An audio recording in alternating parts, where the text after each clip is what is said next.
for the most exciting day of the week? It's Stampeders Game Day on QR Calgary 770. Our CFL Hall of Famer Mark Steven is back with all the action, while Greg Peterson provides instant analysis. Jock Wilson and Dave McIver round out the team, providing in-depth coverage of the game. QR Calgary is also proud to welcome back our title sponsor, your Alberta Ford dealers. Our 90-minute pregame starts right now on QR Calgary and 107.3 The Edge. After a very impressive 5-1 start, the Calgary Stampeders have taken a little bit of a step back. Injuries, bad penalties, turnovers, and a 2-game losing skid. But today, on a beautiful Saturday afternoon in Calgary, the red and white get a big boost as they welcome back from concussion protocol number 1 quarterback, Big Play VA. We're very motivated. Shoot, we're 2 losses in a row, so we know we want to get back on track and get back in the W column. So you're as good as your last game. You know what I'm saying? We lost our last game. They won their last game. So they have the momentum right now, and we need to get back on track and not worry about what they're doing. We need to worry about us, because the games we lost, and I think most teams will say this, like when you lose, a lot of the times it's self-inflicted wounds. You know what I'm saying? Things you're doing, you're getting penalties, holding calls. It's things that you could, if you can lose those things, you can win games. You know what I'm saying? So it's going to be about focusing on us and just getting that win. Stampeders have already beaten the Winnipeg Blue Bombers twice this season. Here in Calgary in the Stampede Bowl and in Winnipeg, a win against the Bombers today would actually sweep the season series for the first time since 2016 against Winnipeg. Hello again, everybody, and welcome to Stampeder Football for the Alberta Ford Dealers. I'm Jock Wilson alongside of Dave McIver. We are live from the Billy Powers press box here at McMahon Stadium. Mark Steven and Greg Peterson, they will have exclusive radio play-by-play action just after 5 o'clock this afternoon. Dave McIver, this team, Dave Dickinson has said it. They haven't played good football the last couple of weeks, and they have lost football games. A lot of it self-inflicted. We need to see a much better performance from this team today. Yeah, 2 words stuck out to me in your intro there, Jock: penalties and turnovers, and that's been the story over the last 2 games for this football club. Maybe not turnovers in the game against the Montreal Alouettes, but certainly in the last game against the Ottawa Red Blacks, this Calgary Stampeders team has taken too many penalties and turned the ball over far too much. So that's your stark contrast between your 5-1 start, is you've just not been able to play that smart football that got you off to that 5-1 start. Can they do it today? I think it helps that Vernon Adams Jr. is back. I think it helps that Clark Barnes is back, and hopefully Jalen Philpott back as well for this Calgary Stampeder Football Club. Well, it's kind of funny because on, I guess it was Tuesday night, you and I were out at Canyon Meadows Golf and Country Club for the Rogers Charity Classic. And, of course, who was taking part in the shootout in the Meadows? None other than Vernon Adams and Flo Orimalade from the Calgary Stampeders. And all I can say about Vernon Adams and his golf swing, it's a good thing he's a pro quarterback because he has no future as a golfer. No, he's going to have to hire, he'll have enough money to hire a golf swing coach in the off season, or in when he does end up retiring. And hey, Flo swings hard. He's just got to slow that thing down. Might have contact on the first 2 swings, but they're certainly well suited on the gridiron. That was the first indication for me, though, that Vernon Adams was going to be back, and that is the storyline heading into this game. And you've also got Clark Barnes returning after 4 games. It's trending in the right direction, for Jalen Philpott, who's a game time decision, but we should get official confirmation on that at about 4 o'clock this afternoon. So those are 2 very important pieces. I know Jalen Hutchins on the defensive line is also a game-time decision. We'll find out more about 4 o'clock. But really, this is a much better lineup. So a lineup that has beaten really Winnipeg twice this season. Yeah, you don't have to dig real deep, and especially on your receiver side when it comes to the depth chart, Jock. It's one of those things where you don't have Vashon Janesis in this game. You don't have a Dalen Baldwin in this game, who might be great receivers in the future for the Calgary Stampeders. They might not be, but they might be. But you have 2 guys who have proven that they can produce in this league. You have a Dominique Grimes in this game. You have a Tevin Jones in this game as well. So are those 4 guys able to get you through without maybe having some injuries also on the 1 game in the 6th game? Absolutely. And they're, as you said, the big story is VA coming back. He's going to be just that much better than PJ Walker was last week. And can he carry this team to a victory. Because we talked about this before the game, Jock. I don't really know what to expect. As you know, I don't like when you play teams 3 or 4 times in a year, especially if you've won the first 2 or 3, because it just feels like eventually that coin's going to flip and the other team's going to beat you. Can the Calgary Stampeders come out here and do what they did to the Winnipeg Blue Bombers the first 2 times they've met this year? Absolutely. I think it helps more with all those names coming back into the lineup. The other factor is you can't win in this league without great Canadian content. The Calgary Stampeders had just okay Canadian content against the Ottawa Red Blacks. You're getting some of your better Canadians back in the lineup, and the offshoot of that is Dietrich Mills can be your number 1 running back today. He doesn't have to be the designated American. He doesn't have to be on the pitch count. Yeah, he's not just in there for 25 snaps, which will help the Calgary Stampeders today. And I think you're going to get a bounce-back game from Rene Paredes, who will, I'm sure, admittedly say that he was not at his best in Ottawa when that game probably could have been a little bit closer when in crunch time Rene had missed a couple of kicks and an extra point. So I think you're going to see an improved Calgary Stampeders team here today, Jock, against a Blue Bombers team that's going to be hungry coming off a win into this game against the Stamps. Well, it's interesting, too, because the Winnipeg Blue Bombers do get their number 1 quarterback back. Obviously, Zach Collaros dealing with the neck/head injury, and he is back in. And the Winnipeg Blue Bombers coming off a win against Nick Arbuckle in the Toronto Argonauts. And Mike O'Shea, the head coach of the Winnipeg Blue Bombers, talked about the difference of facing VA compared to a guy like Nick Arbuckle. Well, I mean, it's no stretch to say Vernon's probably more elusive, more athletic, right? He has certainly looking to make plays downfield also, like most good quarterbacks are, but he just seems to, his capability is top-notch. His understanding of where the defenders are coming from and how to elude them and keep the ball moving downfield is elite. It is elite, and that escapability is so important. And yet, I'm sure there's going to be a little bit of tentativeness from Vernon Adams when he takes off and runs for the first time, because we all remember what happened in the Montreal game. Yeah, I think everybody's going to be holding their breath when he takes off for the first time today, which he's known to do, or the first time he takes a shot, because, of course, coming off that head injury, it's going to be something that all fans and players are watching in this game. So you're just hoping that he slides this time with his feet rather than his head. A little hook slide. Nothing wrong with a good hook slide. Absolutely not. All right, we got a very busy pregame show coming your way this afternoon. We're going to talk to the coach, Greg Peterson. Will have his keys to the game for the Alberta Ford dealers. The injury report is for the Cooperators. And when we come back, it's a look at the other side. We're going to check in with Bombers receiver Nick Dembski. This is the Stampeder pregame show for the Alberta Ford dealers. Thanks so much for listening to QR Calgary on 770 CHQR and 107.3 The Edge. Wolf Chev GMC Buick Calgary is leading the pack, celebrating an all-new location and the same amazing experience. For a limited time, save up to $12,000 or get 0% financing for up to 60 months. Plus, eligible Costco members receive an additional $1,200 off select vehicles. Run with the pack to Wolf Calgary, your General Motors superstore. Now open at 768 101st Street Southwest, just off Stony Trail. Ever get that feeling when you walk around certain rooms in your house? You know, that wouldn't it be nice feeling about a renovation idea for your kitchen, bathroom, or basement? Maybe you even pull out the tape measure or sketch out your ideas. But the fear of an unreliable contractor or costs spiraling out of control holds you back. At Renovations by Hearth and Home, we call those healthy concerns because it means you're asking the right questions and you've just found a team with the right answers. Visit renovationsbyhearthandhome.com. If you're easily offended, yeah, this ain't your night. But if you live for truth bombs, savage punchlines, and comedy with zero chill, the Deerfoot Inn & Casino has your seat. On August 29th, comedian Jimmy Dore hits the stage at the Chrome Showroom for a night of R-rated comedy that hits harder than your ex's texts at 2 a.m. Jimmy Dore, August 29th. General admission and VIP seats plus meet and greet are available. Get your tickets today at deerfootinn.com. We're fun!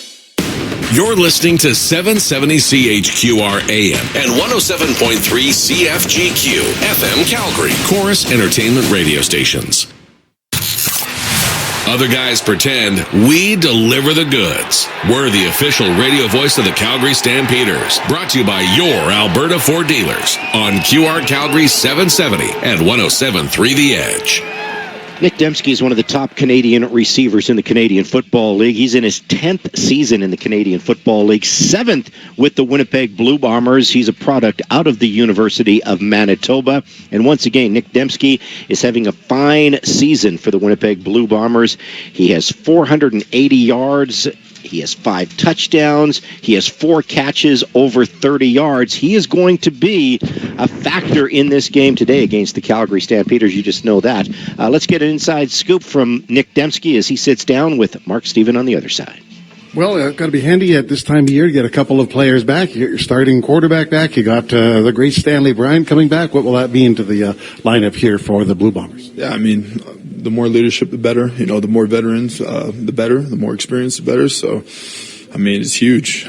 Being able to protect Zach and for Zach to come back. I mean, obviously those are 2 huge pieces in this offense. So, yeah, it definitely adds a boost of confidence for us. Another new receiver coming in. Tell us about Dylan Mitchell fitting in as well. Yeah, I mean, he's been working hard, getting to know this playbook, getting the chemistry in and all that stuff. So, I mean, I'm excited for him. We got some, opportunities for him for sure. So he's going to be coming in, and I'm sure he's coming in trying to make some plays as well. Are you sick of the Calgary Stampeders yet? You're not even at Labor Day, and it's your 3rd meeting. Yeah, I mean, it's strange seeing them so many times this early on, but I mean, at the end of the day, we can't control that. Can't control the schedule, so we'll see how tomorrow goes. But 3 times within I think a month and a half or something like that is pretty crazy. But we know each other pretty well, so just going to be who's ever the best prepared. What are some things you'd like to do differently, besides the score, obviously, but things that you plan to do differently, taking them on because, you dropped the first 2? Yeah, I mean, for offensive-wise, just staying on the field, making sure that we end with points in every drive and making sure we take care of the ball. That's going to be the biggest thing. I mean, I think we've had some good drives. I think we had some good production, but we can't turn the ball over. That's number 1. And number 2, as I said, let's put some points up as an offense as well. I mean, I think we're playing really good complementary football with our defense and special teams right now, so obviously that's a big help, but, we got to do our part on offense for sure. Just where is this Blue Bomber team? You're at the midpoint here. You got a lot of experience, a lot of guys, a lot of people look at the team and say, this might be the last hurrah. I don't know if that's fair or not, but it's a perception out there. Yeah, I mean, they can talk. All the outside noise is outside noise to us. We're worried about what's going on under this roof and under this building and this locker room. So, we're still sticking together, from top down, this organization. So we're just excited to go out there and play our brand of football. Has it been a little different with Zach in and out of the lineup for a variety of circumstances? Yeah, I mean, it's, anytime you change up who's calling the snaps and all that stuff, or who's back there taking the snaps, and all that stuff, there's going to be a little bit of differences there, but, I'm just happy personal level, he's feeling good. And, on a player level, of course, everybody knows how I feel about Zach, so I'm just happy for him to be back in there. Well, it's a great combination. You're leading the Blue Bombers in reception yards. How do you feel the season's gone for you?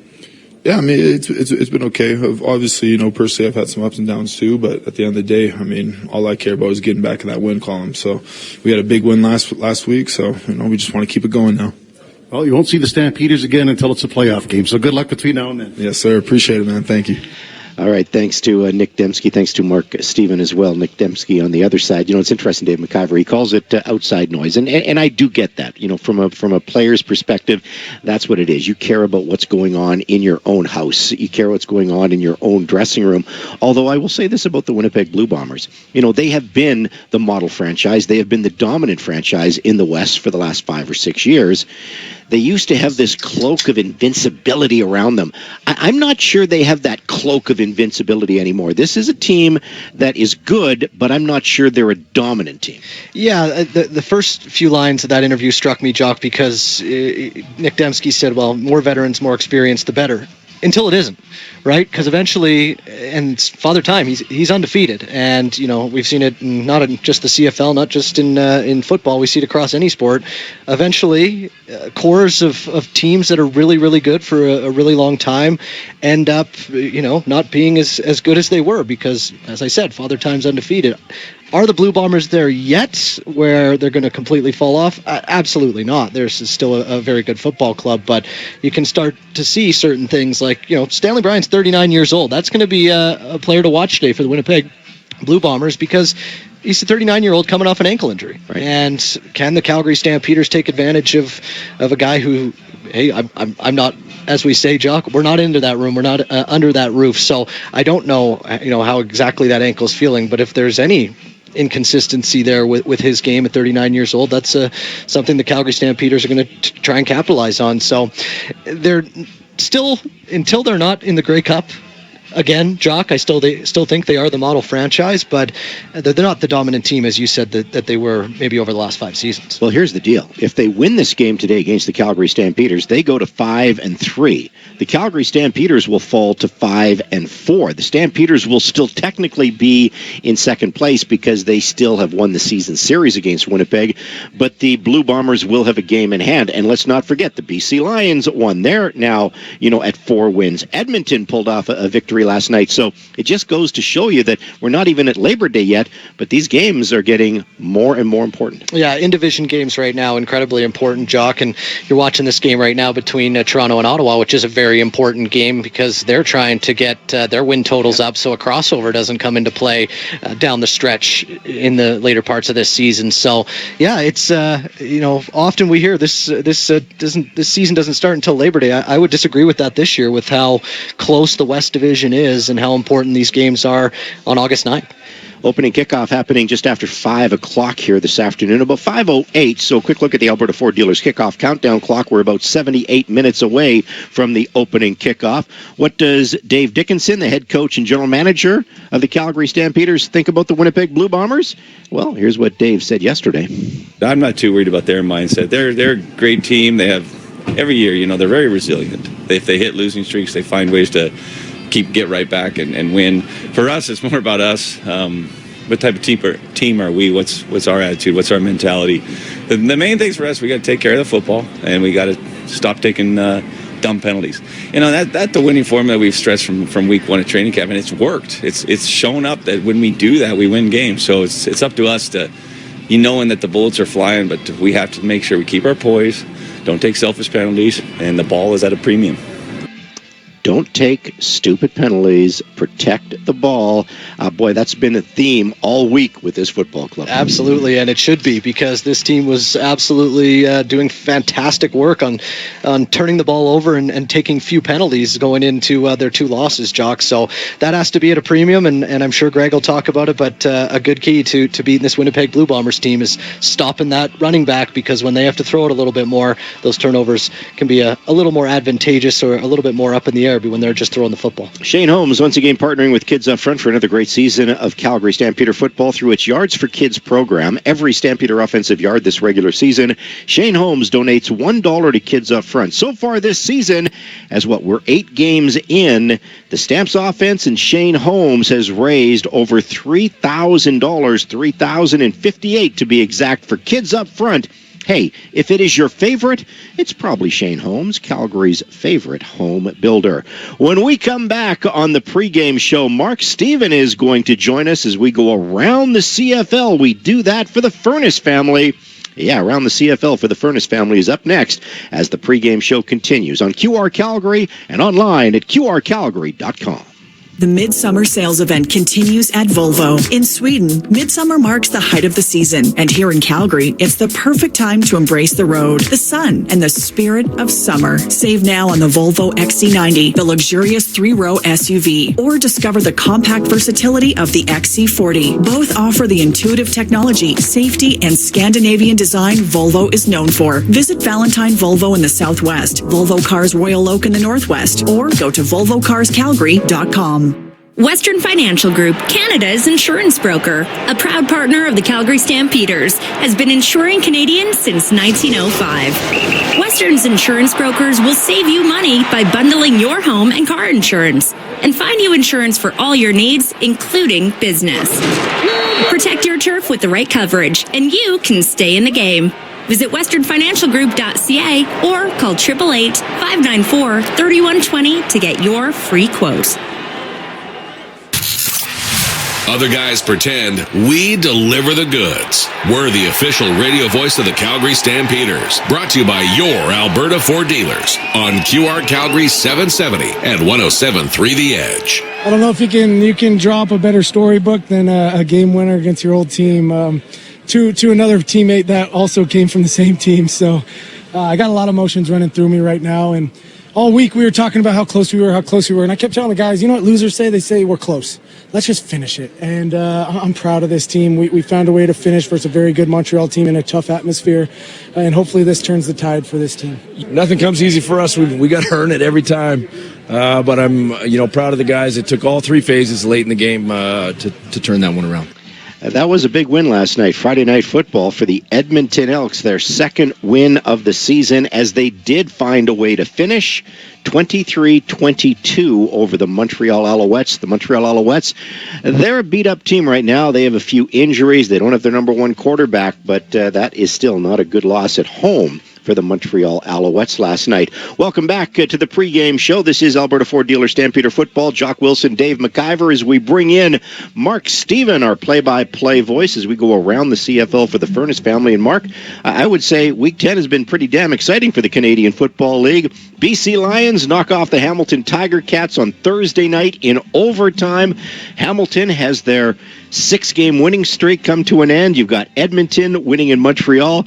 Ottawa and Toronto tied at 39. We could see another overtime game here tonight, although Toronto's going for the go-ahead field goal right now. Are we going to see more today with the Winnipeg Blue Bombers and the Calgary Stampeders? Well, pretty big standards to live up to, isn't it? Yeah, and don't blink, by the way. They just added 3 more points to the scoreboard. Okay. So Toronto is leading 42-39 in a game they led 22-1 at one time. But I don't know if we're going to see a game like that, but it'd be nice because you're right. The other 3 games this week have been just sensational. Only Saskatchewan is on the sidelines this week, but the entertainment value has just been off the charts. Last night's game, Montreal-Edmonton, and then the one before, like you say, the cat battle between the Lions and the Tiger Cats. Well, as Dave and I were mentioning earlier, with BC winning, they have now 4 wins. Edmonton, they got a lot of work to do, but they've got 2 wins, so, they just need to go on a little bit of a heater, and things can certainly change in this league because we haven't hit Labor Day yet. So, again, it just adds to that importance for the Calgary Stampeders today. Well, it does, and just back to Edmonton for a moment, I'm not saying that got them a playoff spot, that game, but a loss, I think, would have gone a long way towards eliminating them if they'd lost that game last night. So, we'll see. It's getting tighter and tighter, and, let's not get too carried away with what's going on with the Stamps, because they do have the Elks 3 times in the second half, so they can make things happen. But yeah, there's a little heat. I wouldn't say heat, but a little urgency on the Stampeders to get back on the winning track and have sole possession of second place at the midpoint of their season. That Thursday night football game, everybody's talking about the Hamilton Tiger Cats, not the loss, the fact that they took 0 penalties in that game. Like, that's unheard of. Now, was there maybe the odd hold missed? I can't imagine a football game with no penalties, and some people say it's biased officiating. I don't believe that, but that is, you don't see that happen very often in the Canadian Football League. I think the league said the last time that happened was in 2016. The team went through a game penalty free, and then I read somewhere time before that was in the 70s. So when you say it's rare, you are right on. It's obviously there's infractions on nearly every play if you want to get picky, but obviously BC, that was a big way to win. And you mentioned penalties, and I heard you earlier talking about penalties and turnovers. 3 losses. The Stampeders are -9 in the giveaway takeaway. 24 penalties the last 2 games. What have the outcomes been? So there you are. Yeah, Mark, we were talking earlier about how this. What does everybody say? The season doesn't start until Labor Day or after Labor Day. I don't think you can say that this year with how tight everything is in the West Division, and with 2 teams who are 2-6 going down to the wire here in a crossover quite possibly being in play. Like, these games are super important this early in August. Yeah, because there is a division within the league, and there's the standings right now, and Toronto, Ottawa, and Edmonton are in one sort of class, and they got to both fight in division and avoid or capture a potential crossover spot. So it is very close. Saskatchewan is probably the best team right now in the league, but they're catchable as well. We'll see what they do next week in a showdown with Hamilton. But it's been very exciting, really exciting so far. Well, the game last night, Friday Night Football, yes, the Edmonton Elks won. Good on them. But if the Edmonton Elks truly think they are going to get competitive and get back into the race, they're going to have to do something about their offensive line. Like, Cody Fajardo has been sacked, 15 times in the last 3 games? Like, he's been on his ass way too much. Yeah, just running all over the place. No, I agree with you totally there. It's a big hole in their lineup that they've got to get fixed. I got to figure out how to do it. They got to, start clamping down on teams defensively, too. J.C. Sherritt, who was here, but he's, really an Eskimo/elk guy for all those years. That defense isn't really coming together just yet. But it was enough to win last night. But no, they do have some big holes there. But I think Fajardo will be starting the rest of the way for the team, barring injury. How about the former Stampeder, Isaac Adiemi Berglund? He's leading the league in sacks this year. Yeah, really flew off. He's playing very well. He had a good season last year when he was the Eastern nominee for Canadian of the Year. So good for him. But, Montreal, they got to not only sack quarterbacks, but get their quarterback avoiding a few sacks and throwing a few touchdown passes. But they're in a jam right now, Montreal is. Speaking of the offensive line, Toronto's offensive line, it's looking like the University of Calgary offensive line. Yeah, it's kind of nice you got Ryan Sheehan on. But this is funny that already on their roster, they had Darius Soroka of the UFC, Peter Nicastro is a starter, John Bose is starting at right tackle. And just for good measure, they signed Ryan Sevier, who was let go at the end of camp by Saskatchewan. So under the right circumstances, they could have four, and I'm sure there's got to be another lineman they could put on there just to have an all-dino. But it's really odd that so many Calgary offensive linemen would end up on one team. They used to be the team that just pillaged all the Calgary Stampeder players. Now they're going after the Dinos. Sure, why not? Yeah, you might as well take all the Calgary guys. Offensive line you right here. Dinos are opening up their training camp for 2025 today. Mark mentioned Ryan Sheehan, the head coach of the Dinos. He's going to be our halftime guest today, so we'll talk a little Dinos football at halftime today. But Mark, as we wrap up around the CFL for the Furness family, what's the mood like with the Calgary Stampeders? You've been around this team all week. They are getting a little healthier, and it's one of those situations where they have lost 2 games in a row. And as Dave Dickinson has said, they haven't played great football their last 2 games. So not that they're a bad football club, but they've been playing some bad football recently. Yeah, I think there was a little sense of relief and a little bit of the burden off their shoulders. They've been playing game after game after game after game after game, and they just needed to exhale a little bit. I know it's their job, and you can say all that, but they're guys too, and they've been playing a lot, so they just had a chance to get away. And I thought they came back this week quite refreshed. That would be the best word I would use. Is it going to result in a victory? I don't know, but I just sense a different mood after just game after game after game, and they had a long week, and they've got a bye week, and then after that game against Saskatchewan, another long week. So a little bit of an easing up of the schedule. Well, you're bang on, because 5 games in the month of July, that's 5 games over 31 days, and you've only got 2 games in the month of August. You've got this game today, you've got the game on the 23rd against the Saskatchewan Roughriders. Actually, your next 3 home games are all here at McMahon Stadium, because after the 2 in August, you've got Labor Day, which is early in September. Well, so just go the other route. You talked about how many games there were. Well, after today, there's 1 game in 23 days. Yeah, and hey, all adds up in the end. That bye week is coming at a very, very important time. Is, yeah. That wraps up around the CFL. Furness Family, done right day or night, furnessfamily.com. We are an hour away from the opening kickoff. We can tell you about the game time decisions. We'll do that when we come back, because we're going to take a look at the injury report for the Cooperators. Will Jalen Philpott play in this game? Will Jalen Hutchins play in this game?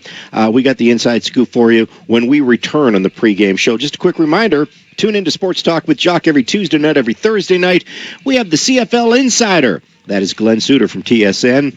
Brought to you by Valentine Volvo and Volvo Cars Royal Oak. Yeah, Glenn Suter discusses everything about the league during Sports Talk with Jock every Tuesday and every Thursday. Pre-game show continues after this short break. You're listening to QR Calgary and 107.3 The Edge. It's time to Toyota. Under the tower at South Point Toyota.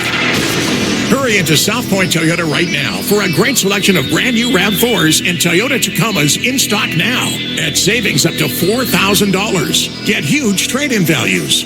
Free lifetime oil and filter offer. Plus, every single vehicle purchased in August gets free winter tires guaranteed. It's time to Toyota. Under the tower at South Point Toyota. Summer's here, Calgary, and Furness Family Home Services by ATCO and Lennox are teaming up to bring you unbeatable comfort and serious savings. Upgrade to the Lennox Ultimate Comfort System, the high-efficiency solution that keeps your home cool, your energy use low, and runs so quietly you'll barely know it's there. Right now, enjoy up to $2,000 in rebates or no payments for 6 full months. Visit FurnaceFamily.com and book before August 15th to lock in your comfort and savings. Furness Family Home Services by ATCO and Lennox. Your home, your comfort, our promise. It's the legendary CFL rivalry that Stamps fans love. The Riders are coming to town for the Battle of the Prairies. The Calgary Stampeders take on the Saskatchewan Roughriders on August 23rd at McMahon Stadium. Arrive early to check out the Gridiron Gardens presented by Coors Light ahead of the family-friendly 5 p.m. kickoff. Bring a non-perishable food item in support of Pure Later Tackle Hunger. Wear your red and white and get ready to cheer loud. Tickets at stampeders.com/tickets. Together, we ride. Every hit, every tackle, every touchdown. QR Calgary 770 and 107.3 The Edge. The sun is shining. There is a very light breeze blowing. It's a perfect afternoon for football at McMahon Stadium. Getting you set for the Stamps and the Winnipeg Blue Bombers. Welcome back to the pregame show for the Alberta Ford dealers. I'm Jock Wilson alongside of Dave McIver. Ottawa Redblacks just scored a touchdown, taking the lead. So, a very interesting game going on there, but there's still time. I think there's like 45 seconds left, so can the Toronto Argonauts come back. Hey, a little bit of breaking news for you here on the pregame show as we bring in our color commentator, Greg Peterson, and we take a quick look at the injury report for the Cooperators. I just have confirmation from the Calgary Stampeder Football Club that Jalen Philpott will in fact return to the lineup tonight. He was a game-time decision. And on the defensive line, Jalen Hutchins will also be in the lineup for the Calgary Stampeders today. Hutchins had a calf injury, didn't practice on Tuesday, didn't practice on Wednesday. He did practice on Thursday, but he was listed as questionable. He is good to go. Jalen Philpott, he was dealing with a hamstring injury. He was very limited on Tuesday. He did not practice on Wednesday, and he did practice on Thursday. So, yes, Jalen Philpott and Jalen Hutchins will both be able to go. Greg Peterson, and so does Clark Barnes and Vernon Adams. So right now, some very good news on the injury report for the Calgary Stampeders. Yeah, with the big one obviously is Vernon Adams, but to get those Canadian wide receivers back in, that just lets you do things you need to do on your ratio status elsewhere. But Barnes was having a great year. He only had 7 catches, but he was one of the hottest receivers before he got hurt. And to get Philpott back, and they do so much with him, so yeah, that's really going to help that offense. Well, the one thing you've always said about Clark Barnes, and the coach was talking about it, and even Vernon Adams was talking about it this week as well. He is such a good route runner. His only knock is he has a tough time staying healthy. Yeah, you got to be able, and well, so is Philpott in many ways if you look at his career. So you got to stay healthy, and you got to be able to depend on guys to be there. So it's good they're coming back. But you're right, the guy that really runs good patterns is Clark Barnes. Philpott used a little bit differently, but I'm sure that Vernon Adams is happy to have Clark Barnes back in the lineup. I think that Dave Dickinson is probably happy to have both these guys back, Greg, because the juggling they've had to do with not having these guys in with the ratio and Dietrich Mills on the pitch count last week, this really opens up the offense and gives them more ability to move some guys around in different situations. Yeah, and you know what, that every year it seems like one position gets decimated with injuries. This year has been the wide receiver position right from training camp on, and they really had the advantage when they could start 3 of them with Damian Elford in there as well. But Damian Elford's got a hamstring; he's still out. But the ratio is a thing in the CFL, and your Canadian talent has to be there, and you can always, if you got good guys like they have with the wide receivers, you can just play some of those Americans maybe in other positions. Well, it's true, and as we continue on with the injury report, you mentioned Damian Alford with the hamstring injury. He is not going to be able to go again in this game today. Adrian Green also will not be able to go. He's dealing with a lower leg injury, didn't practice all week. Ben LaBrosse with a hamstring injury, he didn't practice all week as well. He is out of this game. And of course, Tyler Richardson is going to miss his 3rd straight game with a groin injury. So once again, Godfrey Onyeka is going to be at that field corner position and also playing so well on special teams. He's playing a lot of football right now. Yeah, he is. He's leading the team in special teams tackles with 11, which is great. So, we talked last week in the pregame, Jock, about will they try and capitalize on Godfrey being out there. I think he played pretty good. Mm-hmm. He's got lots of experience. He's been around 7 years, and so I just think that it hasn't been a big drop-off or a position that exposed, but Adrian Green was just having a fabulous year. 4 picks leading the CFL. I can't say we're going to miss him, but he was really having a good year. Hopefully, got to get him back pretty quick, too. Well, Maurice Blackwell gets back onto the roster, and, of course, he's going to be very important on special teams as well. Jackson Sombach also gets back on and he'll play a lot of teams today as well. Yeah, and you know what? If you're a special teams coach, Craig Dickinson, you love to have those guys you can rely on. They got the experience.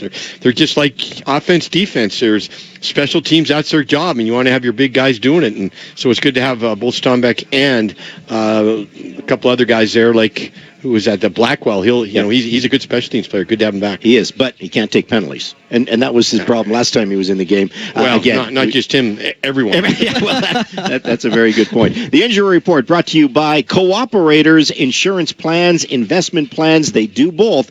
Cooperators.ca. Dave McIver, you're probably looking forward to going down to the sidelines tonight. That's going to be a nice night for football. Oh, absolutely beautiful, Jock. Can't wait to get down there. Doesn't look like much wind, at least on the flags on the goalposts. Saw both kickers hitting some pretty long ones during warm-ups here, so we'll see how that translates to the game. All right, have a good day on the sidelines, and we're going to continue to roll along here on the Alberta Ford Dealers pregame show, as still so much more to come, including 80th anniversary of the Calgary Stampeder Football Club. We'll have some reflections when we come back. Keep it locked here on QR Calgary and 107.3 The Edge. Your Cooperators advisor can help your business do what you want it to. Like we have 2, actually 3, make that 4 locations plan. Talk to a local advisor today about small business insurance that sees your needs as anything but small.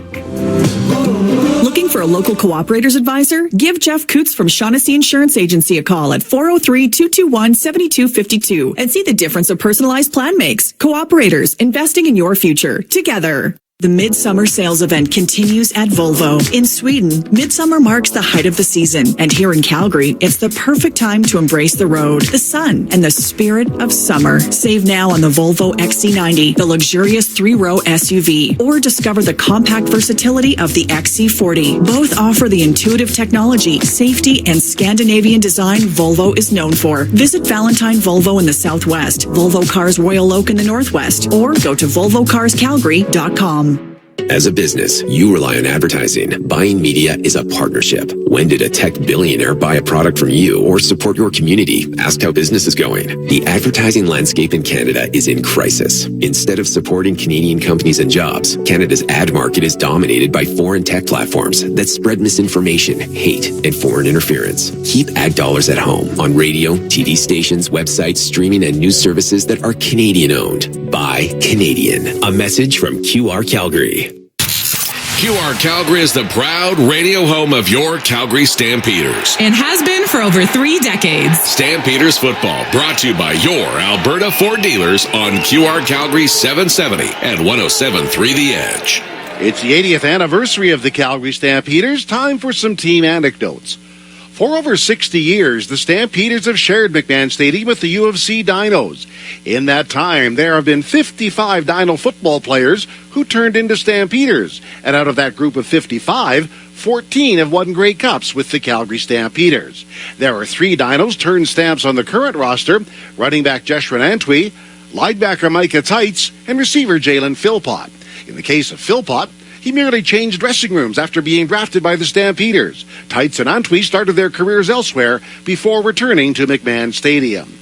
The list of Dinos who have played for the Stamps is an impressive one. It starts with Heck Crichton Trophy winners like Andrew Buckley, Don Blair, and Greg Vavra. Stampeder stars like Tim Petros, Anthony Parker, Bob Torrance, Daryl Moyer, Stu Laird, Kent Warnock, the Spallatinis, and so many more have played for both teams. The Dinos begin their new season August 29th at McMahon Stadium. Hopefully lots of victories for the Dinos this year and some future Stampeders. And that's a story from 80 years of Stampeder tradition. All right, Mark, great stuff. Ryan Sheehan, the head coach of the UFC Dinos, again, he'll be our halftime guest today as we'll talk a little bit of Dino football as they are kicking off their training camp today. Greg Peterson, I know you went to BYU, and it's an opportunity you couldn't turn down. Did you get recruited by UFC? Did they want you to come? They did.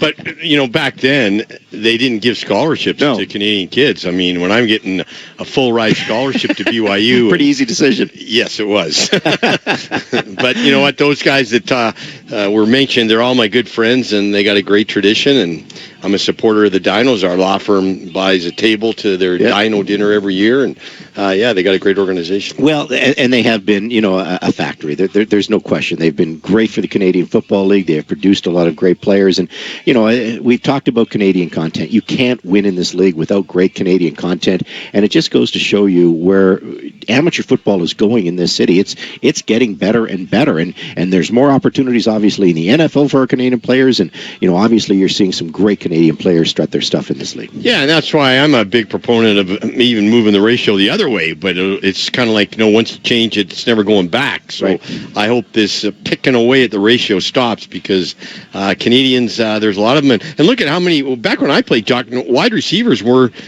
all Americans.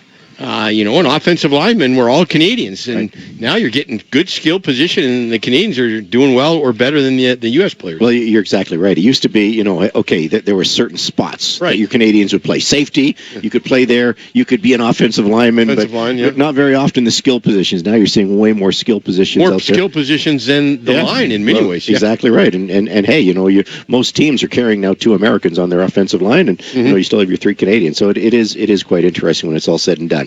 Anyway, we got to get back on track for the game tonight. The Stamps and the Bombers, both teams are on the field here at McMahon Stadium. The opening kickoff will happen just after 5 o'clock this afternoon, 5:08. So a quick look at the Alberta Ford Dealers kickoff countdown clock. We are 57 minutes away from that opening kickoff. And when we come back, Greg Peterson is going to tell us what his marquee matchup is tonight.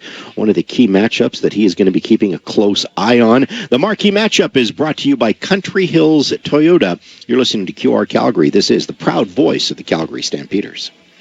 I'm here with Mike, a Ford employee, to hook me up with a deal on a new F-150. Oh, with Ford employee pricing on now, you don't really need me. You pay what we pay. So I just get your price? Yep. Tell him Mike sent you. Or Maria, or Namig. Ford employee pricing is here, where you pay what Mike pays. Or Genevieve, or Elise, or Kevy. Right now, get up to $12,975 in total price adjustments on eligible 2025 F-150 models. For details, visit your Alberta Ford store or Ford.ca. Make your down payment go further. This summer, Shane Homes is matching your down payment dollar for dollar up to 10% of your home's base price. The more you put down, the more you save. Put down 5%, get 5% off. Put down 10%, get the full 10% off. It's that simple. Hurry, this promo is only valid for the first 5 homes sold per community. Once they're gone, they're gone. Available for Shane Homes front drive, laned, duplex, and townhome product types on select lots. Visit ShaneHomes.com. Promotion subject to change without notice.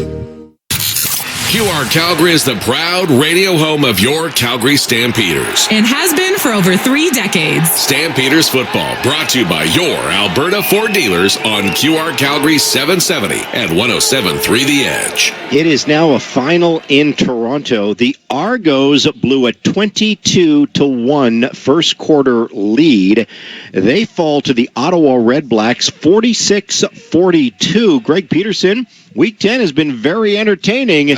The BC Lions win in overtime, 41-38 over the Hamilton Tiger Cats. The Tiger Cats see their 6-game winning streak come to an end.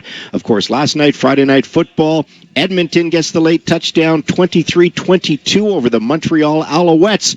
Boy, are we going to see another barn burner here today at McMahon Stadium? I hope not. I hope it's a blowout for the Stamps. But my second choice is a barn burner as long as the Stamps win. But, yeah, it's been great, entertaining football in the CFL.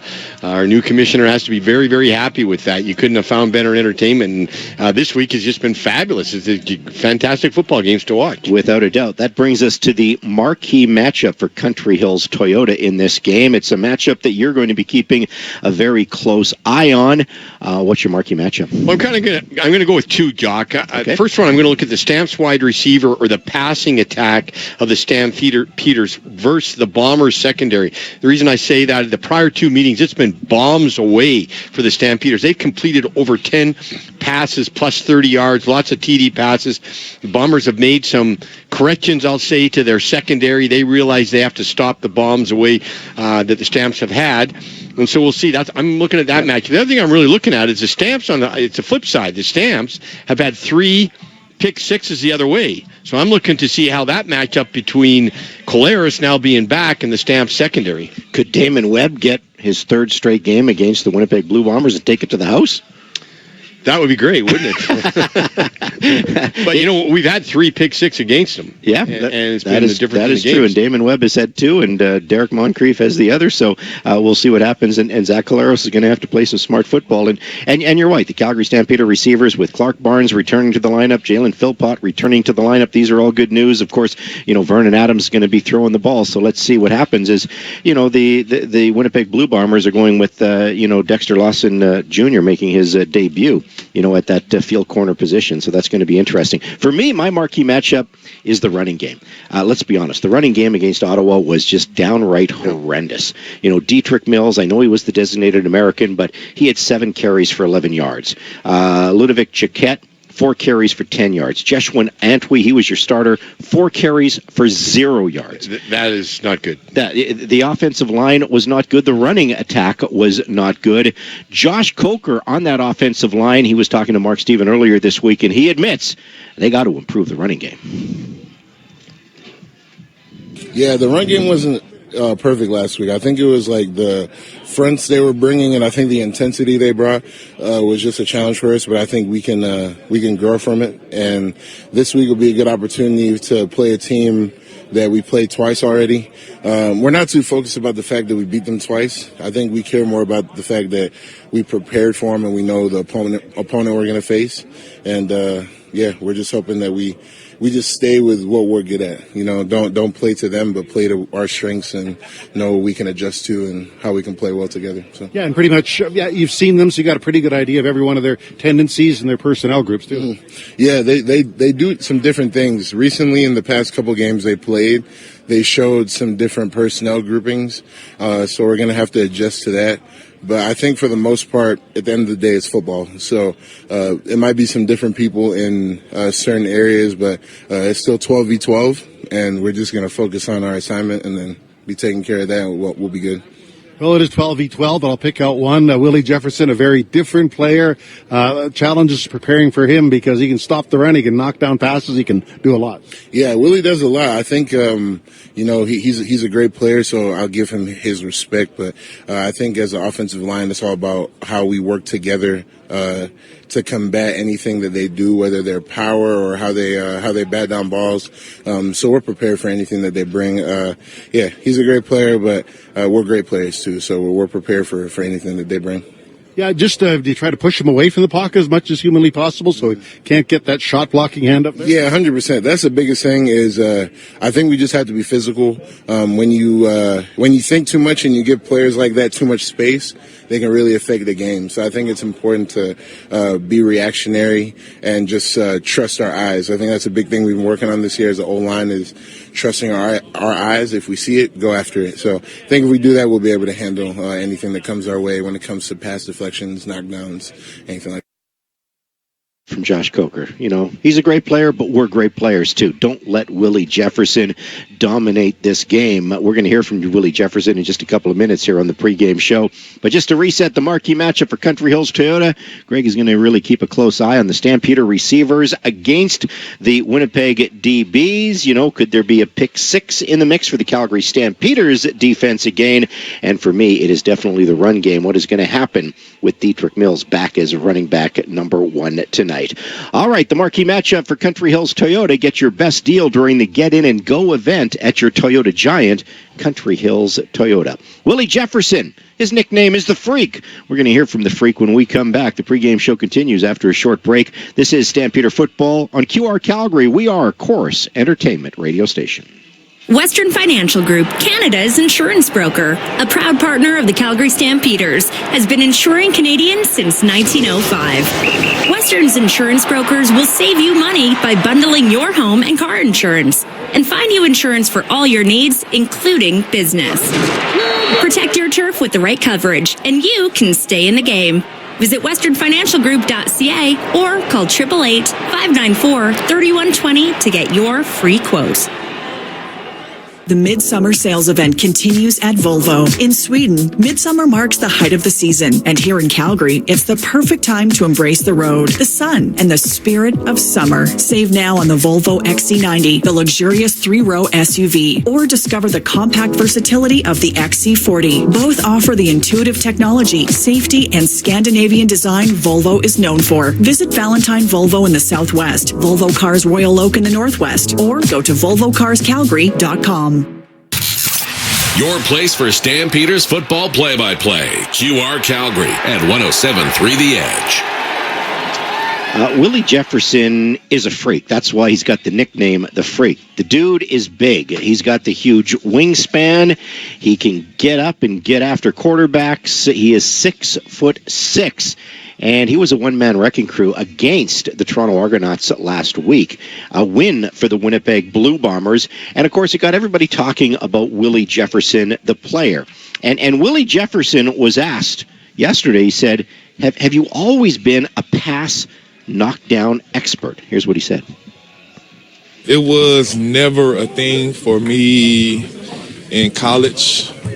Right? It was either just rush the quarterback and, make tackles or sacks and stuff like that. But then once I came here, like same thing in the NFL, right? It was never it was never an emphasis on knocking the ball down, getting the passing lane, knocking the ball down and things like that. But once I came to the CFL and Coach Jones became my coach and, Coach Ed Fillion was my defensive line coach, it was the mindset was to get to the quarterback, right? Win your one-on-ones, win on first down. We play in the backfield and things like that. But then, it was emphasis on if you can't get to the quarterback and you see the quarterback pulling up to throw the ball, get your hands in the throwing lane, especially when we went zero, right? When it was zero pass rush, it was get blocked, stay blocked, and if you have the opportunity to get your hands up, just get your hands up and get them in the throwing lane. So ever since 2014, that's when knocking passes down has been a thing for me. So, when was it immediate success for you on that, or was there a moment in which you realized, okay, I'm actually pretty good at this, maybe better than most at this? It was really just me doing what I was being told to do on defense, right? Especially 2014, 2015, right? I'm saying it was get your hands up. Certain plays, get your hands up if you can't get there. And certain quarterbacks, especially when I was younger in the league and we was going against Bo Levi, Zach Caleros, with Zach when he was in Hamilton and Bo when he was in Toronto, they were quick passing quarterbacks, right? Get the ball, they knew exactly where they was going. Like Zach, he had Fantus and Hamilton, and then Bo had Nick Lewis and Bakari and Calgary, right? So he would just get it, look, and then just dump it right over the middle, right? Or get it and then throw an out route and stuff. And I was mostly on the ends and stuff, and they would try to throw it and then try to throw it over me or around me, and I just knock it down. Same thing with Lule in BC, right? He trying to throw the ball to Manny on the little slant routes and stuff like that, and just knocking them down. It's some great advice, Greg Peterson, because it can be taught, and obviously he learned it, and it's an art. It really is an art. It is. It's timing, and you have to, you're okay. I'm not going to get to the quarterback, so you kind of just wait, stick those hands up right at the minute, so you're not telegraphing it to the quarterback. You're going to do that. So it is a knack. It's something. He's got the physical attributes to do it too. At 6'6", are you going to ask a 5'11" defensive lineman to do that? Maybe not. But Willie Jefferson, and you know what? Well-spoken guy and very smart. You can tell he's a good football player. Yeah. Well, it's interesting because that was going to be my next question. Compare the two rush ends in this game. You've got Flo Orimolade for Calgary. He's not a big dude. But he's a strong dude, and he gets pressure on the quarterbacks, and he, is one of the top rushers in this league. And then you got a totally different type of prototype body in Willie Jefferson. Yeah, and you have to block him different. Flo's, as you said, he's quick, but he's very stout and strong, and he'll beat you with the bull rush move or a swim move or something. Where Willie Jefferson, he's more lanky, so he gets his big arms stretched out, and you can't get to his dang legs to block him. His arms are 3 feet out there. So if you're an offensive lineman, you just have to study him and attack him differently. Well, and if you're a quarterback, you see that big arm in front of you, and if you're a smaller quarterback like Vernon Adams, obviously, sometimes that's why you have to. They don't even see it. The sidearms, and you see more quarterbacks throwing sidearm because of the big defense. Yeah, if the guy's right in front of him, but usually they don't even know he's there or see it, and they just go to throw the ball there, and and all of a sudden Willie Jefferson jumps up and he's knocking another football down. Well, speaking of Vernon Adams, he was asked about playing against the Freak. Been playing him for years now, and that's just one of those things where you have to work on your arm angle with him because he's a type. If he knows he's not going to get to the quarterback, he's going to look at your eyes and he's going to put those hands up and he's trying to get a bat down, which he normally does. So, great player, man, and I just got to avoid those arms. Just avoid those arms, and you know what? Both guys can be disruptors, and I'm talking about Willie Jefferson and Flo Orimolade. So that could have been another marquee matchup in this game today. Well, it could have, and as you said, two totally different type of defensive linemen. Yeah. But both very good defensive linemen in their own way with their own skill and how they do things. All right. This is the Alberta Ford Dealers pregame show. Welcome back to McMahon Stadium. Welcome back to the Billy Powers broadcast booth. Mark Steven and Greg Peterson. They're going to have the exclusive radio call of the Stamps and the Bombers coming away just after 5 o'clock this afternoon. When we come back, however, we're going to hear from Damon Webb, a guy that has been very good in the secondary for the Calgary Stampeders, really the leader of the secondary for the Calgary Stampeders this year, and he has been a killer against the Winnipeg Blue Bombers this year with a couple of pick six. Damon Webb on our player profile. Go nowhere. Keep it locked here on QR Calgary and 107.3 The Edge. Sometimes great pizza leads to problems, like you don't want to commit to just one kind of pizza, or maybe you want an extra slice when the pizza's done. Tom's House of Pizza has your back with their all-you-can-eat pizza buffet. Monday to Friday from 11:30 to 2, enjoy all-you-can-eat pizza and salad for $11.95 with beverage purchase. Available in the pub at Tom's House of Pizza's McLeod Trail and Okotoks locations. Unlimited slices, so much pizza to choose from. Discover the legendary lunch buffet at Tom's House of Pizza. It's time to Toyota, under the tower at South Point Toyota. Hurry into South Point Toyota right now for a great selection of brand new RAV4s and Toyota Tacomas in stock now at savings up to $4,000. Get huge trade-in values. Free lifetime oil and filter offer. Plus, every single vehicle purchased in August gets free winter tires guaranteed. It's time to Toyota, under the tower at South Point Toyota. You didn't make it where you are today by simply making do. Status quo, not on your farm. You work harder and smarter because numbers mean everything. You demand more from your equipment. Greater throughput, leading efficiency, intuitive intelligence. Because when your bottom line is the top priority, these letters make perfect sense. Brighter solutions built by Claws.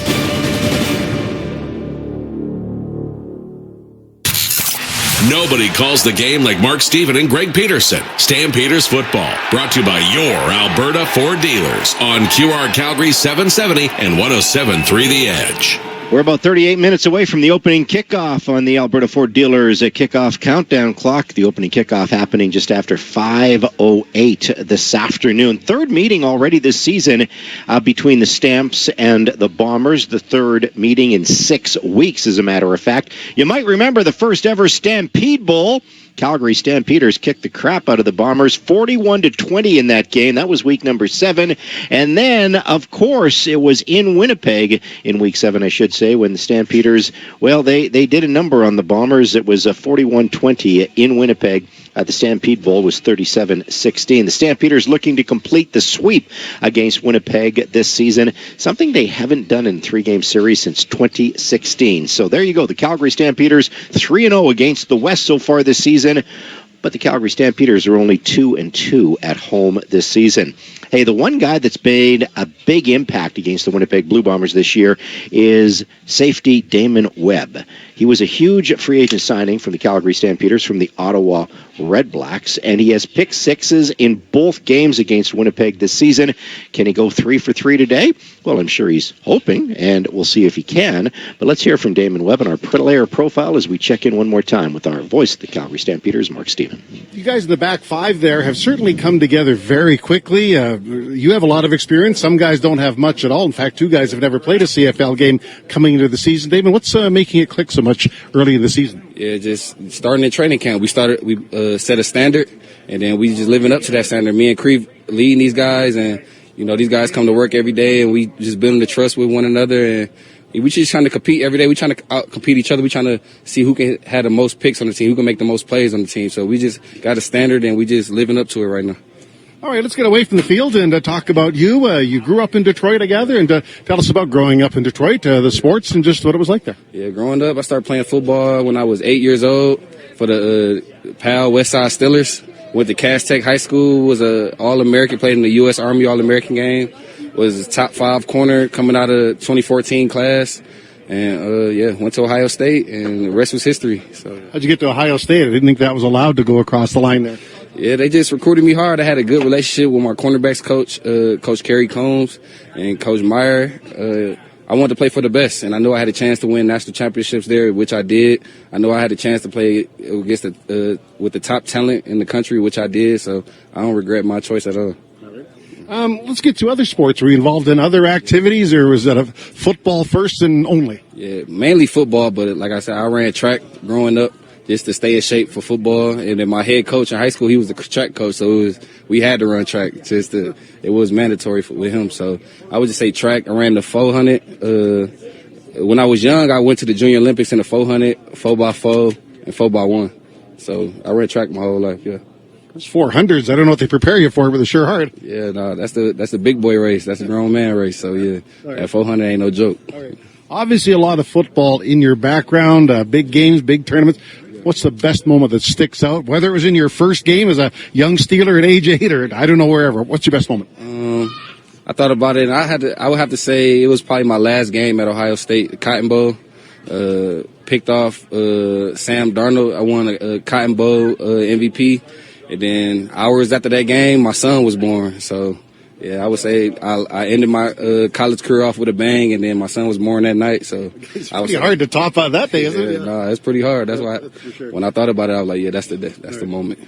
5 years coming to the CFL, how's the experience been being here with, a couple of teams now, your third? No, it's just a steady climb up. Like, started off rocky in Saskatchewan, but I just kept working my way up, got my chance in Ottawa.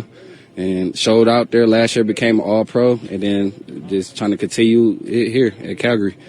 Well, it's worked out so far, and good luck in the second half of the season. Thanks for stopping by, Dave. Yes, sir. Appreciate you always, Mark. Thank you.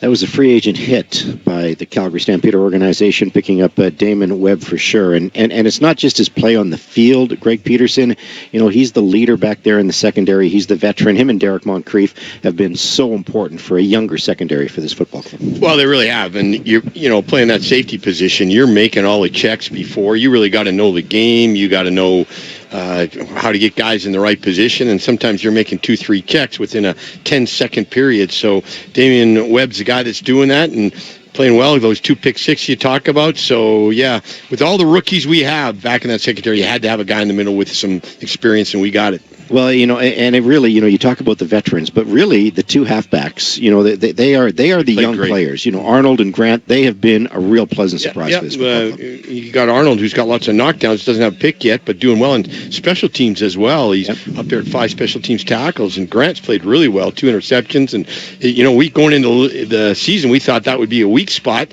having 2 guys at a very difficult position in the secondary learn it and come up here and be rookies.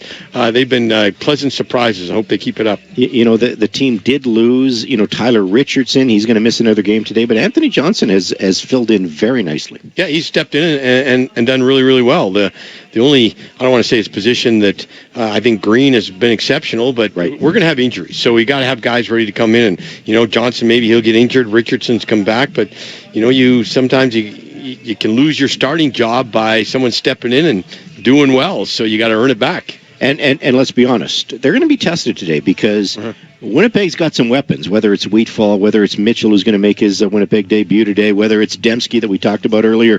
Stearns is a good player. Clarcius is a good player. So, they've got some weapons. So I think this is going to be a very interesting matchup. Yeah, Dembski's probably the biggest one. But you're right, they do got lots of weapons, and they kind of set you up. They do a lot of play action pass, and then they got a big chunk one down the field, so they'll try and hit it deep. They do throw the ball deep a lot, so our secondary has to come up big. Just make things uncomfortable for Zach Collaros. Do exactly what they did the last 2 games. Whatever it was, it was working. Well, you know what? They stopped the run. They took Brady Oliveira out of the game. They scored early, which was important. And if you can do that, it changes their game plan. Takes Brady out of the game, and yeah. And it just makes it so easy on the quarterback. I know that PJ Walker last week got a lot of criticism, and I wasn't part of the post game. I was probably flying. But you know what, Jock? The team didn't help them out. They didn't win the ball. No. They dropped balls. I'm going to say that PJ maybe even took a step forward. He threw some pretty good footballs, but with any game, you got to be able to run the football, and you can't drop balls, and that's what we did last week. We got to this week. I'm sure we're going to do a lot better. We have to. Hey, PJ Walker, say what you want about him. Yes, he made some mistakes. He threw some pretty ugly. But balls. He threw some good balls. But he had 5 drops. I counted 5. 5. That's all. That's more. That's probably 5 more than you should have. That's exactly right. So it wasn't all on PJ Walker. So I agree with you on that one 100%. Hey, let's take a quick time out. The Alberta Ford Dealers pregame show continues here on QR Calgary 770 CHQR and 107.3 The Edge. New look, new location. The same luxurious standards. Wolf Cadillac Calgary is now open with incredible grand opening specials. For a limited time, save up to $15,000 on Cadillac Lyriq or get 0.99% financing up to 84 months. Plus, eligible Costco members receive an additional $1,200 savings on Lyriq Optic and Escalade IQ. Wolf Cadillac Calgary, 756 101st Street Southwest off Stony Trail. If you're easily offended, yeah, this ain't your night. But if you live for truth bombs, savage punchlines, and comedy with zero chill, the Deerfoot Inn and Casino has your seat. On August 29th, comedian Jimmy Dore hits the stage at the Chrome Showroom for a night of R-rated comedy that hits harder than your ex's texts at 2 a.m. Jimmy Dore, August 29th. General admission and VIP seats plus meet and greet are available.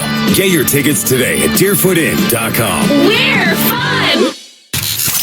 Nobody calls the game like Mark Steven and Greg Peterson. Stampeders football, brought to you by your Alberta Ford dealers on QR Calgary 770 and 107.3 The Edge. And we're getting closer and closer to that opening kickoff here at McMahon Stadium. The Stamps and the Winnipeg Blue Bombers. The Stamps looking for their third win this season against the Winnipeg Blue Bombers. Their third win in 6 weeks against the Winnipeg Blue Bombers. Tony Jones is the middle linebacker for the Winnipeg Blue Bombers, and he knows, he's well aware that the Stamps have taken care of the Bombers twice already this season. You know, you always remember, they beat us twice, you know what I mean? Hats off to them. They're playing some, high-level football right now. Vernon Adams is, playing some great ball. So we know that we're going to have to go out there and, like I said, play our brand of football, over-communicate and, don't get caught into, whether it's, the corners, double moves from the receivers or miss the line gaps. We know that we're going to have to be, assignment sound and, go out there and play our brand. Is that sting still there, though? Is there a bit yeah, I mean, you always, just like I said, you don't forget, you know what I mean? When you lose to a team, you never forget. And, you just want to go out there and just execute at a high level. So, that's what we're looking forward to going out there and put it on tape again against them. Greg, we talked about this after the Nick Dembski interview, and Nick Dembski said, hey, it's noise. We don't listen to outside noise. We care about what's happening in our own dressing room. And let's be honest, the Winnipeg Blue Bombers have been the class of the Canadian Football League. 5 straight appearances to the Grey Cup. Yeah, they haven't won every single one, but they have certainly been the class in the West in this CFL. So the fact of the matter is, do they still have that cloak of invincibility around them? Are they an aging team? What exactly are the Winnipeg Blue Bombers, in your opinion? I think they're a little bit of an aging team, yes. You got guys like Willie Jefferson and Zach Stanley Bryant, Zach Collaros have been around a while, and eventually they're going to have, but they're still not too old. And they've always been, the last couple of years, they've been a slow-starting team, and then they just bring it on at the end. So they're going to be there. They're a good football team. They got lots of guys with good experience. Are they too old? Maybe at certain positions, but maybe the guys coming up aren't going to take it. But I think they're still, it's very tight in the West, and they're going to be competing for top spot. Well, listen, don't take them for granted. That's the never. Worst thing you can do. The fact of the matter is, I must admit, after they started 0-4 last season, I was on my high horse saying this team is done. They're going to have to go through a rebuild.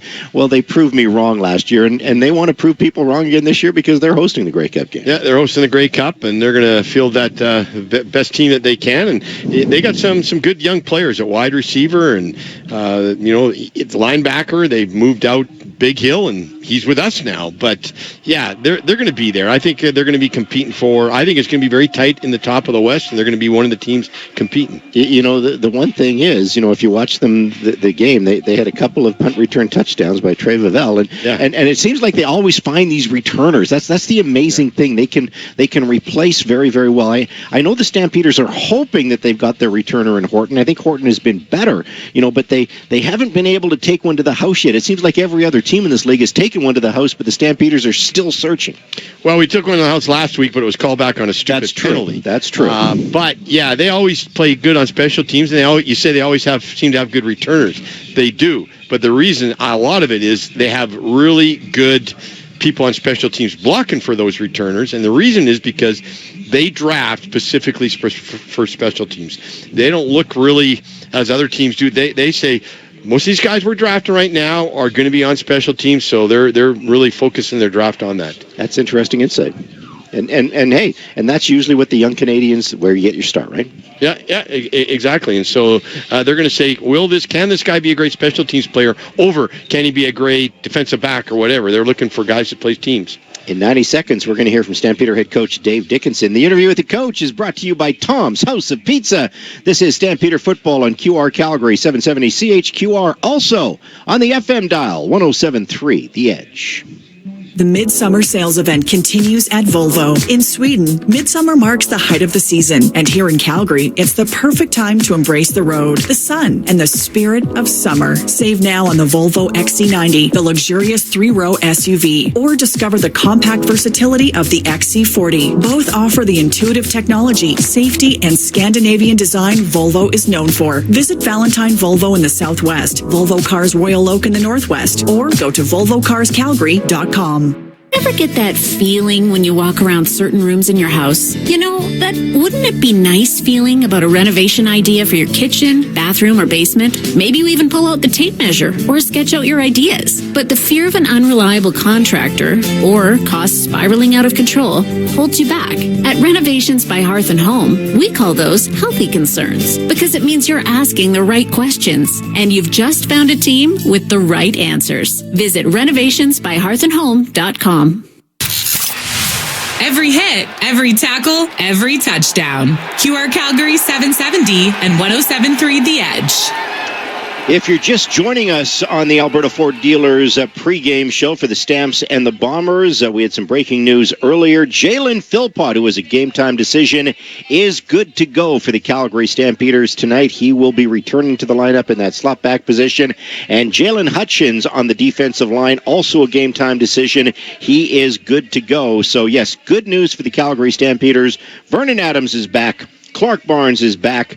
Jalen Philpott is back. So this is very, very important and good news for the Calgary Stampeders as they get ready to take on the Winnipeg Blue Bombers. Time right now to check in with the head coach and general manager of the Calgary Stampeders. The coach is Schultz for Tom's House of Pizza with the coach. Here is Mark Stephen. Well, Dave, must have been fun putting the depth chart together on a long week, and it allowed you to get several players back and plug into the lineup. Has to be kind of satisfying after playing an awful lot of football in July. Yeah, we did in a lot of road games, and like you said, it didn't end the way we wanted it. So we're anxious to get back at home and a great opponent in Winnipeg, but we're anxious to get back out there and see if we can get back on the winning track. Particularly, you added a couple of Canadian receivers. It's kind of tough to find top-end Canadian receivers. You've got some, but they have to get on the field, and finally a couple return. Yeah, I think, Clark getting back, and then Jalen should be good to go. We're going to let him go through warm-ups and make sure he gets through everything fine. We need him. We need those guys are some of our best players. Canadian or American, don't matter. Some of our best players. Does help us a lot on the ratio, though, so we don't have to try to juggle other positions. We need our offensive line to play well. We need our offensive line to generate movement, make sure we can run the ball, and then let our receivers work. And part of the reason the run game maybe didn't achieve what you wanted in Ottawa, the ratio, you had to limit certain guys to certain touches, and just a whole bunch of things had to be juggled around, so you don't have to worry about that as much this week. Yeah, hopefully not. I do think, though, it comes down to physicality, and we just didn't have the same edge we'd had in the previous games, and that's a full group, receivers, O-line, everybody. We need that against Winnipeg. We understand they're always a rough, tough team that brings it. In order to beat them, you got to be able to control the line of scrimmage. We'll see what happens. Dave, you used both punters this season, changed it back and forth, haven't been shy about doing that. What's the factors that go into you making up your mind about who punts in any particular week? Well, I do feel like we chart everything, we make it competition. I do feel like they're very, very close. If with Frage getting this game, I throw the Ottawa game out in the rain because it really does mean they both have 4 games, and then we'll have the bye week to kind of see where we think each one maybe is better than the other. I would like to settle in on one guy for sure during the bye week. So Fraser gets a shot. He kicked well in practice. So did Mark. But we're going to go Fraser, and then we'll check things out in the bye week. On the topic of special teams, you did have a touchdown taken off the board in Ottawa, but how about overall the return game? It seems Horton is getting more and more comfortable. Yeah, I think there's a little bit more room. I do feel like he did a nice job, ran fearless. You can see that, and I think it does take a while for these guys to kind of see how to set at the block, how much room they got up here in Canada. I think that's been true with a lot of returners in our league. They do seem to, as the games go on, find their feel, and he did that. We just hopefully, like I say, keep those big plays on the board. We've been winning field position battle all year. We just haven't had that big touchdown. It'd be nice to get one. I know there's 12 guys on Winnipeg's defense, but it seems all eyes end up on Willie Jefferson. Just thoughts on playing him, because he really frustrated the Argos a week ago. Yeah, same thing. He's always been one of the best. Like you said, he can impact the game in many ways. Not only, like you said, with the sacks, but he does seem to bat the ball down more than anyone else in our league. It's probably history that I know of. Not history, maybe, but it's certainly since I've been around. He's a spark plug for them, and he does create that energy. So we have to know where he's at, but we also just have to play our game, trust our techniques, and try to win that battle. All right, well, Dave Dickinson has been our guest, and play this game, then off to the bye week. Thank you. All right, yes, the bye week coming up for the Calgary Stampeders after this game against the Winnipeg Blue Bombers. The Saskatchewan Roughriders are going to be here on the 23rd, and then it'll be a third home game, Labor Day, as the Stampeders play their next 3 games here at McMahon Stadium. The interview with the coach brought to you by Tom's House of Pizza, serving Calgarians pizza made to perfection since 1963. Interesting question that Mark asked the coach about the punters. And you look at the numbers, Mark Vassett and Fraser Mazin, they're basically identical. One is averaging 49.1, the other is averaging 46. One said 23 punts, the other said 21 punts. So it's been very, very close. Do you think there is one guy that's got the inside track? Because as Dave said, after Labor Day, they want to go with probably one guy. I think Fraser's probably got the inside track that he's back, yeah. And that's not to say that Vassett hasn't played well, because he did. But I think he had a couple kicks there that, really gave him bad field positions, 1 or 2 bad ones, where I have not seen Mason kick any bad ones. But, very good. It's unusual that you have a punting competition going on and you're still like 7-8 games into the season. Well, they were both high draft picks in the global draft. Of course, Fraser was the number 1 pick overall. In the second round, it was Mark, the number 1 pick. They knew they were looking for a punter when Cody Gray signed with the Edmonton Elks. So we'll see how this battle goes, and maybe it gets determined today, because it doesn't look like the wind is going to be a factor in this game. There's a light breeze, but it doesn't. It looks like a great day for football. Oh yeah, perfect day for football. It's not too hot out there. It's just going to be perfect for football. And yeah, right now it doesn't look like the wind's going to be a big factor. Maybe slightly going from our right to our left, but not by much. Yeah, and not very often we see Rene Paredes have a bad game. I would say he had a bad game against Ottawa. Yeah. There's special teams I thought really played well, except for penalties, and Rene just didn't kick it very good, which is unusual. He's got to pick it up. Okay, we'll see what happens today against the Winnipeg Blue Bombers. We're going to take our final break here on the pregame show. When we come back, Greg is going to set up his keys to the game. He's going to do that for the Alberta Ford dealers. This is the home of the Calgary Stampeders. We are QR Calgary, 770 CHQR, and 107.3 The Edge. I'm here with Mike, a Ford employee, to hook me up with a deal on a new Super Duty. Oh, with Ford employee pricing on now, you don't really need me. You pay what we pay. So I just get your price? Yep. Tell them Mike sent you. Or Maria, or Namig. Ford employee pricing is here, where you pay what Mike pays. Or Genevieve, or Elise, or Kevy. Right now, get up to $12,835 in employee price adjustments on eligible 2025 Super Duty models. For details, visit your Alberta Ford store or Ford.ca. Western Financial Group, Canada's insurance broker, a proud partner of the Calgary Stampeders, has been insuring Canadians since 1905. Western's insurance brokers will save you money by bundling your home and car insurance and find you insurance for all your needs, including business. Protect your turf with the right coverage, and you can stay in the game. Visit westernfinancialgroup.ca or call 888-594-3120 to get your free quote. Every hit, every tackle, every touchdown. QR Calgary 770 and 107.3 The Edge. After back-to-back losses to the Montreal Alouettes and the Ottawa Redblacks, the Calgary Stampeders looking to get back into the win column tonight against the Winnipeg Blue Bombers.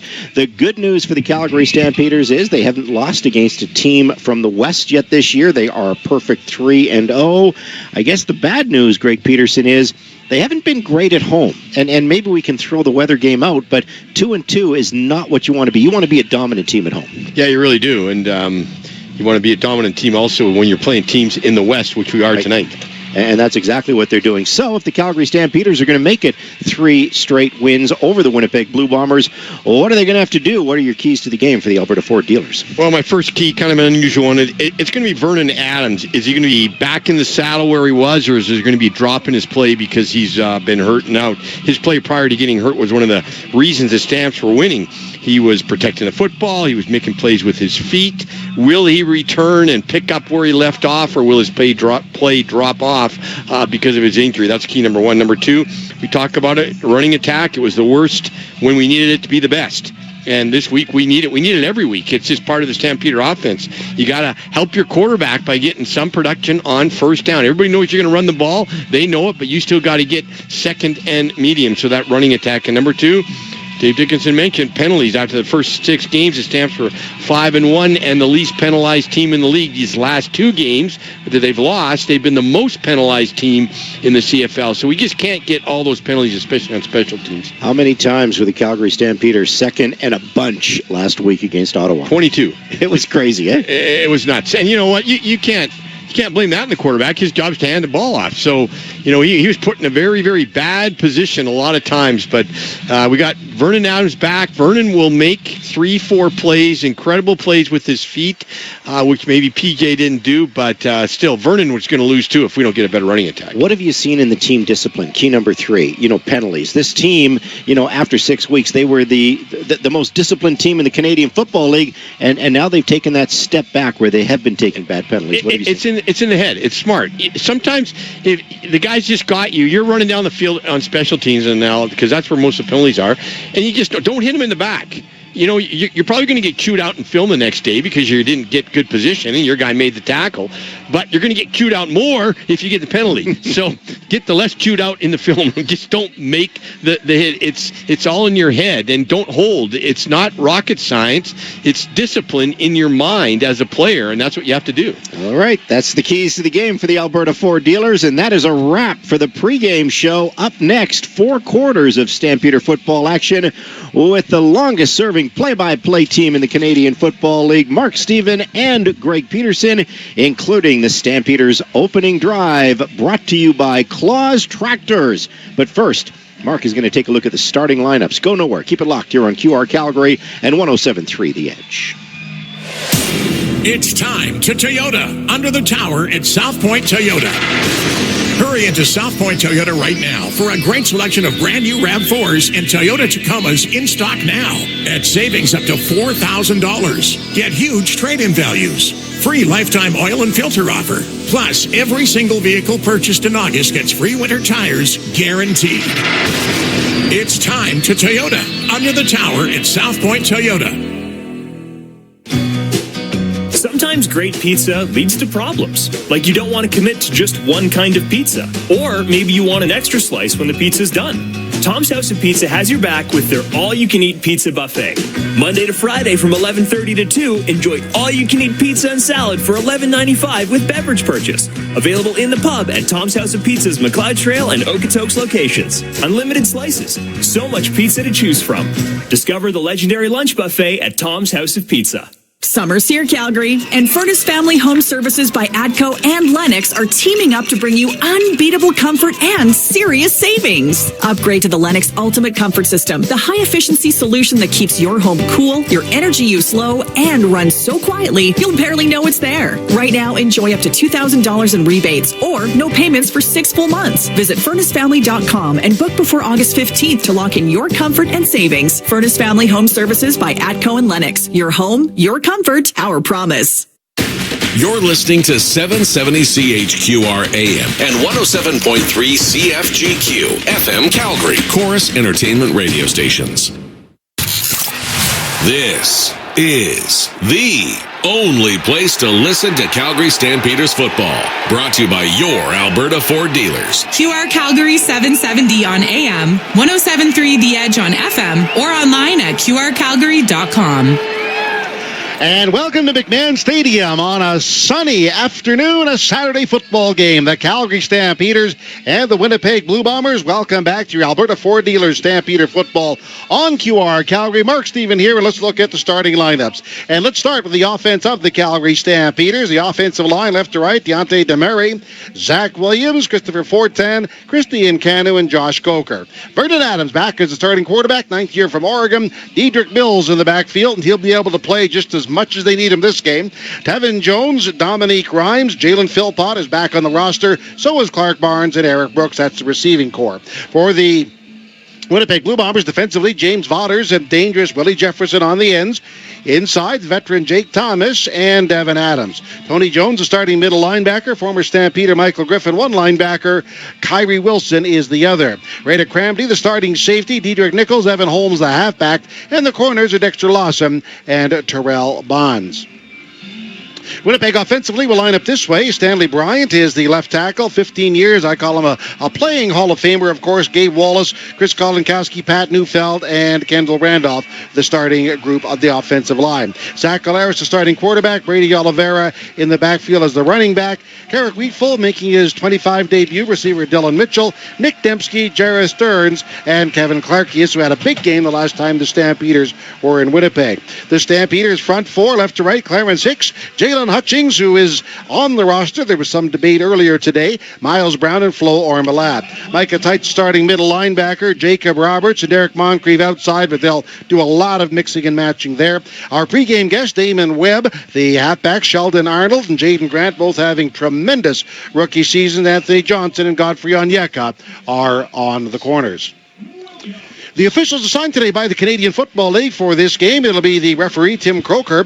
The umpire is Matt Spetter. The down judge is Rob Hill. The line judge is Lauren DeBell. The side judge is Ryan Stark. The back judge is Rob Skaggs. And the field judge is Chris Donaldson. As mentioned, just a fabulous day for football here at McMahon Stadium in Calgary. It looks like a beautiful blue sky with some streaky clouds above the stadium. Overall, though, it looks like just a fantastic day for football. And really glad you're with us here on QR Calgary Stampeder football. Our play-by-play broadcast only moments away on QR Calgary, 770 CHQR and 107.3 The Edge. It's almost here. We're 90 seconds away from the opening kickoff on QR Calgary 770 and 107.3 The Edge. Mark Stephen and Greg Peterson bring you all the action just as they have for over a quarter century. Call it a wrap on the pregame show. Up next, it's game time. Calgary Stampeders football, brought to you by your Alberta Ford dealers. On QR Calgary 770 and 107.3 The Edge. Wolf Chev GMC Buick Calgary is leading the pack, celebrating an all-new location and the same amazing experience. For a limited time, save up to $12,000 or get 0% financing for up to 60 months. Plus, eligible Costco members receive an additional $1,200 off select vehicles. Run with the pack to Wolf Calgary, your General Motors superstore. Now open at 768 101st Street Southwest, just off Stony Trail. Make your down payment go further. This summer, Shane Holmes is matching your down payment dollar for dollar up to 10% of your home's base price. The more you put down, the more you save. Put down 5%, get 5% off. Put down 10%, get the full 10% off. It's that simple. Hurry, this promo is only valid for the first 5 homes sold per community. Once they're gone, they're gone. Available for Shane Holmes front drive, laned, duplex, and townhome product types on select lots. Visit ShaneHolmes.com. Promotion subject to change without notice. Here we go, Stamps fans. The moment you've all been waiting for. Every hit, run, pass, and touchdown. Right here on your Alberta Ford Dealers Stampeders football. Kickoff is now with Mark Stephen and Greg Peterson on your home of the red and white for over 30 years. QR Calgary 770 and 107.3 The Edge. Hey, we're coming to you live from the South Point Toyota Billy Powers broadcast booth. Get your best deal during the Get In and Go event under the Toyota Tower at South Point Toyota. And welcome, football fans. This is the time and this is the place for another edition of Calgary Stampeder football. QR Calgary and the Canadian Football League are proud to bring you today's game featuring your Stampeders and the Winnipeg Blue Bombers. We'll bring you all the drama and excitement from our broadcast booth at McMahon Stadium. In the booth, Mark Stephen and Stampeder All-Star Greg Peterson forming the longest broadcast tandem in league history. Greg, What are you looking for as we get ready for this game today? Well, beautiful day, Mark, and we've beat these Bombers twice, but it's tough to win 3 in a row. It should be a great matchup tonight. Coming up, the opening kickoff, 90 seconds away. More great Stampeder football on your voice of the Stamps, QR Calgary. If you're easily offended, yeah, this ain't your night. But if you live for truth bombs, savage punchlines, and comedy with zero chill, the Deerfoot Inn and Casino has your seat. On August 29th, comedian Jimmy Dore hits the stage at the Chrome Showroom for a night of R-rated comedy that hits harder than your ex's texts at 2 a.m. Jimmy Dore, August 29th. General admission and VIP seats plus meet and greet are available. Get your tickets today at deerfootin.com. We're fun! From the moment the seed is planted, your days until harvest are numbered. One decision builds on the next to produce greater returns for your farming operation. So when it comes to harvest, you rely on the only machine built to deliver the numbers you deserve. The Claas Lexion Combine gives you the quality, efficiency, reliability, and precision that makes every minute count. But when the countdown ends, brighter solutions are ahead. Lexion. Let the numbers drive the decision. Brighter solutions built by Claas. It's time to Toyota at the Giant Country Hills Toyota. Your Toyota Giant has brand new RAV4s and Tacomas in stock and ready for immediate delivery. Buy now and save up to $4,000. Plus, free lifetime oil and filter offer, giant trade-in values, and free winter tires with every single vehicle purchased in August. Guaranteed. It's time to Toyota right now at the Giant Country Hills Toyota. Thanks for listening. This is Rene Paredes, kicker for the Calgary Stampeders. Now back to Stampeder football on QR Calgary. And on the topic of Rene Paredes, welcome back to McMahon Stadium. Kicked his 600th career field goal last week. That was the only one he made. He had an uncharacteristic off night for the great veteran of the Stampeders. Anyway, the captains are meeting at center field, but it looks like a magnificent day. Shirt sleeves everywhere, shorts everywhere, and Dave McIver is at as nice a field level as it would appear. Greg said it nicely in the pregame show. It is absolutely perfect out here, Mark. Very little wind, a little bit from the south side of the stadium to the north side of the stadium, but this is perfect football weather. Can we have an exciting football game we've seen all weekend? Well, that remains to be seen. You got it. Welcome back to Stampeder football on QR Calgary 770 CHQR. Get this. We have played 3 games in the CFL this week already. This is the last one. The combined margin of victory of the 3 games is 8 points. Wow. That's some amazing. 46-42, Ottawa over Toronto. Edmonton, Elks 23, Montreal 22. The BC Lions 41-38 over Hamilton in overtime. So this game's got some big standards to live up to after those crazy 2 games this weekend. It's been amazing. Yeah, just great entertainment in the CFL, and the opening kick or tip. Coin flip, Mark. Looks like the Bombers won the toss, and they elected to take the ball. A bit of a breeze blowing in from the south end of the stadium. I wouldn't say it's a huge issue right now, but it is noticeable. Those flags are gently fluttering in the wind at the north end of the stadium in the northeast corner. Calgary Stampeders meeting the Blue Bombers for the 3rd time this year. I think we touched on it earlier. Turnovers and penalties. I know it's something from the coach's cliche book, but in the Stampeders' 3 losses, they've been -9 in the giveaway takeaway department. And the last 2 games, 24 penalties. So a couple of things to work on as they get set for this game. Yeah, and they're going to have to do a good job on this with their kicking and punt coverage team and kickoff coverage, which we're seeing the kickoff coverage team going out there because Trey Vavell, 5'11", he's only 160 pounds, rookie returner for the Bombers. He took 2 returns back, one for a punt and one off a kickoff, and really that won him the game, their last football game. So this return, he's got some quick feet. He gets in the hole really, really well, so they're going to have to really cover well. Well, 2 things on him. First, that's the first time that has ever happened in the history of the Blue Bombers. Think about that. Some of the greats they've had going way back, that somebody's returned both a punt and a kickoff for a touchdown in the same game. And they were debating, I saw an online interview with Trey, and they said, how do you pronounce your last name? He said, whatever you want to say. Babel, just pronounce it. I don't care. So if he's good with it, I'm good with it. He's a good one, I'll tell you. And the reason a lot of it, Mark, it used to be that they had one person do kickoffs and another do punts. Because a lot of times you were a starter and you were a punt returner. I was in that position, or you were a starter and you were a kickoff returner. Ronnie Hopkins when I played something like. Now the returners become a specialty position in its own right. That's the only thing the guy is to do, is to be a good returner, so they can focus on both kickoff returns and punt returns. Stampeders will kick off from our broadcast left, the north end of the stadium. They're out in their red jerseys with the white numbers, the red pants, and the red socks, the color rush uniforms.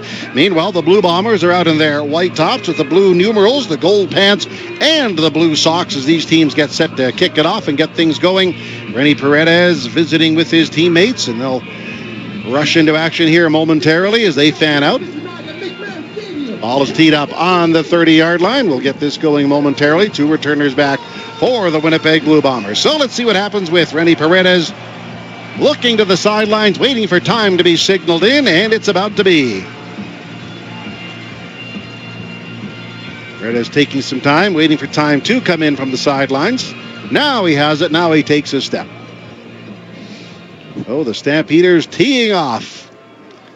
Game number 9 of 2025. We're underway, 5:08 local. That ball is kicked off, and it's going to be returned by one of the off returners for the Winnipeg Blue Bombers. No, it's Valvel with the ball. He has it, takes it outside, 35, runs out of bounds at about the 38-yard line into the Stampeder bench with Jacob Roberts in pursuit. So the Blue Bombers bring the offense on the field. Yeah, Jacob Roberts is having a great year so far. He's playing that will linebacker position. He's tops on the team in defensive tackles and picked up his 5th special teams tackle on that play. Yeah, having a very good year on both facets of the game. Here come the Blue Bombers out of the huddle. They'll scrimmage. They say the 37-yard line is where they'll spot things. Veteran Zach Galeros back on the roster, leads them out. He stands in the gun. Winnipegger Brady Oliveira shifts to the left in the backfield. And on first down, Galeros takes the pass. In his drop, standing, has time, fires across the middle. That ball is caught at the 50-yard line. Breaking across the middle to pull the ball in for the Winnipeg Blue Bombers. A big Clarkius, and it's a first down. Yeah, good. Great protection up front. Claire stood in that pocket a long time. He likes to throw over the middle. He's very accurate, and a good job by his wide receivers to find that little sliver of a window in there, but they got to get to Claris a little bit better than that. Yep, big pickup for the Blue Bombers of 14 yards as they have another first down, or a first down, as we're just underway at McMahon Stadium. We full splitting left for the Winnipeg Blue Bombers. Stampeders showing a 4-man front. Calero, snap screen in the right flat. That ball is caught at the 50. Dembski tries to bust it outside, gets to midfield, and the Stampeders push him down there as Grant is over to knock him down. That'll be, let's say, a 6-yard gain, 2nd and 4. Little snap screen to the wide side. Good job by the Bombers receivers. And when you're stock blocking a guy, the best thing to do is not give ground. Don't let that defensive back push you back. And as a matter of fact, they pushed the defensive back and got 7 yards on that play. Dembski is the number 1 player in terms of receptions for the Blue Bombers this season. Winnipeg 2nd and 4. They're across midfield. The Stampeder 53. They set up a bunch formation at left tackle. Caleros with the ball, giving out a receiver sweep. Taken by Dembski. He runs right, gets to the Calgary 50, then is stood up, and he is short. Well, I don't know who the injured player is, but Calgary Stampeders read that fly sweep just perfectly, but I think that was our defensive end, Clarence Hicks. He had a perfect shot at him. He just missed him. Could have been about an 8-yard loss, but it's going to be short now. About half a yard, so the Blue Bombers got a decision to make here. Anthony Johnson up from his corner spot. Clarence Hicks is holding his shoulder right now as he's coming off the field. Well, in fact, they're going to call the sticks on from the near side. So yeah, it would have been, if he just would have made that tackle, it could have been a 5-yard loss, but he dove at him and just missed. And you got to wrap up with a good, solid player like Dembski or others. If it is short, it's going to be barely short, Mark, and I'm quite sure they're going to go for it. They'll bring in big Chris Streveler, I'm sure. Inch short, yep.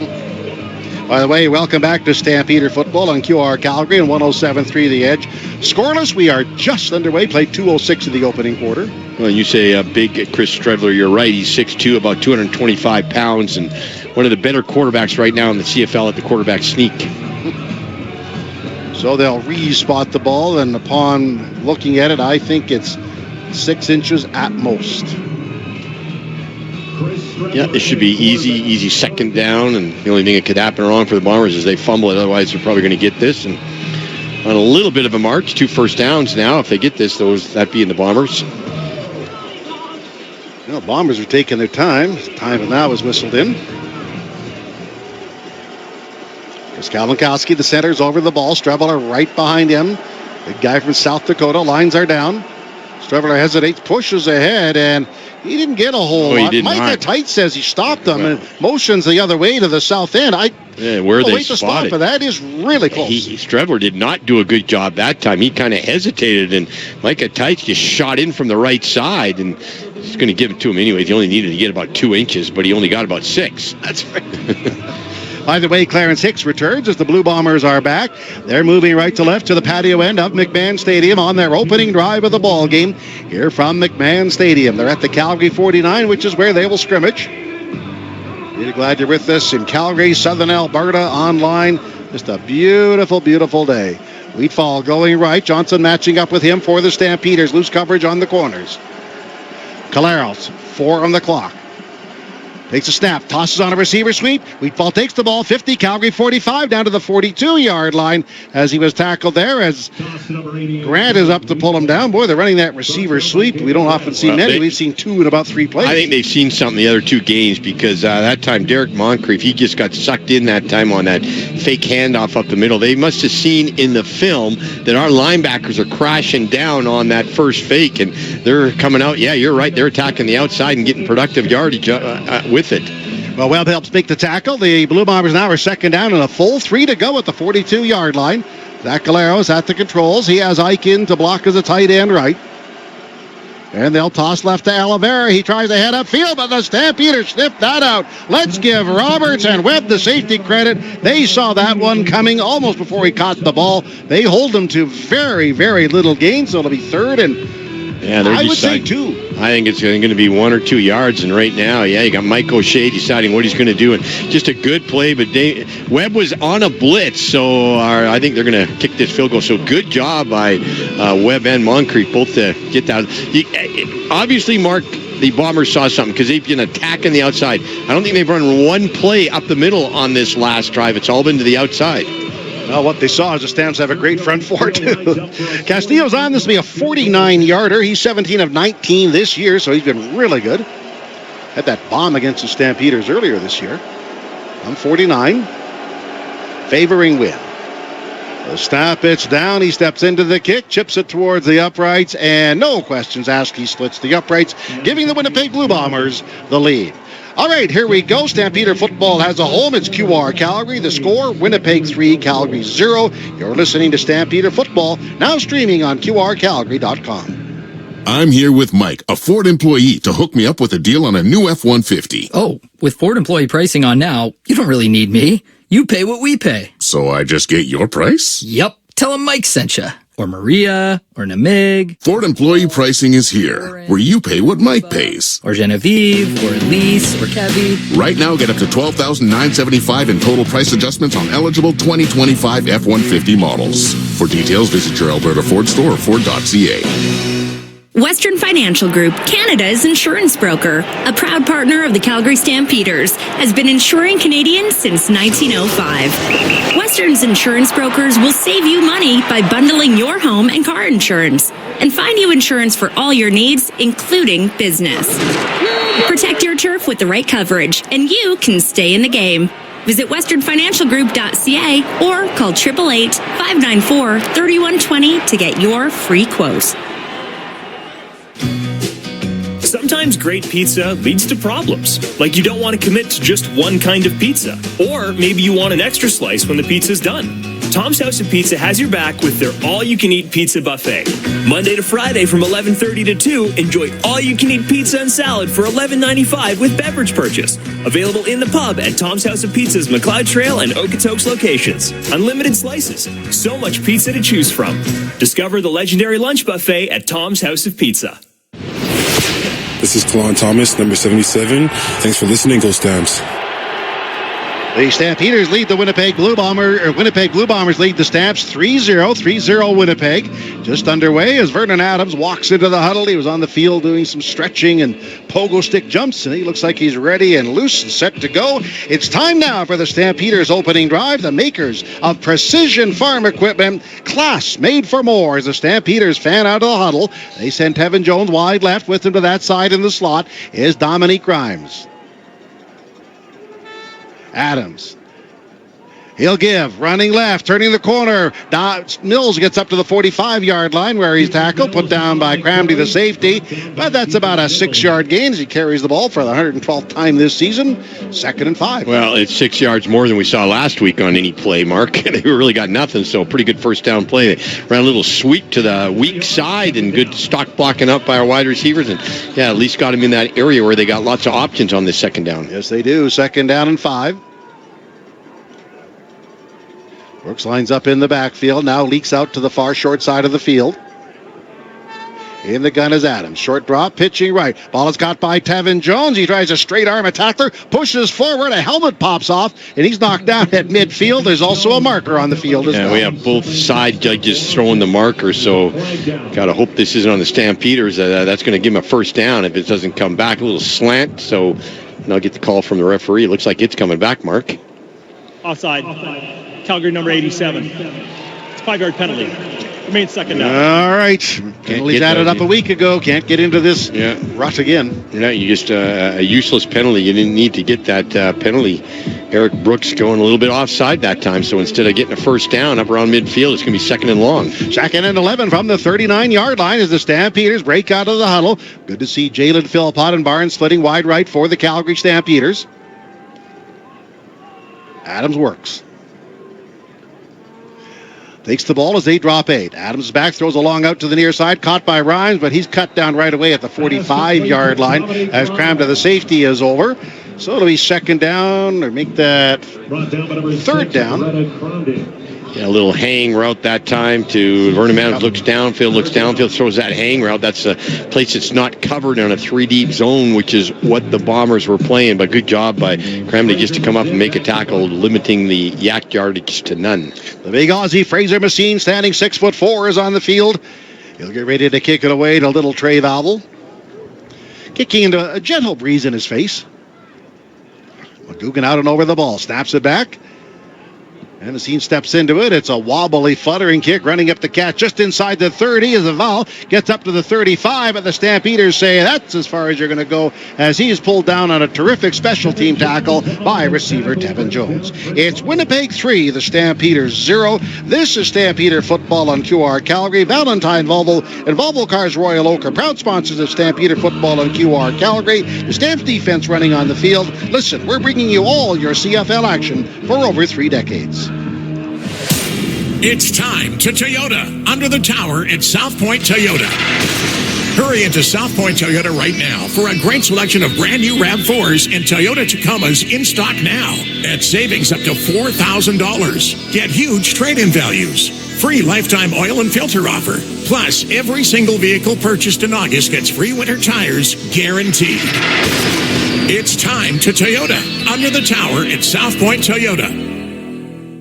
Make your down payment go further. This summer, Shane Holmes is matching your down payment dollar for dollar up to 10% of your home's base price. The more you put down, the more you save. Put down 5%, get 5% off. Put down 10%, get the full 10% off. It's that simple. Hurry, this promo is only valid for the first 5 homes sold per community. Once they're gone, they're gone. Available for Shane Holmes front drive, laned, duplex, and townhome product types on select lots. Visit ShaneHolmes.com. Promotion subject to change without notice.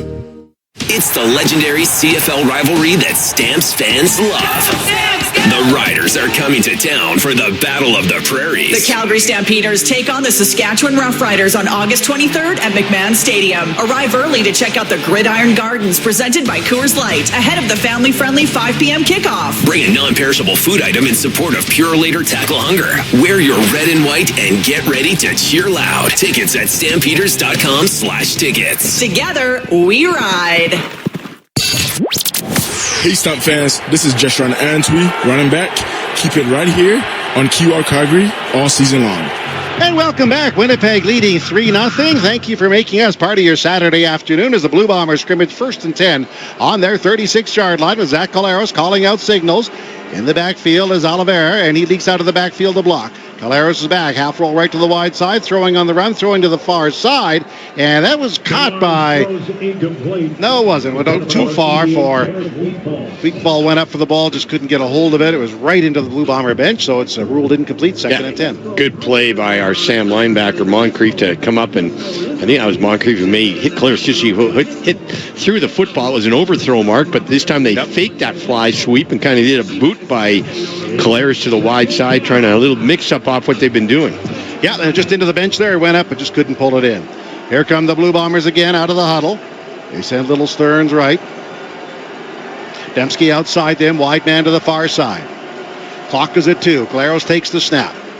Retreats, dancing, throwing to the near side, off his feet, then clobbered as Clarkiewicz knocked into the Stampeder bench, making the catch, but Derek Moncrief made him pay, and they are short as it's spotted at the 44-yard line. It'll be 3rd and 3. Well, and what they're doing, Mark, is they're spying Oliveira, because that time Collaros wanted to dump him. Oliveira, like he did last game, like he always does, he comes up as if he's going to block, and then they leak it and they dump it to him. They got an easy first down, but they're spying him like you would spy a quarterback, and that he had to throw that way out. So good play, good strategy by the Stampeders. Shayan on to punt, averaging 47.9 yards per punt. Little Horton is back to his turn. He busted one to the house last week, but it was called back on penalties. Let's see what happens here. Shayan gets away, a low line drive, bouncing on the far side of the field, rolling down to the 12-yard line, and he's just going to let it go out of bounds at the 12. Good kick. Yeah, good kick, and he had no opportunity for a return, which is exactly why it was a good kick. Well, we go to break. That's Stampeder football on the air. We're at McMahon Stadium. The score, Winnipeg 3, Calgary 0. This is Stampeder football on QR Calgary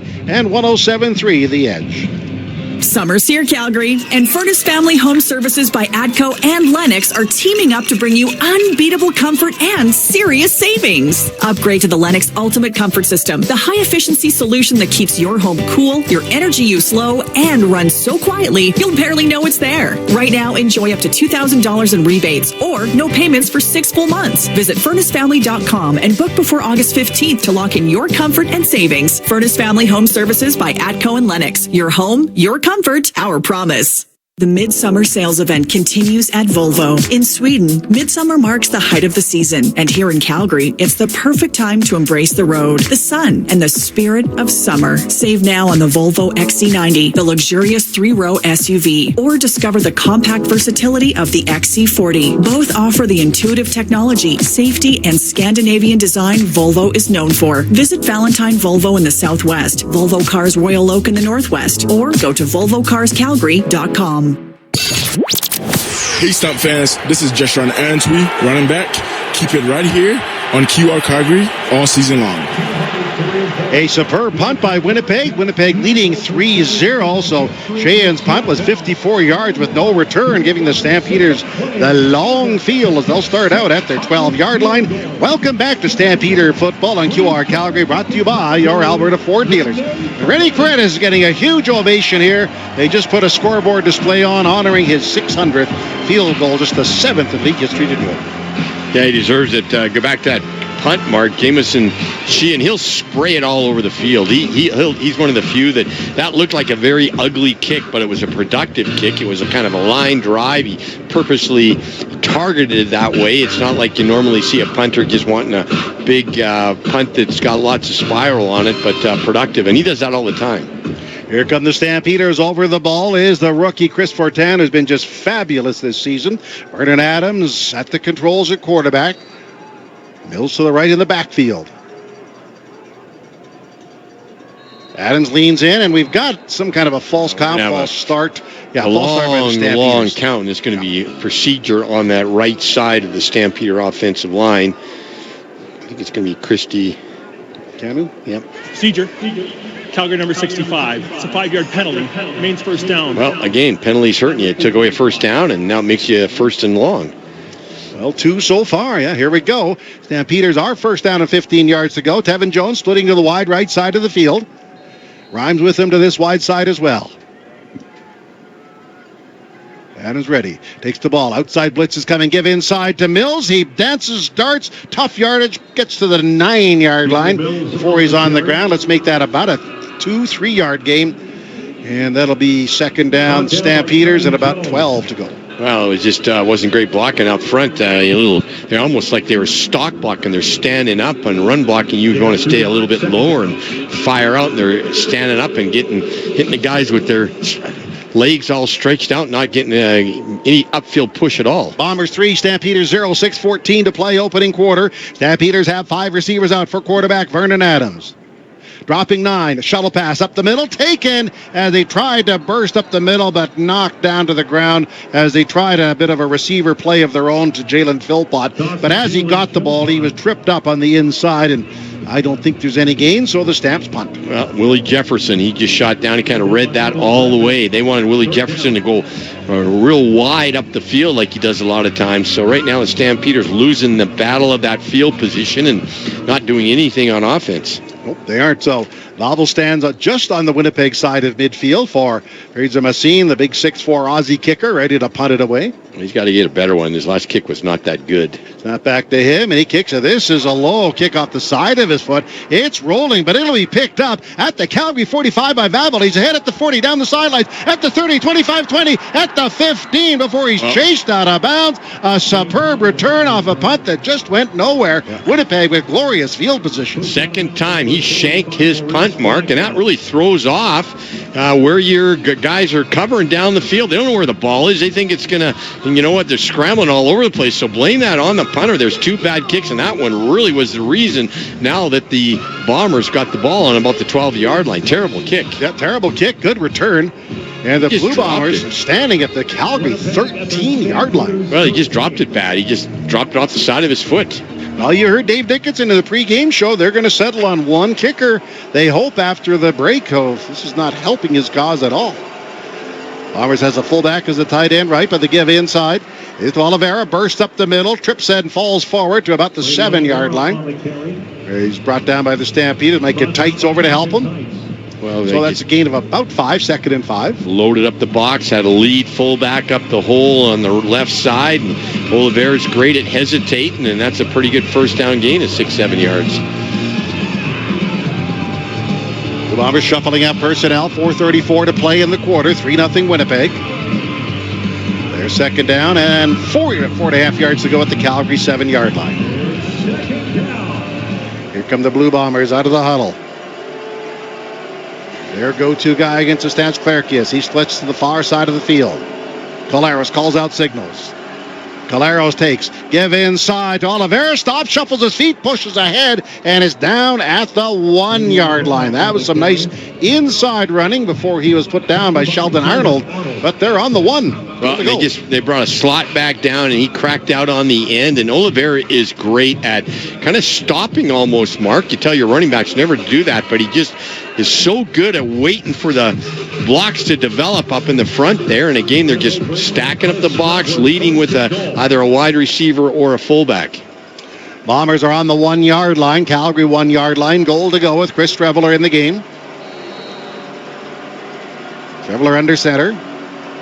He'll take the ball, pushes through a hole left side of the line. He's in the end zone. Touchdown, Winnipeg. Well, that's all because of a bad special teams kick. And right now, the Stampeders got to get something going. They're just in a funk, both on offense and special teams. Yeah, they haven't got unpacked just yet. It's 9-0 with 3:29 remaining in the quarter. Of course, pending this extra point. Got to find a spark to get things going. They haven't had one just yet. Lots of time remaining, though. So the Blue Bombers will be on for the extra point. And that one is kicked through by Castillo, splitting the upright. So the Winnipeg Blue Bombers are leading by a count of 10-0 over the Calgary Stampeders. So the Blue Bombers picking up the advantage on a very tough, poor punt. The Stampeders kick, and they returned it deep into Calgary territory for a bit of a gimme. Well, I know Jock's got Coach Ryan Sheehan on from the University of Calgary at halftime. Greg, yes, the whole amateur football scene as we get later into summer towards Labor Day starts to pick up. I know some of the Bantam football and some of the other lower leagues will soon be starting, and that'll be very exciting to get young guys on the field and maybe one day playing at the Mann Stadium. Yeah, football season is upon us, and it's high school starts soon. Bantam football starts mid-August, and you got the women's football as well, and Pee-wee. So we got a great minor football system here, and they're starting right up in a couple of weeks. Yeah, and I know they got a big football jamboree coming up as well. They raise money for Ronald McDonald House, so it's really good to see football. It's a beautiful, beautiful day. It does make you think of going outside and playing football, just based on the weather. About 23 degrees here at kickoff. A very, very gentle breeze, just some scattered broken cloud over the stadium, but not much else. Lots of people showing up strictly in shirt sleeves or old Stampeder jerseys and showing their fan support. I've seen quite a few as John Cornish shirt. I saw one, Justin Phillips. Remember Justin? Linebacker, about 07 to 13. Saw 44 Phillips. Well, after the rain we've had in this city, we deserve some good weather. And it was great that the Stamps got this good day. And it'll be even better if they start playing a little bit better football, because I think they've come out a little bit flat, Mark. This opening quarter got themselves in a little bit of a hole, and that's the last thing you want to do with the Bombers, especially if you're going into that fourth quarter with them having a lead. They are the best in the league at dragging out the clock and using up time. So Stamps got to pull himself out of this early hole they got him into. Blue Bombers will be kicking off from the south end. Ludovic Choquette, the fine rookie, is one returner. The principal returner to the far side is little Kalen Horton. All 5'8" of them. Ball's on the tee. The Blue Bombers will kick it off. And it's pounded in the direction of Horton. He'll camp under, return at the 5, far side of the field. 10 at the 20, at the 25, finds a seam, gets up to the 30, but then a shoot-top tackle brings him down. Jones, a linebacker, putting his hand out. Otherwise, he was exploding for big yardage. Well, he's fearless, Mark. I like how he doesn't stop his feet. He sees a hole and just hits it right away. So that was a real good kickoff. It got down to, Horton kind of retreated on the 5-yard line, got up to about the 35. That's where he is right now, and that's where the Stampeders are. They do not have a first down yet. Got to get something going here, as we're late in the opening quarter with 3:09 remaining and Winnipeg leading 10-0. Adams calling out signals, full house backfield. Now they leak out to the far side.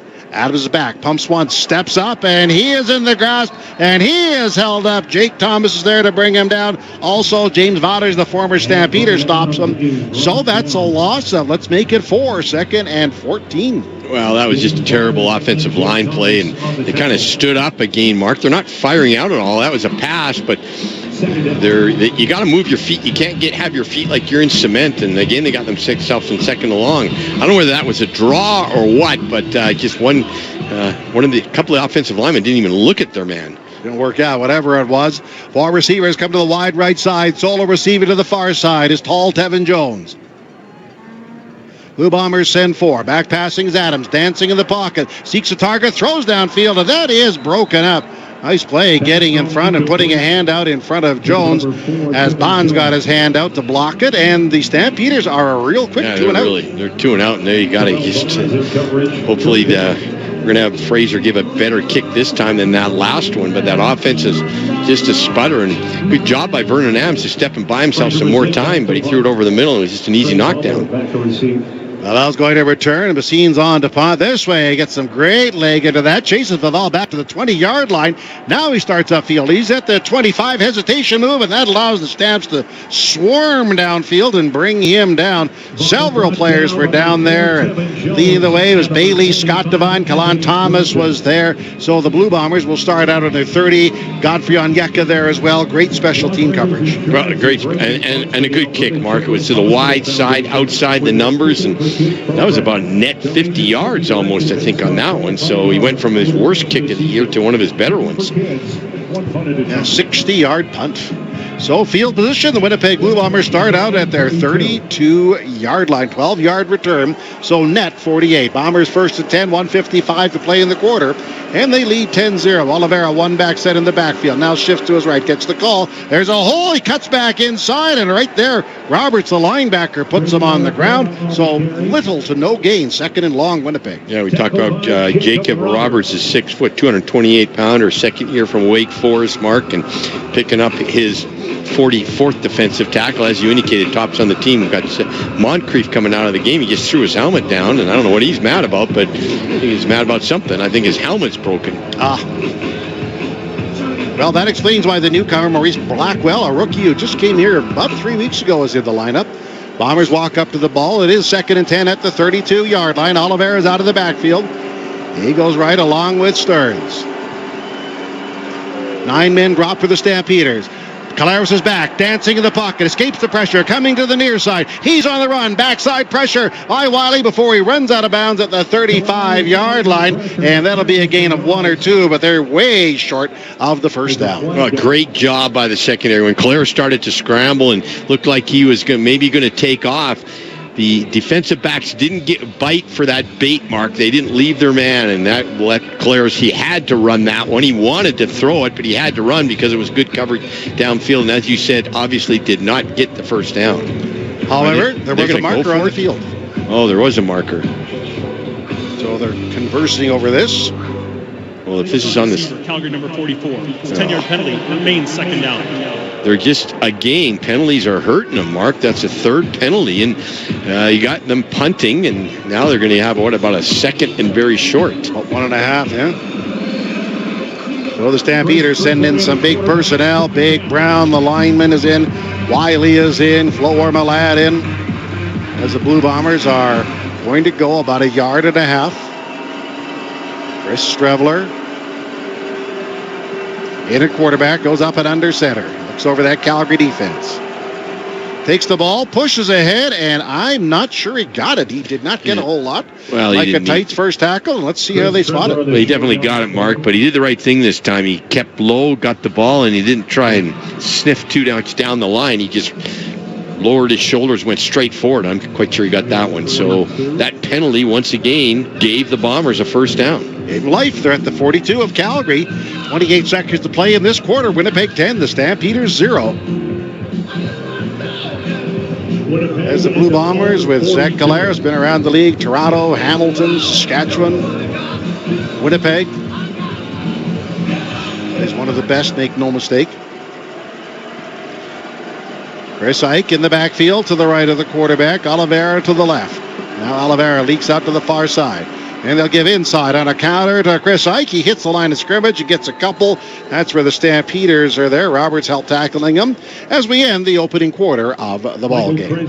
All right, that's it for our first quarter. The score is the Winnipeg Blue Bombers 10, the Calgary Stampeders 0. Up in a moment, second quarter football action. You're listening to Calgary Stampeder football on QR Calgary 770 CHQR and 107.3 The Edge. Your Cooperator's Advisor can help your business do what you want it to. Like we have 2, actually 3, make that 4 locations plan. Talk to a local advisor today about small business insurance that sees your needs as anything but small. Looking for a local Cooperator's Advisor? Give Jeff Coots from Shaughnessy Insurance Agency a call at 403-221-7252 and see the difference a personalized plan makes. Cooperators, investing in your future. Together. If you're easily offended, yeah, this ain't your night. But if you live for truth bombs, savage punchlines, and comedy with zero chill, the Deerfoot Inn and Casino has your seat. On August 29th, comedian Jimmy Dore hits the stage at the Chrome Showroom for a night of R-rated comedy that hits harder than your ex's texts at 2 a.m. Jimmy Dore, August 29th. General admission and VIP seats plus meet and greet are available. Get your tickets today at deerfootin.com. We're fun! It's time to Toyota at the Giant Country Hills Toyota. Your Toyota Giant has brand new RAV4s and Tacomas in stock and ready for immediate delivery. Buy now and save up to $4,000. Plus, free lifetime oil and filter offer, giant trade-in values, and free winter tires with every single vehicle purchased in August. Guaranteed. It's time to Toyota right now at the Giant Country Hills Toyota. This is your home for Stampeder football. I'm Falari Rimalade, defensive end. Thanks for listening. Winnipeg Blue Bombers leading 10-0 as we're live from the Billy Powers broadcast booth. Brought to you by South Point Toyota at McMahon Stadium. Welcome to second quarter action. Greg has the stat story. Greg, the bad news is it was a rough opening quarter for the Stamps. The good news is there's 3 quarters remaining, and they better find that gear pretty quick. Well, it really was rough. First downs, the Bombers 5. Calgary did not have a first down. Net offense, Bombers 57. Calgary 8 total yards. Rushing, the Bombers 20, Stamps 7. Passing, Bombers 37, Stamps 6. And then a big stat here, penalties. Calgary 3, the Bombers didn't have one. Another one that popped out, I was just glancing while you were talking, net punting average. Winnipeg 54, the Stampeders 26.7. Yeah, no, that's a lot in real estate. Two bad punts. Two bad punts. 2nd and 8 from the 44-yard line. It's Winnipeg ball as they move left to right to the scoreboard end. Stampeders show a 4-man front. Calling out signals is Caleros.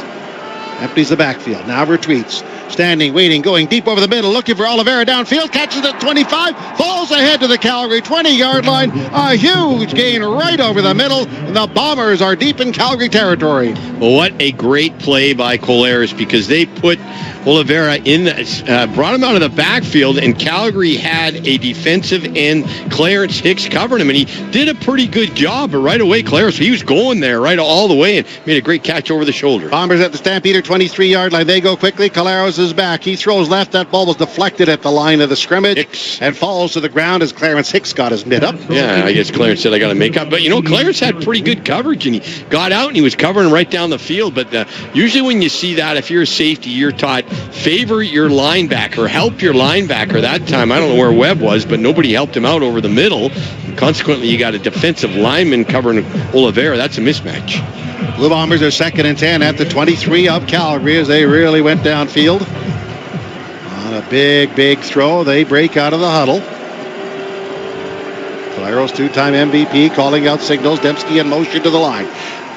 Back passing is Caleros. He throws on a slant, caught at the 5, heading to the end zone, standing up in the end zone. Touchdown, Stearns, Winnipeg. Well, 3 receivers to that side. One guy looked like that Stearns. He was going to run an out. It was man-to-man, and then he just stopped and went the other way. What a well-run football route, Mark. It totally fooled our guy, our halfback that time. He just bit right on the out, and then Stearns went up the field, and he was wide open just in front of the goalpost. He was, caught it and headed into the end zone and scored the touchdown. Big hole now for the year. It's a big hole all of a sudden. You got it. Well, let's see. Bombers send on the extra point crew.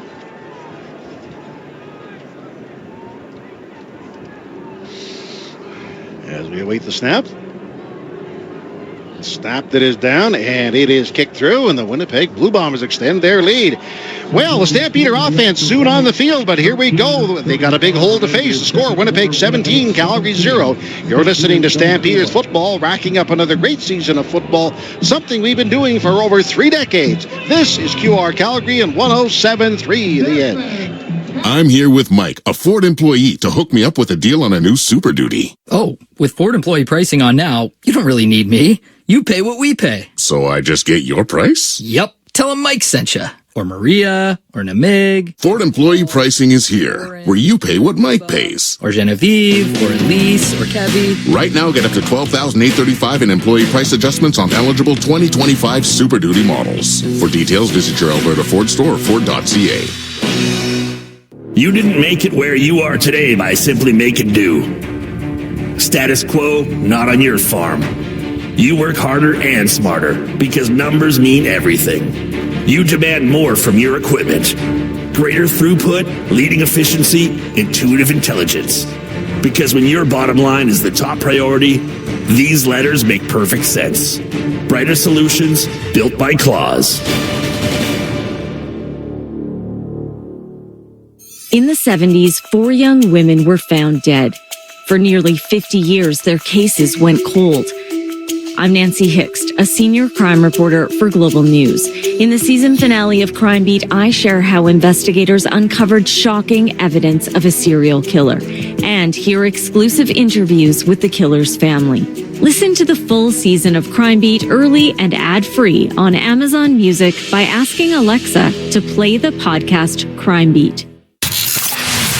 Thank you for listening to Stampeder Football. This is Dominic Grimes, wide receiver of the Calgary Stampeders. Winnipeg Blue Bombers have staked an early 17-0 lead. The Stampeders will return. They have Horton, the returner, to the near side. Ludovic Choquette to the far side. Stampeders offense, though, really under the gun to find, first gear. Well, they haven't even got a first down yet, Mark.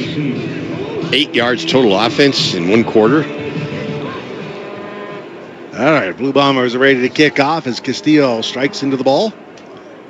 Endeavor end kick. Got outside the numbers, inside the 20 by Horton. Straight ahead at the 30, but the Blue Bombers bring him down at about the 32. Chris Ike is there to help bring him down.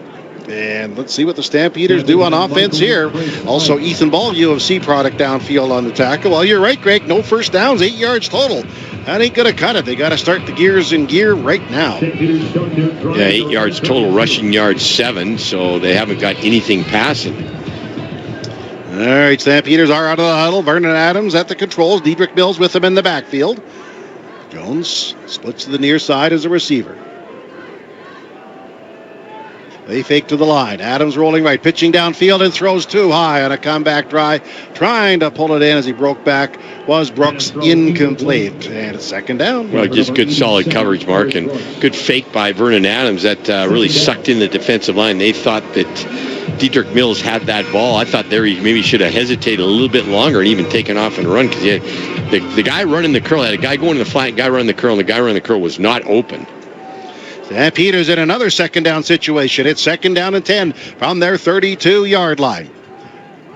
Again with the ball is Adams. He is back. Looking middle, launches a deep strike downfield, looking for Tevin Jones. Winnipeg 35, makes the catch at the 30, at the 20, breaks the tackle, 15, 10, 5, touchdown, Stampeders, 78-yard pass and run.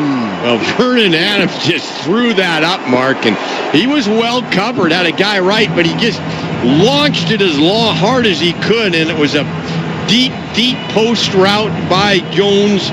Next thing you know, he runs right underneath it. The guy was draped over his back, and then another guy tried to make the tackle, and he couldn't bring him down. So probably one of the biggest offensive plays we've seen this year. 78 yards, his first touchdown of the season, as Vernon Adams and Jones were right on the same page. So the Stampeders break out of their doldrums in dramatic fashion with that big long bomb touchdown. So Paredes on for the extra point. Yeah, got the crowd buzzing. Ball is down. Paredes steps into the kick, and the Calgary Stampeders are on the board at 17-7 for the Winnipeg Blue Bombers over the Calgary Stampeders. With 12:27 to play in this quarter. But yet, Tevin Jones, great veteran, came over, Greg, as the horse races down the east side. Tell me there's a better celebration in all of pro sports with that horse and the flag fluttering behind. Well, Mark, the Stamps are the big play team right now in the CFL. They have more plays past 30 yards with the pass than anyone in the CFL by a long shot, and they've just been very productive, and they've been very productive against the Bombers with the bomb, and that was a big one. That was the biggest one yet. I think that we have Damian Alford with a 81-yard touchdown pass against the Bombers, by the way, but that was second longest. What'd you say it was, 78? Yep.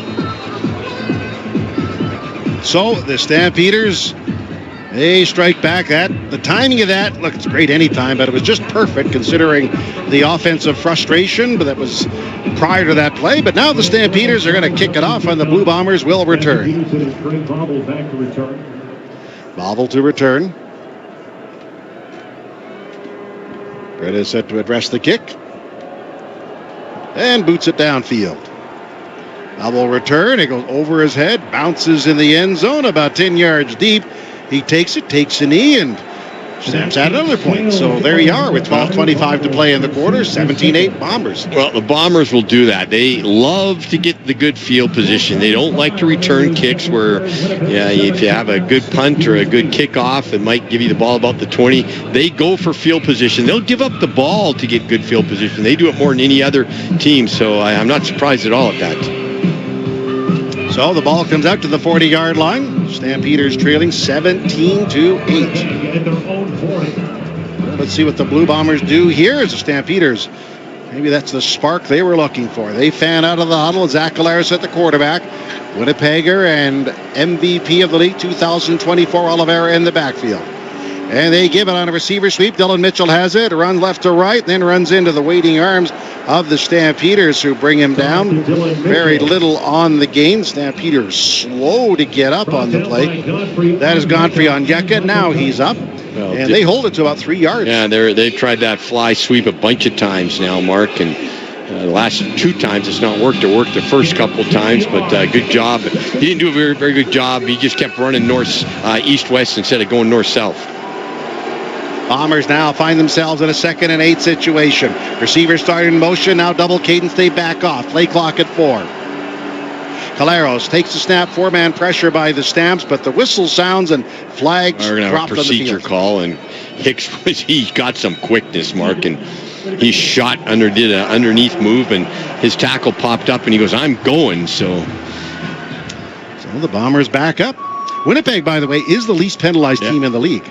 Yeah, they're the least penalized team in the league, but they're the worst team when it comes to giveaway, takeaway category. That is an issue. So Winnipeg will be second down, 13 yards to go. 11 minutes, 21 seconds to play in the first half. The Winnipeg Blue Bombers leading 17-8. Clarkias going left. Mitchell and Dembski to that wide side as well for quarterback Zach Caleros.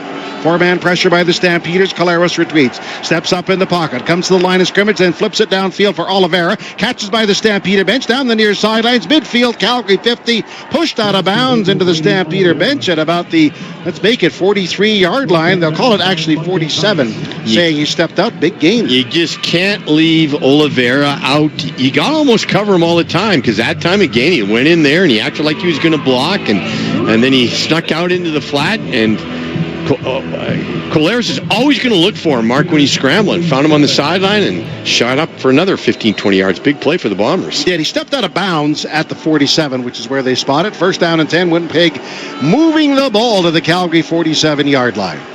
One back set with Oliveira. And he gets the call.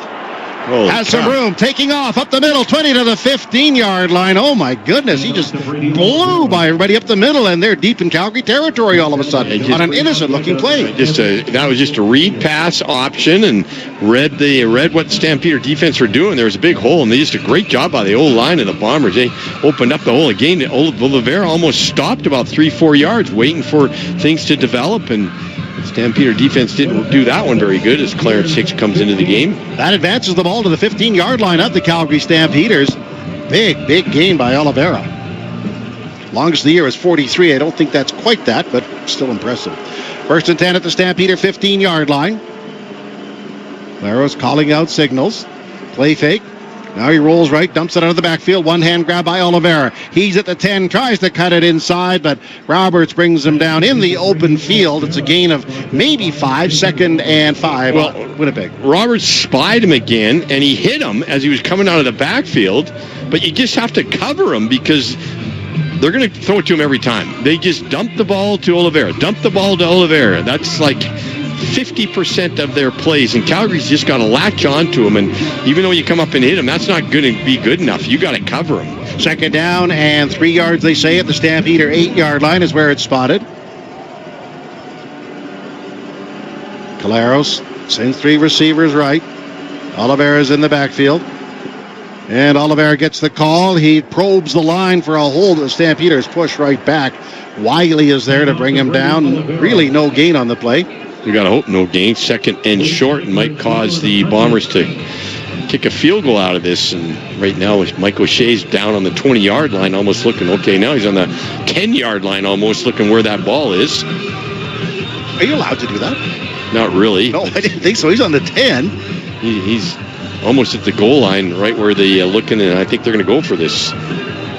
Yeah, he's way down at the south end. He's way beyond where the coaches normally are. There's some. Okay,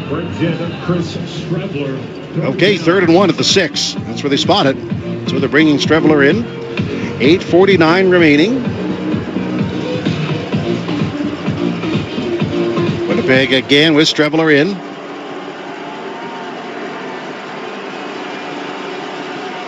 Takes the ball, pushes ahead. Stampeders push right back, and it's good. They say they held him. I don't know. They might have held him this time, Mark. The other times he definitely got it, but again he kind of hesitated, and Stamps are doing a great job on short yardage. I mean, he only needed about a foot, but I don't even know if he got that because he stood up again. When he goes low and just lowers his shoulders, he's always going to get it. But that time he kind of stood up. Once again, Roberts in the middle of everything. Jacob Roberts has been fabulous today. Well, I think they're going to say Calgary got it. That's a huge play for the Stampeder defense. Is it ever? And let's see if they can capitalize on it. The score, the Winnipeg Blue Bombers 17, Calgary 8. This is second quarter CFL action on QR Calgary and 107.3 The Edge. It's the legendary CFL rivalry that Stamps fans love. The Riders are coming to town for the Battle of the Prairies. The Calgary Stampeders take on the Saskatchewan Roughriders on August 23rd at McMahon Stadium. Arrive early to check out the Gridiron Gardens presented by Coors Light ahead of the family-friendly 5 p.m. kickoff. Bring a non-perishable food item in support of Pure Later Tackle Hunger. Wear your red and white and get ready to cheer loud. Tickets at stampeders.com/tickets. Together, we ride. The Midsummer Sales Event continues at Volvo. In Sweden, Midsummer marks the height of the season. And here in Calgary, it's the perfect time to embrace the road, the sun, and the spirit of summer. Save now on the Volvo XC90, the luxurious 3-row SUV. Or discover the compact versatility of the XC40. Both offer the intuitive technology, safety, and Scandinavian design Volvo is known for. Visit Valentine Volvo in the Southwest, Volvo Cars Royal Oak in the Northwest, or go to volvocarscalgary.com. Sometimes great pizza leads to problems. Like you don't want to commit to just one kind of pizza. Or maybe you want an extra slice when the pizza's done. Tom's House of Pizza has your back with their all-you-can-eat pizza buffet. Monday to Friday from 11:30 to 2, enjoy all-you-can-eat pizza and salad for $11.95 with beverage purchase. Available in the pub at Tom's House of Pizza's McLeod Trail and Okotoks locations. Unlimited slices. So much pizza to choose from. Discover the legendary lunch buffet at Tom's House of Pizza. This is Derek Moncrief, Sam linebacker. Thanks for listening to the Stampeder Football on QR Calgary. The Stampeder defense forcing Winnipeg into their 26th turnover of the year. The Winnipeg Blue Bombers, though, still lead 17-8, 8:12 remaining in the opening quarter. Turnover on downs. The Stamps have it at their 5. Welcome back to Stampeder Football on QR Calgary, 770 CHQR. Well, but for one bomb play of 78 yards, still the Stampeder defense have not done anything. They only got one first down, and they really got to get going, and they haven't been able to establish that running attack once again. Let's hear from Dave McIver at field level after this play as they break the huddle. Mortan is over the ball. Diedrich Mills stands in the backfield. Adam standing on the goal line. No, Philpott in the backfield, but the give is to Mills. He dances up the middle, gets a couple of yards before Jones, a middle linebacker, brings him down. Dave, how are things at field level? Well, things have changed a little bit after that touchdown and that stop on third down, Mark. Things were not great on the Stampeder sideline. A lot of frustration, but that seems to have changed. We'll see what the offense can do here. Yeah, the offense picked up only about 3, and what a great tackle that time by Tony Jones. He just drove his feet to shoulder pads, helmet right into Dietrich Mills and drove him back 3 yards. Here come the Stampeders, 5 receivers out. Jones has the Calgary's touchdown. Rhymes with him to that wide side as well. Snap back to the quarterback, Adams. He throws downfield, stop route, caught by Philpott. He's knocked down at the 15-yard line. That's where Jay and Philpott's on the ground. But I think they are short of the first down. Well, Dave Dickinson, he's a gambler. He might gamble on this. This is going to be a full yard short. A little stop route, Mark, and Vernon Adams got it to him, and I think they're going to go for it. And so then Philpott tried to kind of backtrack to get around a guy, and that wasn't a good decision because they had a first down until he did that, but they're going to go for it. Third down, big play here. Well, it is because they're on the 14-yard line with 6:52 remaining. This is not great field position if it's turned over, but they send in big Quincy Vaughn. Had a touchdown actually against Winnipeg early this year. He looks over that Winnipeg front. He comes up and under center. Lines are down. He runs right, pushes ahead. He should have it. I think he's got it, but let's see how they unpile. He's a big, tall guy, Mark, at 6'4", but I'd like him to get a little bit lower, but he got it. He did a good job at sniffing out where that hole was on the right side. 6 minutes, 19 seconds to play, and this the first half of our game. The Winnipeg Blue Bombers are on top, 17-8. Well, the Stampeders will reload on offense. Starting to put some first downs on the board. That was a problem. It was their second first down. So they flank 4 receivers left for the quarterback. Now Barnes comes down the line towards the formation. Stretch handoff for Mills. He runs left, and the Blue Bombers were waiting. He barely got back to the line of scrimmage there. as James Vaughters was over to bring him down. James Vaughters and again Jones. Tony Jones just read that perfectly. Deep handoff. It's going to go off tackle, but we didn't get any block out of our slot backs that were kind of waggling down. You got to hit somebody. They didn't hit anybody. They didn't hit the end. They didn't hit the back. Consequently, no gain. Passing down to the Stampeders. 2nd and 11 at the 15-yard line. Their own. 5:19 remaining. As Vernon Adams calling out signals. As Jones comes back tight to the formation. Snap back to Adams. He sets up, throws. That ball was tipped at the line of scrimmage. And Guess who? Yeah. Guess who got a hand up to knock it down? He is such a threat, and the Stampeders were his latest victims. Yeah, knocked down by Jefferson. Well, big 6'7" guy, and it's hard to throw those slant routes because he just times it perfectly, and he pushes the tackle Coker back, and Vernon Adams didn't even know that that's what was happening. He went to throw that slant, and of course, big Mick comes up and it's blocked down. Messina's on to punt. He'll be kicking with a bit of a favoring breeze. He takes the snap and angles it towards the far side. Val drifts over, catches at the Winnipeg 40. He's at the 45, at the 50, and now reverses field just across midfield. That's where the Stampeders are there. Several red helmets there to bring him down to the ground, led by Onyeka and Herdman Reed. The score, the Winnipeg Blue Bombers 17, the Stampeders 8, 4:53 to play in the first half. And this is Stampeder football, where the voice of the red and white, QR Calgary.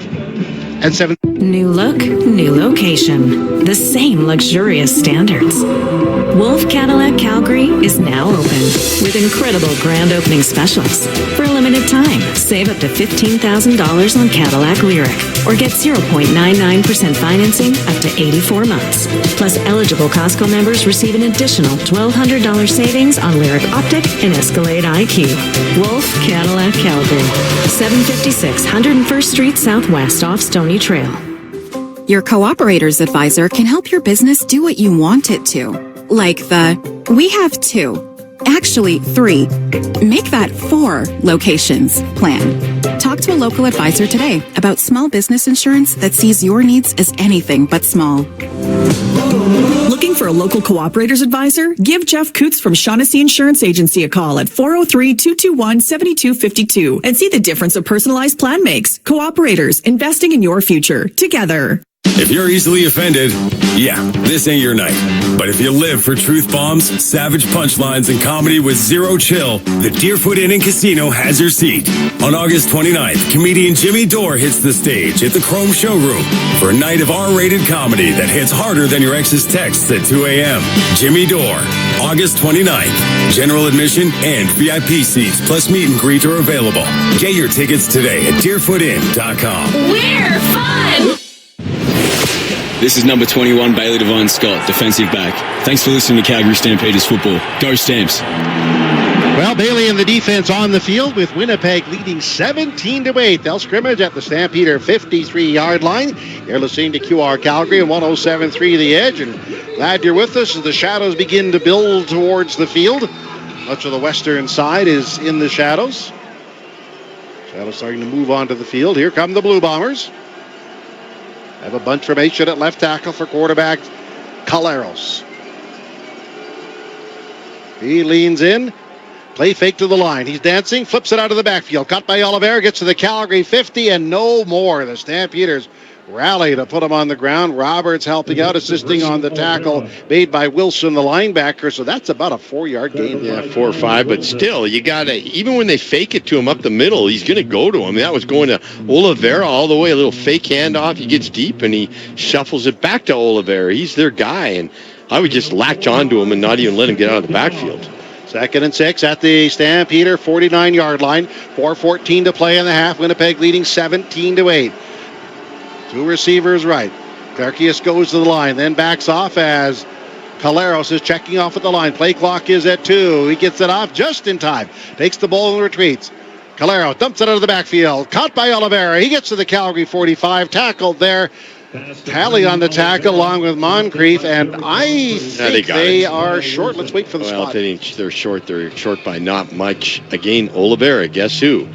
And I can just tell that Caleros is going to Oliveira no matter what. He's not even looking downfield. He's just waiting for Oliveira to sneak out, and looks like the Stampeders doing a good job of not letting Oliveira get too many yak yards. Is this going to be a field goal mark? It is. So into a bit of a gentle wind for a 52-yarder, middle of the field. Well, that's susceptible for a big return by Horton, because there is a wind up there, but we all know that Castillo's got a really consistent good leg. Hit his prior one this year. He's 18 of 20 this year, but he will be kicking into a wind. 53-yarder. The holder is the punter, Shane. All a snap. That is down. Castillo pounds it. It's going, and it is good. And he hits another field goal, this time from 53. And the Blue Bombers extend their lead to 20-8 over the Calgary Stampeders. Well, that's a great kick. 53 yards into a pretty good wind. Real good kick, Mark. And the guy's just very accurate, probably one of the more accurate kickers in the league. He's in his 9th year now, so a definite veteran. And he's now 18 of 20 in the field goal category. This is his 3rd stint with the Blue Bombers. He's also played in Edmonton. So the Stampeders scrimmage at the 40-yard line. Final play likely before our 3-minute warning. They're down 20-8 now as Vernon Adams is at the controls for the Stampeders.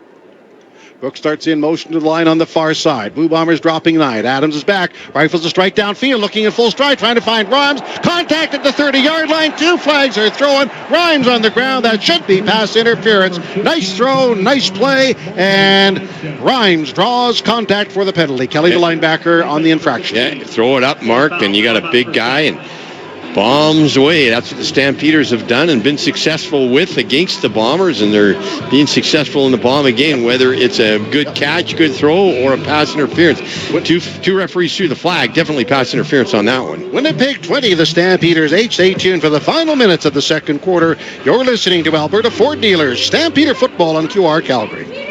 Summer's here, Calgary, and Furnace Family Home Services by ATCO and Lennox are teaming up to bring you unbeatable comfort and serious savings. Upgrade to the Lennox Ultimate Comfort System, the high-efficiency solution that keeps your home cool, your energy use low, and runs so quietly you'll barely know it's there. Right now, enjoy up to $2,000 in rebates or no payments for 6 full months. Visit FurnaceFamily.com and book before August 15th to lock in your comfort and savings. Furnace Family Home Services by ATCO and Lennox. Your home, your comfort, our promise. From the moment the seed is planted, your days until harvest are numbered. One decision builds on the next to produce greater returns for your farming operation. So when it comes to harvest, you rely on the only machine built to deliver the numbers you deserve. The Claas Lexion Combine gives you the quality, efficiency, reliability, and precision that makes every minute count. But when the countdown ends, brighter solutions are ahead. Lexion. Let the numbers drive the decision. Brighter solutions built by Claas. The Midsummer Sales Event continues at Volvo. In Sweden, Midsummer marks the height of the season. And here in Calgary, it's the perfect time to embrace the road, the sun, and the spirit of summer. Save now on the Volvo XC90, the luxurious 3-row SUV, or discover the compact versatility of the XC40. Both offer the intuitive technology, safety, and Scandinavian design Volvo is known for. Visit Valentine Volvo in the Southwest, Volvo Cars Royal Oak in the Northwest, or go to volvocarscalgary.com. This is Markel Lee, linebacker for the Calgary Stampeders. Thanks for listening to Stampeder Football on QR Calgary. Winnipeg leading 20-8, but the Stampeders pick up 40 yards on a pass interference call as they tried to hit Dominique Rhymes, and the Stampeders will scrimmage at their Winnipeg 30-yard line. And Greg, if the Stamps score here, they are right back in this game despite a lot of things that have gone against them this half. They can get right back in. Well, 3 first downs going into almost halftime is not good enough, but the Stampeders are hopefully they can capitalize on another big gainer down the middle. See what happens as Barnes splits wide right, lining up on the numbers at the 30-yard line. He's the wide man to that side. Blue Bombers come on the outside blitz. Play fake to the line. Adams rolling right to the far side. He throws on the run, throws downfield, sliding, making a comeback catch right by the yardsticks. On the far side is Clark Barnes and should have a Stampeder first down as Clark Barnes back on the field, back into the game. Yeah, a great comeback. Good catch by Clark Barnes, and Vernon Adams, little bootleg action, sprint out to the right side, and he kind of threw that, and we had Barnes run. Actis going to go deep, come back. Good route, good throw. It is first down. The clock says 2 minutes, 43 seconds to play in this first half of the ball game. William Longlay's in the backfield. calling out signals. Adams. And he'll give to Mills. He bursts up the middle, carries a tackler down to the 10-yard line. He just shot up the middle. Kelly, the linebacker, tackling along with Jones, the middle linebacker, but he just exploded up the middle, and the Stampeders are goal to go inside the 10. Yeah, instead of the deep handoff, this time it was a quick hitter, and if you get position as an offensive lineman, all you got to do is get position and let Mills pick that hole. That's what happened on that play. Biggest run of the day for the Stamps. Goal to go from the 9-yard line. That's where the Stampeders are. They trail 20-8. Mills again in the backfield. Now pre-snap motion by Philpott to the near side. But again, given the backfield by Mills. Hesitation move, squirts through a hole right side. The Blue Bombers, they'll pull him down. Jones, the linebacker, and Adams, the defensive lineman, hold him to about a, let's say, 3-yard gain. Second and 6. Second goal for the 6. Well, this time it wasn't a quick hitter. It was that deep handoff again. And the defensive line of the Bombers are doing a pretty good job of getting off blocks when they have that deep handoff. It gives them a little bit of chance to react. So kind of like the quick hitter a little bit better. They actually spotted on the 8, so it's goal to go from the 8 for the Calgary Stampeders. Brennan Adams adjusts that wristband. He sends Brooks left. Outside him to this side is Clark Barnes, third year from Guelph. Adams pulls the snap down. He is back. Pumps one, sending, throwing in the end zone. Wide open. Going down. Did he make the catch? Touchdown! Tyler Jones! Well, it ran a little bit of a double move, Mark, a little pump fake, and it looked like the DB kind of hurt himself on that, and he was wide open, and Vernon Adams was in such a rush to throw it to a guy that was wide open. He threw it a little bit low because he released it late, but still, Jones did a great job of getting his elbows down and underneath it and making a great catch. You bet. That was terrific because it was not the best throw, but he went down, picked it off the turf. They ruled it a catch. They ruled it a touchdown, and the Stampeders have clawed right back into this ballgame. Yeah, they really have, and that was a good play, a little pump and run, and the defensive back kind of stuttered. He's down on the field. I don't know if he blew a hamstring or something like that, but a good play, and Jones right now having a great game. 2 touchdowns, his first 2 of the year. Catching the ball regularly, but just... Well, that was a difficult catch. Yes. And quarterbacks do that, Mark. When they see a guy wide open, they go through their throwing motion and they do it so quick that they'll release the ball late and it'll come out of their hand and it'll be a low throw, and that's what happened on that play. Vernon saw him wide open. He just got to relax, just kind of almost lay it up there. He was so open, but he pushed the ball a little bit, and just a great catch by Jones. Well, he probably got so excited when he saw him so wide open. That's what happens. They get too excited, they rush the throw. Bonds, the defensive back, is off the field for Winnipeg. They had to do a lot of secondary juggling this week for a bunch of reasons. Personnel, they released a player, and they had some injuries, so they'll have to sort it out. Meanwhile, the Stampeders are trying to pull within 5. As the extra point by Rennie Paredes is kicked through, and it is good, and Winnipeg leads 20-15. Now, take a look if you're in the stadium at the north end. That horse, feet are under her, makes the turn down the north end and ready to tear down the east side. There we go, everybody up on the east side for the best celebration in all of pro sports. The Calgary Stampeders touchdown horse as the Stampeders score a touchdown. Bombers 20, Stamps 15. Well, Stamps clawing their way a little bit out of this hole, Mark. They're now only down by 5, but still got some time left in this half, and so they've got to stop the Bombers. Whoever gets any points going into halftime, it's just a huge momentum swing, so Stampeder defense now have to come up big. Zach Caleros is rolling, though. He's 11 of 13, 144 yards. Brady Oliveira, though, are you ready for this? He has 129 yards combined offense. Well, and most of it's just dumping the ball to Brady Oliveira, and you can tell Caleros is going in with him all the way. So, yeah, he hasn't thrown the ball down the field at all. It's all been just dumping it to Brady Oliveira. Rene Paredes kicks off from the 30-yard line, 1:56 remaining in the first half. Rene Paredes lines up for the kickoff. The ball is between the hash marks, and he pounds it downfield.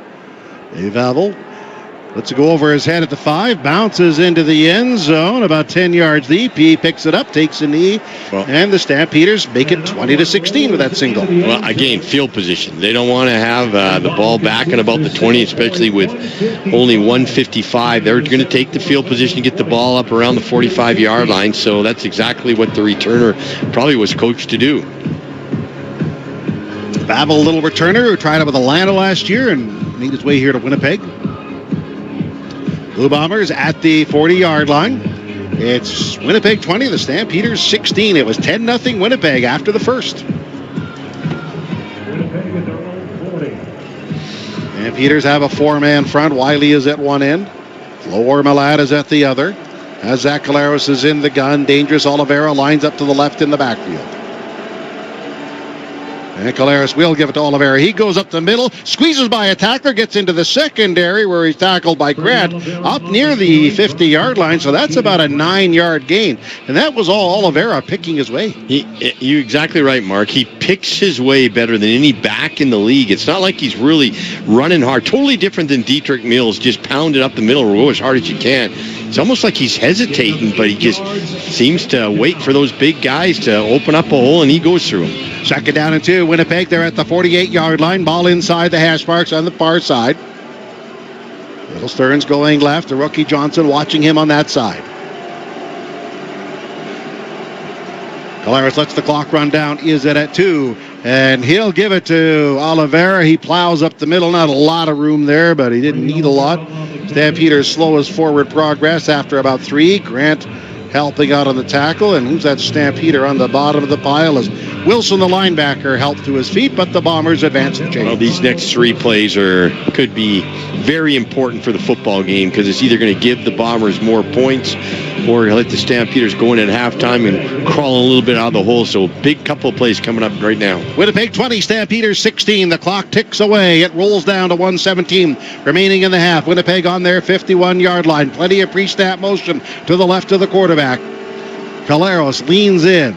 Play fake to the line. He looks left. Now he runs right. Nobody open. Motions downfield. He will take off, running to the Stampeder bench. Knocked out of bounds into the Stampeder bench by Godfrey Onyeka. That's about a 4-yard gain, 2nd and 6. Well, a little bit of holding going on that time on our defensive linemen. And our defensive linemen are kind of complaining about that. I don't know who that. I think that was Charles Wiley. He's saying, hey, the guy almost was skiing in behind me. And that let Collaros get around the corner and get 3 yards. 2nd down and 6. 1 minute, 2 seconds to play in the half. The Blue Bombers have the ball on the midfield marker on the right side hash marks. Now trying to rattle the unflappable Collaros. See what he does here. Clarkias and Dembski go left.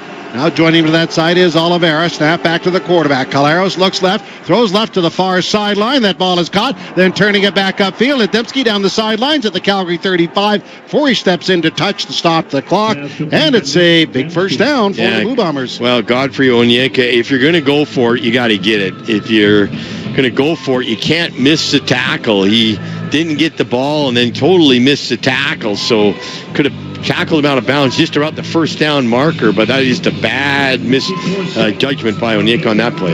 Winnipeg is down, and they move the ball after that big play down to the 35 of the Stampeders.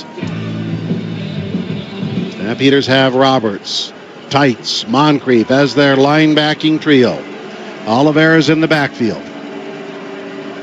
Collaros takes the ball and gives to Oliveira. He's hit right in the hole and goes to the ground immediately as the Stampeders. How many tackles does Roberts have? He knocked him down. He has been all over the place today. Just a good tackler, Mark, and most linebackers are, but that time, if you're going to hit Oliveira, you got to hit him at the legs and you got to wrap. And that's a 6th tackle he's been credited for. Yeah, he's going to, but the big guys are doing a good job up front. And 2nd down, 9, yeah. Here we go, 2nd and 9, Winnipeg at the 34. 42 seconds to play in the half. They're in Calgary territory.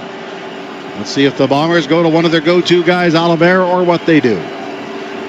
Stampeders dropping 9. It's Collaros' back passing. Standing, fires across the middle, and hit right away, leaking out of the backfield as Oliveira put on the ground by Micah Tights this time. No, that was Roberts this time. Yeah. That's his 7th tackle. Again, Mark, Collaros all the way. They just wanted, and the Stampeders are starting to catch on a little bit. They were playing zone, but they saw Oliveira in their zone, and they went right immediately to him, and Collaros threw him the ball. Then he was tackled right away, so give him that 2-yard gain. Got 3rd and 4. That makes it at the 29. So Castillo's on for another field goal opportunity. And even though he's kicking into a win, this is 37 yards. I like his chances here. Yeah, he just kicked one from 53. So 17 seconds on the clock. Snap, it is down. Castillo strokes the ball towards the uprights, and it is good, and Winnipeg extends their lead to 23 seconds. So 6 seconds remaining in the half. I don't know what the Stamps will do, but probably just go down and regroup in the dressing room at halftime, where they're in, I wouldn't call it an ideal spot, but far better than it was just even a few minutes ago, where they're down by 7. Well, they've had 3 big plays. Big post pattern, a pass interference pattern, and then a little pump and go down in the end zone. But for that, they really haven't done too much. I mean, I think the second quarter, though, their offense played a lot better than that first quarter. All right, well, maybe they're going to take a shot at things they here. Might take a shot, yep. Rhymes in the slot left, lining up on the line of scrimmage is Tevin Jones to this side.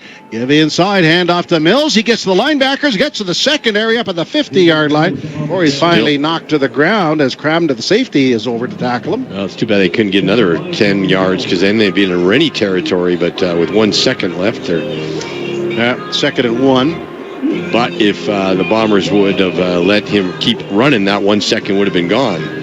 Blue Bombers secondary and not fooling around here. They're about 40, 45 yards off the ball, so nobody's getting behind them.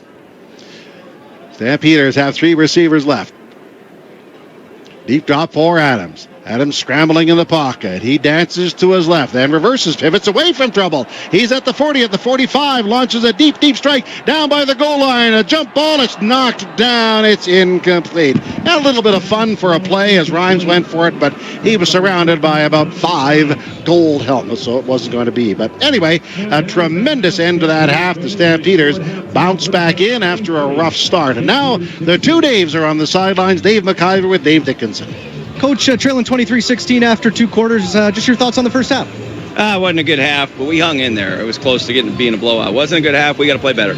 Did you feel like that stop on 3rd down, deep in your territory, gave you a little bit of momentum to come back a little bit and get this thing a little closer? We made a couple plays, but they've made the majority of the plays. We got to play better. Thanks, Coach. Thank you. Well, that's the life of a coach. You're trailing. You're supposed to win. He wasn't thrilled, but thank you to Dave McIver. Listen, they got to talk about things in the dressing room, and we'll talk about a few other things coming up in a minute.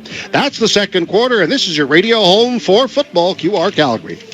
Ever get that feeling when you walk around certain rooms in your house? You know, that wouldn't it be nice feeling about a renovation idea for your kitchen, bathroom, or basement? Maybe you even pull out the tape measure or sketch out your ideas. But the fear of an unreliable contractor or costs spiraling out of control holds you back. At Renovations by Hearth and Home, we call those healthy concerns because it means you're asking the right questions and you've just found a team with the right answers. Visit renovationsbyhearthandhome.com.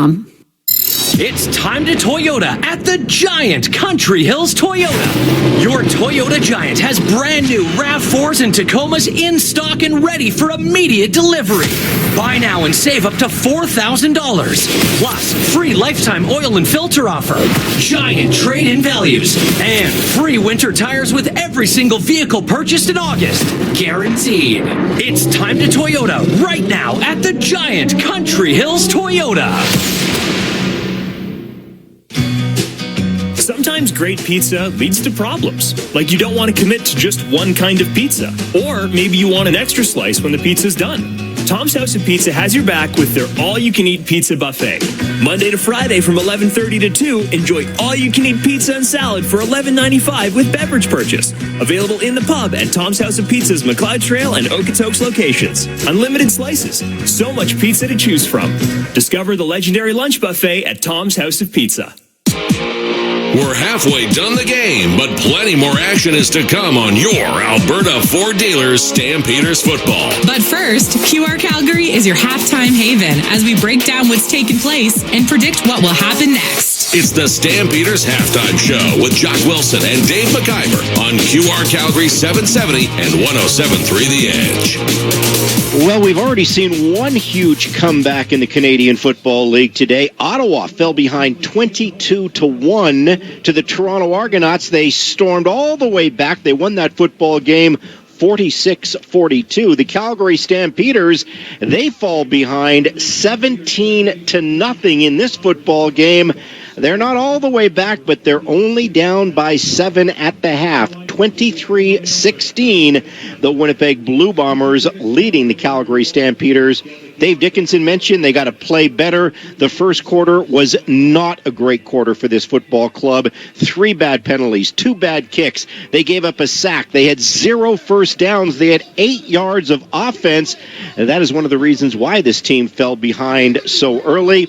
But they have turned things around a little bit with a couple of nice touchdowns from Tevin Jones. Tevin Jones, 78 yards, getting the Calgary Stampeders on the board at the 2:12 mark of the second quarter. And then Tevin Jones again late in the second quarter at 13:04, making it 20-15. Sergio Castillo, he has 3 nice field goals for the Winnipeg Blue Bombers, 49, 53 and 37, but it's the Winnipeg Blue Bombers with the lead as Brady Oliveira is having a game for the Winnipeg Blue Bombers.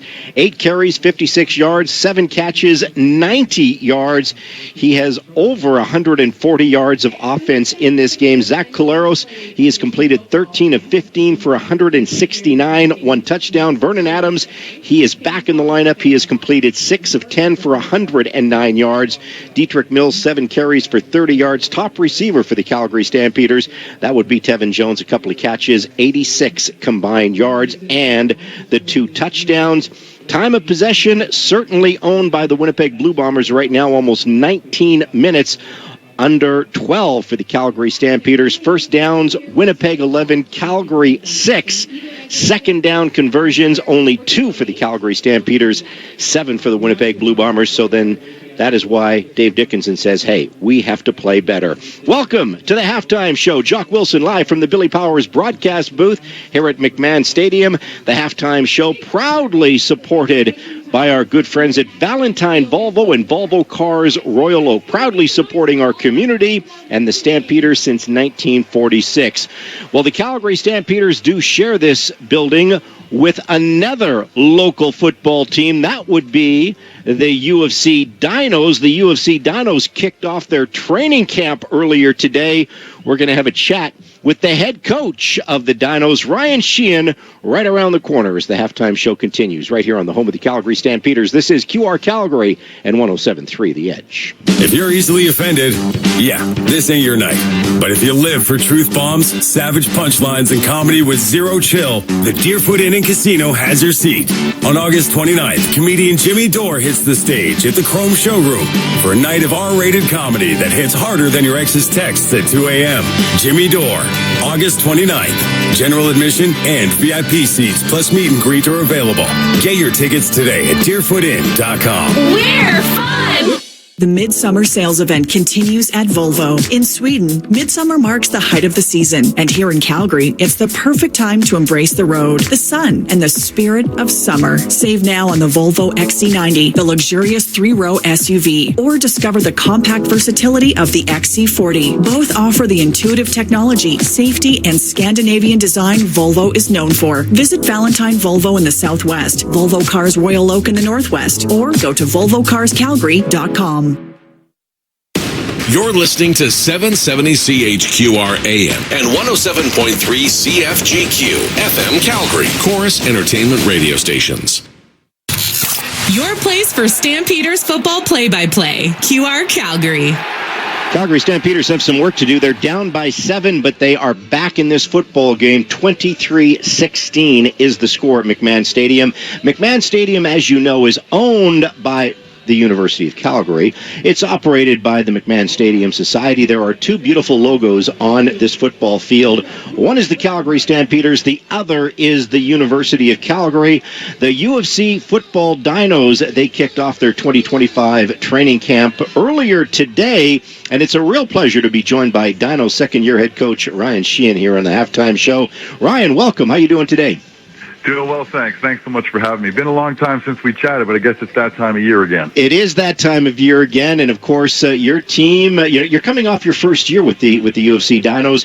You know, it was an interesting year, Ryan. 2-6, but lots of room for improvement. And I know you're excited about this upcoming season. I really am. I thought that the staff did some great work. Obviously, you know, we've said goodbye to some veteran graduates that have moved on. They've been with the program for years now, so it was time to replenish the ranks in certain positions. So we've been in rebuild mode for the past 10 months, and Coach Chris Anstey has done a great job. Our defensive coordinator and others have done a great job bringing in some new blood. And today was really exciting to see them take the field all as one happy family, getting after it. So you talk about the new blood. What are you most excited about with your football club heading into the season? Well, I think the quarterback room has seen some significant changes. We've got a young man from the East in Jacek Jevsky coming in from Frontenac Secondary School in Kingston, Ontario. We've also got a young man transferring from Florida A&M. And what a great Calgary connection this is. His offensive coordinator was Henry Burris. Love it. So Henry Burris had been working with him for the past year and said, we got a guy that you might be interested in. He's got a great arm. He's a great character guy. So he came up and visited, fell in love with our city and our school. So quarterback room is going to be an exciting competition. The receiver room is going to be younger, but also very exciting. We've got some veteran and some rookies out there competing for spots. I'm really excited that our defense is almost all intact. Obviously, it's tough to replace Nate Boschman, who's drafted 14th overall, and Ethan Ball, who's currently playing for the Winnipeg Blue Bombers. But, getting some veterans like Gideon Ajay and Liam Reed and the Ibello brothers back with some great talent in the secondary and the linebacking core, which is the most competitive position on our team, makes things exciting. You mentioned the quarterback room, and U Sports, Canada West, no different than the Canadian Football League. A quarterback can certainly change your program. We've seen that here with the Calgary Stampeders with Vernon Adams. So that can take you a long way, Coach. Vernon's exciting to watch, and I'm really glad he's in Calgary. So I'm excited what these guys bring. They're already super competitive, super astute, and they're picking up what we're trying to teach them so far. So you're right, a quarterback can make or break a season, and I like the guys we got. It's interesting, Ryan, because last year you were 2-6 in the Canada West. Regina wasn't much better. Regina, though, goes on a roll in the playoffs. They were the number 4 seed. They win the Hardy Cup. It just goes to show you how close this Canada West can be. How do you rank the Canada West this year? Well, it's all in my heart. I believe that Canada West is the most competitive of all the conferences. Proofs in the pudding from last year. Anybody could beat anybody on any given weekend. I was about to say any given Sunday, but we don't exactly play then. We'll save that for another time. The proof was in the numbers, and in the games that we lost. Yeah, it was a rough go with a 2-6 season, but losing 32-30, 44-40, and 16-11. Get on the right side of those victories, and it's a heck of a year. So these teams are all good. Regina had a gutsy season and got hot at the right time, and my hat goes off to them. And the great headline, we have to play the defending Can West champs in week 1, right at McMahon. Yeah, I think that's fantastic. And hey, you're going to start in Canmore. You're going to play the Alberta Golden Bears in Red Deer. So you don't get a lot of time to get things put together here. There's no time at all. As a matter of fact, I took 5 to take this phone call and have a lovely chat with you, and then it's going to be right back to scripting and drawing scout cards for tomorrow's practice. Well, I tell you what, Coach, we got to do this more often. We will check in again with the season fast approaching. Thank you so much for spending some time with us here at halftime. Appreciate it very much. Go Stamps. Go Stamps. There you go. Ryan Sheehan, the head coach of the U of C Dinos. A 2-6 season last year. But hey, you just heard the coach. He is very excited about this upcoming season for the University of Calgary and Canada West. And I saw the tweet from Jack Newman earlier today. 46 years. Jack Newman has been with that program. He's been with every single head coach. So big shout out to Jack Newman, who does so much good things for the U of C football program. All right, the Calgary Stampeders have some work to do in the second half. They're down by 7. 23-16 is the score at the half. Can they complete the sweep? We're going to find out. Mark Steven and Greg Peterson, they will have play-by-play action of the second half coming your way shortly here on Alberta Ford Dealer Stampeder Football. We're going to get a quick update from the Global Newsroom and then back to play-by-play action with Mark and Greg on QR Calgary and 107.3 The Edge. Wolf Chev GMC Buick Calgary is leading the pack, celebrating an all-new location and the same amazing experience. For a limited time, save up to $12,000 or get 0% financing for up to 60 months. Plus, eligible Costco members receive an additional $1,200 off select vehicles. Run with the pack to Wolf Calgary, your General Motors superstore. Now open at 768 101st Street Southwest, just off Stony Trail. Summer's here, Calgary, and Furnace Family Home Services by ATCO and Lennox are teaming up to bring you unbeatable comfort and serious savings. Upgrade to the Lennox Ultimate Comfort System, the high-efficiency solution that keeps your home cool, your energy use low, and runs so quietly you'll barely know it's there. Right now, enjoy up to $2,000 in rebates or no payments for 6 full months. Visit FurnaceFamily.com and book before August 15th to lock in your comfort and savings. Furnace Family Home Services by ATCO and Lennox. Your home, your comfort, our promise. With Global News at the half, I'm Thomas Dias. Calgary police say a young man is facing 2 counts of impaired driving-related offenses, along with 2 counts of failing to comply with a release order after a botched attempt to flee a traffic stop early Friday morning. Police say the man was reportedly driving northbound on McLeod Trail Southwest at a high rate of speed when he turned westbound onto 58th Avenue Southwest, striking the rear of a parked vehicle. The force of the impact caused a chain reaction that damaged 7 parked vehicles in all along the road. Police say 19-year-old Kane Burrows is to be back in court Monday as investigators look to hear from any witnesses along with anyone with helpful dashcam or surveillance footage. Calgary police say 3 people broke into a home in the city's northeast early this morning with shots fired. It took place in the community of Castle Ridge in the 100 block of Castlebrook Way around 4 a.m. Police say several shots were fired during the break-in, but no one was hit, with the offenders then fleeing the scene. Investigators say they do not believe this was a random attack. International condemnation continues to grow after Israel announced its decision yesterday to take over Gaza City by military force. Foreign ministers from Canada and 8 other countries released a statement saying they reject Israel's decision, while tens of thousands of Israelis rallied against it across Israel. And Ukrainian President Volodymyr Zelensky is rejecting the idea that his country would give up any land in order to end the war with Russia. His comments come after U.S. President Donald Trump suggested a peace deal between Russia and Ukraine could include, quote, some swapping of territories. Zelensky says Ukraine will not reward Russia for what it has done to the country. Global News Sky Tracker weather, partly cloudy overnight with a low of 13 degrees, mainly sunny tomorrow with a high of 29. Breaking news when it happens, right here on QR Calgary. I'm Thomas Dias.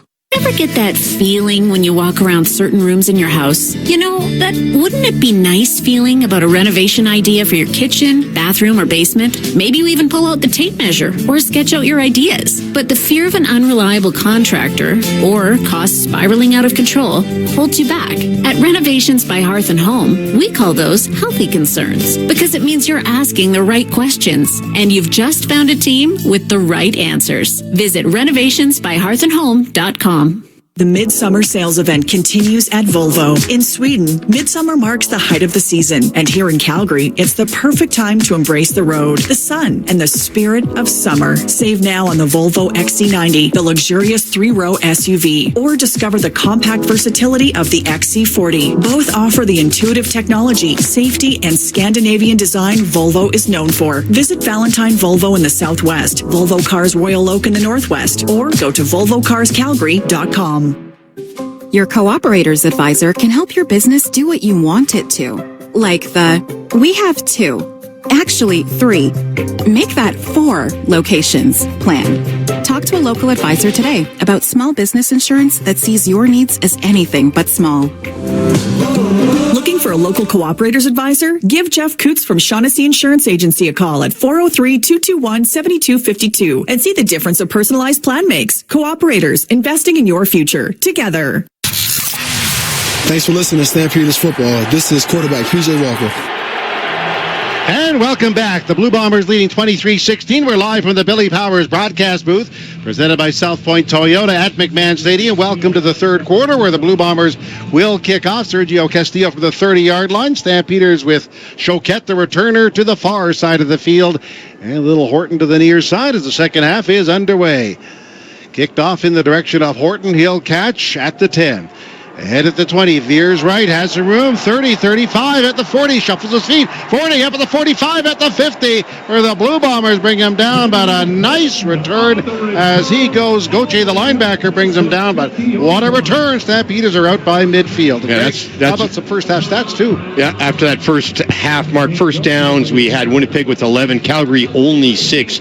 Net offense, the Bombers 241, Winnipeg 135 in the rushing category. Bombers 70, Stampeders 31. Passing, Stamps only 109, Bombers 173. Stampeders have the ball, and it's time now for the Claas Tractor Stampeders opening drive. The makers of Precision Farmers Equipment. Claas, made for more. As the Stampeders from the 51 will pass. Back as Adams pitching down the near sidelines. Wide open, Barnes catches the Winnipeg 25. Wrestled out of bounds at the Winnipeg 20. A huge first down pickup for the Calgary Stampeders, and they are knocking on the door again. Well, they had 3 receivers to the wide side mark, and they ran the first 2 guys up the field, and that cleared out the corner, and he got turned around, and Barnes just ran straight down the field. Good read by Vernon Adams, launched it down the field, and Calgary just killing the Bombers on those deep bombs. It is a 39-yard pickup to the 20 of the Winnipeg Blue Bombers. Stampeders moving right to left to the patio end of the stadium. They have a tight end left as Mills shifts in the backfield. Play fake by Adams. He pitches on a slant, caught by Barnes. He's at the 10, twists and spins, gets down to the 8 before he's finally put on the ground. And the Stampeders now are goal to go as they worked on the newcomer, lost in the corner. And the Stampeders, let's see the spot. It looks like it's goal to go. Yeah, goal to goal. Good play. A little fake handoff to Dietrich Mills, draw in the linebacker, and then the corner was playing way back, so that was a slant all the way. Good play by Vernon Adams. Yeah, they had some problems with his earphone in his helmet. Had to run and give that to Dave Dickinson on the sideline after that play. Stampeders are goal to go at the Winnipeg 9-yard line. Mills in the backfield. Longley lines up as a tight end left to block. Mills gets the call. Runs left. He drives and pushes down to about the 6-yard line. Here the Blue Bombers bring him down. Griff the linebacker tackling. It's second down and goal from the 6. Oh, but for a couple, the Bombers' defense of that front 7 has held Mills to not much. Only got about 3 on that, so Stampeders going to have to put it up in the air.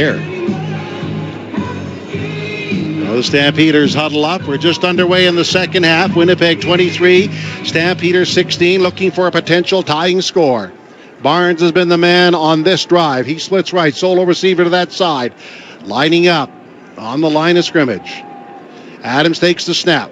Pocket hold, sets up, throwing in the corner, looking for a target. That is broken up, trying to set up Barnes, but a flag is in the air. It's pass interference, and if that's on the Stamp and the Blue Bombers, it'll be Stampeder ball on the 1. Yeah, a little comeback route again. It looked like Vernon Adams wanted everybody to look to the left. It's going to be a pass interference PI on the corner, and they're really picking on that wide side corner. Barnes starting to pick it up. He ran another comeback, and this should be pretty easy to get it over in 3 from the 1 mark, but you never know. Yep, that's where it is, just underway in the second half. Bombers 23, Stampeders 16. I think we're going to get a challenge, Mark. We'll have to see if that's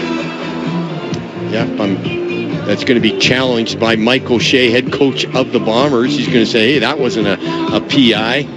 Well, he flagged on Kelly, the Canadian linebacker defensive back. Well, they're definitely going to that wide side corner, and I don't want to say pick on him, but going, but you know what, it's going to be pretty tough. I just saw the replay to overturn that. He had his right hand kind of on his hip, and you can't have any contact whatsoever. And it's got to be definitive, so I don't know if they're going to overturn this. All right, well, this will be a gigantic turning point potentially in this game.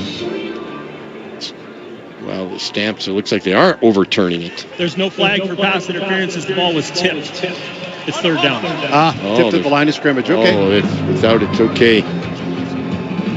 Well, tipped at the line of scrimmage. I didn't see the tip, so it must have been buried. It wasn't tipped. I thought it was a PI, but so that challenge is going to take some points off the boards for the Stampeders. Should be an automatic here for Rennie Paredes to get 3. Yeah, this will be from the 13-yard line, and they'll cut into that lead.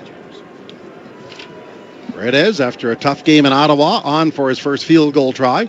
It's snapped, it's down, and this one splits the uprights with authority, and the Calgary Stampeders cut into the Winnipeg lead. You're listening to third quarter football action. The score is Winnipeg 23 and the Calgary Stampeders 19. This is Alberta Ford Dealer Stampeder football on QR Calgary and 107.3 The Edge. I'm here with Mike, a Ford employee, to hook me up with a deal on a new F-150. Oh, with Ford employee pricing on now, you don't really need me. You pay what we pay. So I just get your price? Yep. Tell them Mike sent you. Or Maria. Or Namig. Ford employee pricing is here, where you pay what Mike pays. Or Genevieve. Or Elise. Or Kevy. Right now, get up to $12,975 in total price adjustments on eligible 2025 F-150 models. For details, visit your Alberta Ford store or Ford.ca. It's the legendary CFL rivalry that Stamps fans love. The Riders are coming to town for the Battle of the Prairies. The Calgary Stampeders take on the Saskatchewan Roughriders on August 23rd at McMahon Stadium. Arrive early to check out the Gridiron Gardens presented by Coors Light ahead of the family-friendly 5 p.m. kickoff. Bring a non-perishable food item in support of Pure Later Tackle Hunger. Wear your red and white and get ready to cheer loud. Tickets at stampeders.com/tickets. Together, we ride. It's time to Toyota. Under the tower at South Point Toyota. Hurry into South Point Toyota right now for a great selection of brand new RAV4s and Toyota Tacomas in stock now at savings up to $4,000. Get huge trade-in values. Free lifetime oil and filter offer. Plus, every single vehicle purchased in August gets free winter tires guaranteed. It's time to Toyota. Under the tower at South Point Toyota. This is your home for Stampeder football. I'm Adrian Green, DB. Thank you for listening. The Winnipeg Blue Bombers leading 23-19. Welcome back. Second half is underway. Stampeders were down 10-0 after one, 23-16 at the half. And let's see what they do here. They've got momentum right now, Greg, I dare say. Yeah, they had to dig himself out of a little hole there, being down 17-0 at one time, so defense has to come up big here. We'll see what they do with Zach Collaros at quarterback. Collaros is 13-15 in this game today. Kalinkowski over the ball, one back set. Pre-snap motion. But to give inside is to Oliveira, runs left, and he's cut down right away. No gain whatsoever. Great play by Roberts. That was Flo Ormalado over there as well. Yeah, Flo. And Jacob Roberts, he didn't read. That was a read pass option once again. He gave it to him, and Jacob Roberts picking up his almost his 50th defensive tackle, leads the team, as we've said, but great play by the linebacker. Second down and 10. Here come the Winnipeg Blue Bombers. They're on their 40-yard line. Their second down conversion rate, 54% in this game. Calgary shows a four-man front. Collaros spies. Collaros takes the snap. He is back, pitching on a crossing route, caught at the 45-yard line, turning it upfield, getting to about the 50-yard line. Mitchell is put down at that point, and we'll see if there's enough for a first down. We'll await the spot. That is first down, so good play by the Bombers. They just had four guys to one side. They cleared out everybody. Mark just ran straight up the field and had a guy kind of drag across the field from the wide side, and the linebackers have been way deep, and just a dump over the middle, a couple of yak yards. You got a first down. Moncrief on the tackle for the Stampeders. Winnipeg ball, the 51-yard line. Lights switched on here at McMahon Stadium, although it's still a beautiful, beautiful summer night. Five receivers out. Oliveira in the backfield beside the quarterback to his right. Collaros takes the snap. He is back, pitching right to the near side. Going down low, making the catch is Mitchell. Picked it off the turf before he's thrown out of bounds into the Calgary bench at the Stamp 52. About an 8-yard gain. A good read by Collaros. Stamps came on the blitz, and that's the one guy that's not covered. They played a zone in the back end of it, Mark, and you can't cover that one particular area. Collaros knew right away where to go to when he picked up the blitz. Got a good 9 yards on that first down. Welcome back to Stampeder football on QR Calgary, 107.3 The Edge. It's 23-19 for the Blue Bombers. They are second down and 1 at the Calgary 51-yard line. Direct snap out of the backfield to Oliveira. He takes the ball, runs up the middle. He's pushed back, but has the first down as Roberts makes the tackle, and the Blue Bombers advance the 6 down to the 47-yard line. Well, they haven't been productive with Chris Strevler, so this time they fake it that we're going to have Collaros stay in the game, snap it directly to Brady Oliveira, and picked up a good 4 yards. They're at the Calgary 47-yard line. Hicks is out. Big Wiley is in as they rotate personnel through that defensive line. Caleros in charge. Bradley Full as a receiver right, but they give it on a receiver sweep. Running right, coming across the field is Dembski. Wow. He is strung out by the Stampeders, pulled down by Johnson. No gain on the play, but a yellow marker on the field. There was a hold all the way. Derek Moncrief, he read that sweep, that fly sweep, and he shot up the field and definitely push him back on that. And they've done that a couple times on that fly sweep, Mark, and the refs haven't called it, but this time definitely got it. As I said, the guy was skiing in behind him as he's holding him. 10-yard penalty. Still first down. So the Blue Bombers will back up. It'll be 1st and 20. Great play by Moncrief to get upfield and make that penalty happen. At the 53-yard line, the Winnipeg Blue Bombers back on their side of midfield. 10 minutes, 7 seconds to play in the third quarter. 1st and 20 at the 53. Blue Bombers and Dembski, Mitchell, and Clerkius wide left. Caleros takes the snap in his drop. Standing, set up a screen. That ball is caught. Oliveira out of the backfield. At midfield, being chased and pulled down by Moncrief at about the 52-yard line. Well short of the first down. Nice hustle by Derek Moncrief. And the Blue Bombers, well, they're going to make that Webb second down and very low. Well, great play by Webb. If you're the free safety, you can see that. The other guys are all covered, and you can see that screen developing as you're backing up. And Webb did a great job of shooting up there and limited that gain to only about 8. So second and long, big play right now here for the Stamps. That 2nd and 15, initial tackle by Webb. Moncrief cleaned up. So here come the Blue Bombers. 9:17 to play in the third quarter.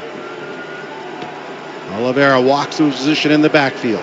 Caleros takes the ball. Stampeders dropping 9. Caleros is back, dancing. He runs to his left, caught behind the line of scrimmage, throwing down. Nice play by the Calgary Stampeders. And who's over there but Hutchings to pull him down one more time for another sack and rack up his 5th of the season. Yeah. Big loss. Leads the team in sacks. Great play by Hutchings. Just got off. Caleros tried to step into the pocket and scrambled to his left. Stamps only rushed 4, but showed a lot of speed that time by a big guy that's 290 pounds. Horton is the returner, waiting at his 10 as the Bombers are in a 3rd and 18 situation. Shane's had a strong day punting. Awaits the snap. Bombers letting the clock run down. I'm not exactly sure what this is all about, but down to 3-2. Yep. Takes the ball and punts it away. To the far side, tracking to his right is Horton. Catch at the 10. He runs left, reverses, tries to find a seam, gets up to the 15, and the Blue Bombers are there to put him on the ground after a relatively short return on the play as he's brought down on the play by Kelly, the linebacker. The third quarter of Stampeder football is underway. The offense running on the field. The score, Winnipeg 23, the Stampeders 19. Got HD radio. Tune us in to 105.1 Channel 2 for high-def radio quality. It's time to Toyota at the Giant Country Hills Toyota. Your Toyota Giant has brand new RAV4s and Tacomas in stock and ready for immediate delivery. Buy now and save up to $4,000. Plus, free lifetime oil and filter offer, giant trade-in values, and free winter tires with every single vehicle purchased in August. Guaranteed. It's time to Toyota right now at the Giant Country Hills Toyota. If you're easily offended, yeah, this ain't your night. But if you live for truth bombs, savage punchlines, and comedy with zero chill, the Deerfoot Inn & Casino has your seat. On August 29th, comedian Jimmy Dore hits the stage at the Chrome Showroom for a night of R-rated comedy that hits harder than your ex's texts at 2 a.m.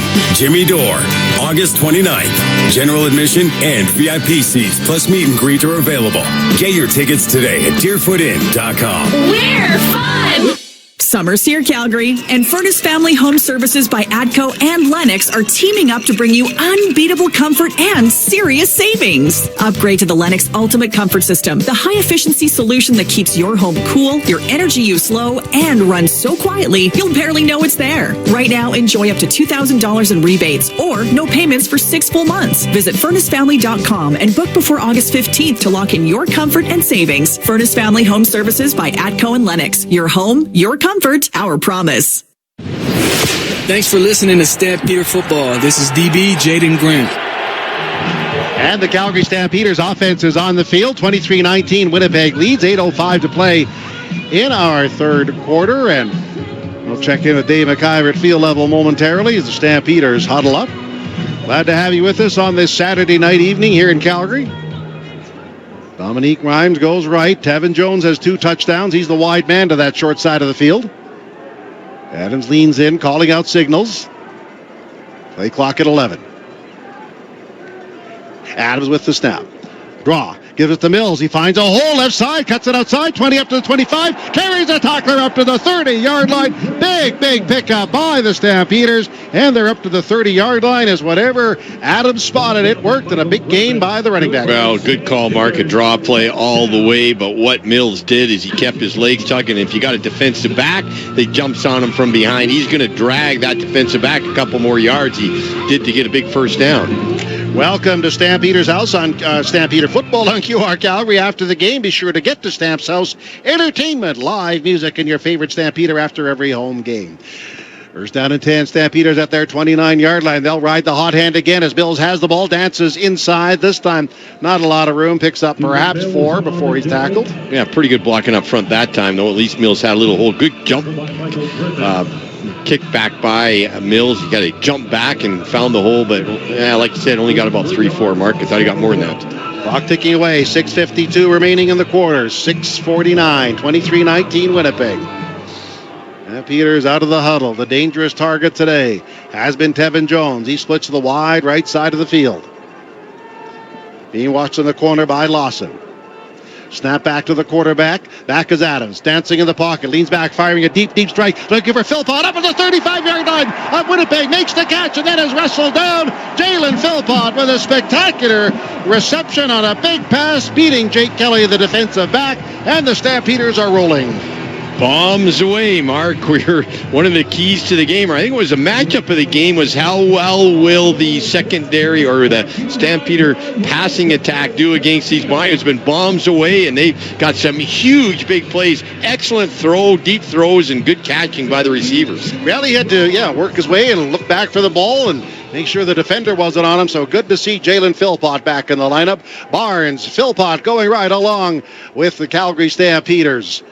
Rhymes that side as well. From the Winnipeg 29-yard line. Adams takes the ball, pumps, then ditches it over the middle. That's caught by Mills, but he's caught this time behind the line of scrimmage by Cramdy, the safety, as that was a very slow developing play. Want to bring you our broadcast crew. Mark Stephen and Greg Peterson in the booth. Jock Wilson is our host. Dave McIver on the sidelines. Gio Kajiat and Jeff Mason, our engineer operators on site. Our studio operators, Tony Erickson and Steve Norton at our 17th Avenue Castle. And our next broadcast, August 23rd against Saskatchewan. 5 o'clock kickoff, 3:30 pregame show. Second down, 10.5 Stampeders. And they fan out of the huddle. Adams works, spies that Winnipeg defense. They take the ball. Blitz is coming from the short side. He pitches downfield. Caught by Philpott at the 25. Tries to go upfield, but the Blue Bombers latch onto him and bring him down. Jones, a linebacker, tackling him, so they will be short. Dave McIver on the sidelines. How are things with the Stampeders? Things are good, Mark. Yeah, no, kind of update. Talked with John Lefebvre at the end of the first, end of halftime, actually, and no updates on the injury front, so good news. Good news. Yeah, that's always good news if Dave's not busy there on with the injuries, but Stampeders at least getting it in to punch this one, hopefully, within a point after? Yep. No, 2. Yeah, 1 point. This is from 31. Rennie Paredes is on.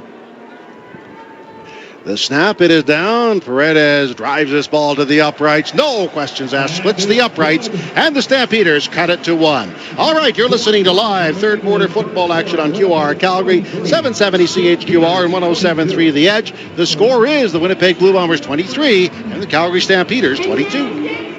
You didn't make it where you are today by simply making do. Status quo, not on your farm. You work harder and smarter because numbers mean everything. You demand more from your equipment.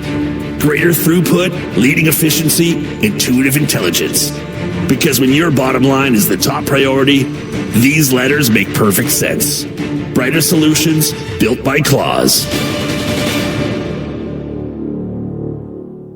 The Midsummer Sales Event continues at Volvo. In Sweden, Midsummer marks the height of the season. And here in Calgary, it's the perfect time to embrace the road, the sun, and the spirit of summer. Save now on the Volvo XC90, the luxurious 3-row SUV, or discover the compact versatility of the XC40. Both offer the intuitive technology, safety, and Scandinavian design Volvo is known for. Visit Valentine Volvo in the Southwest, Volvo Cars Royal Oak in the Northwest, or go to volvocarscalgary.com.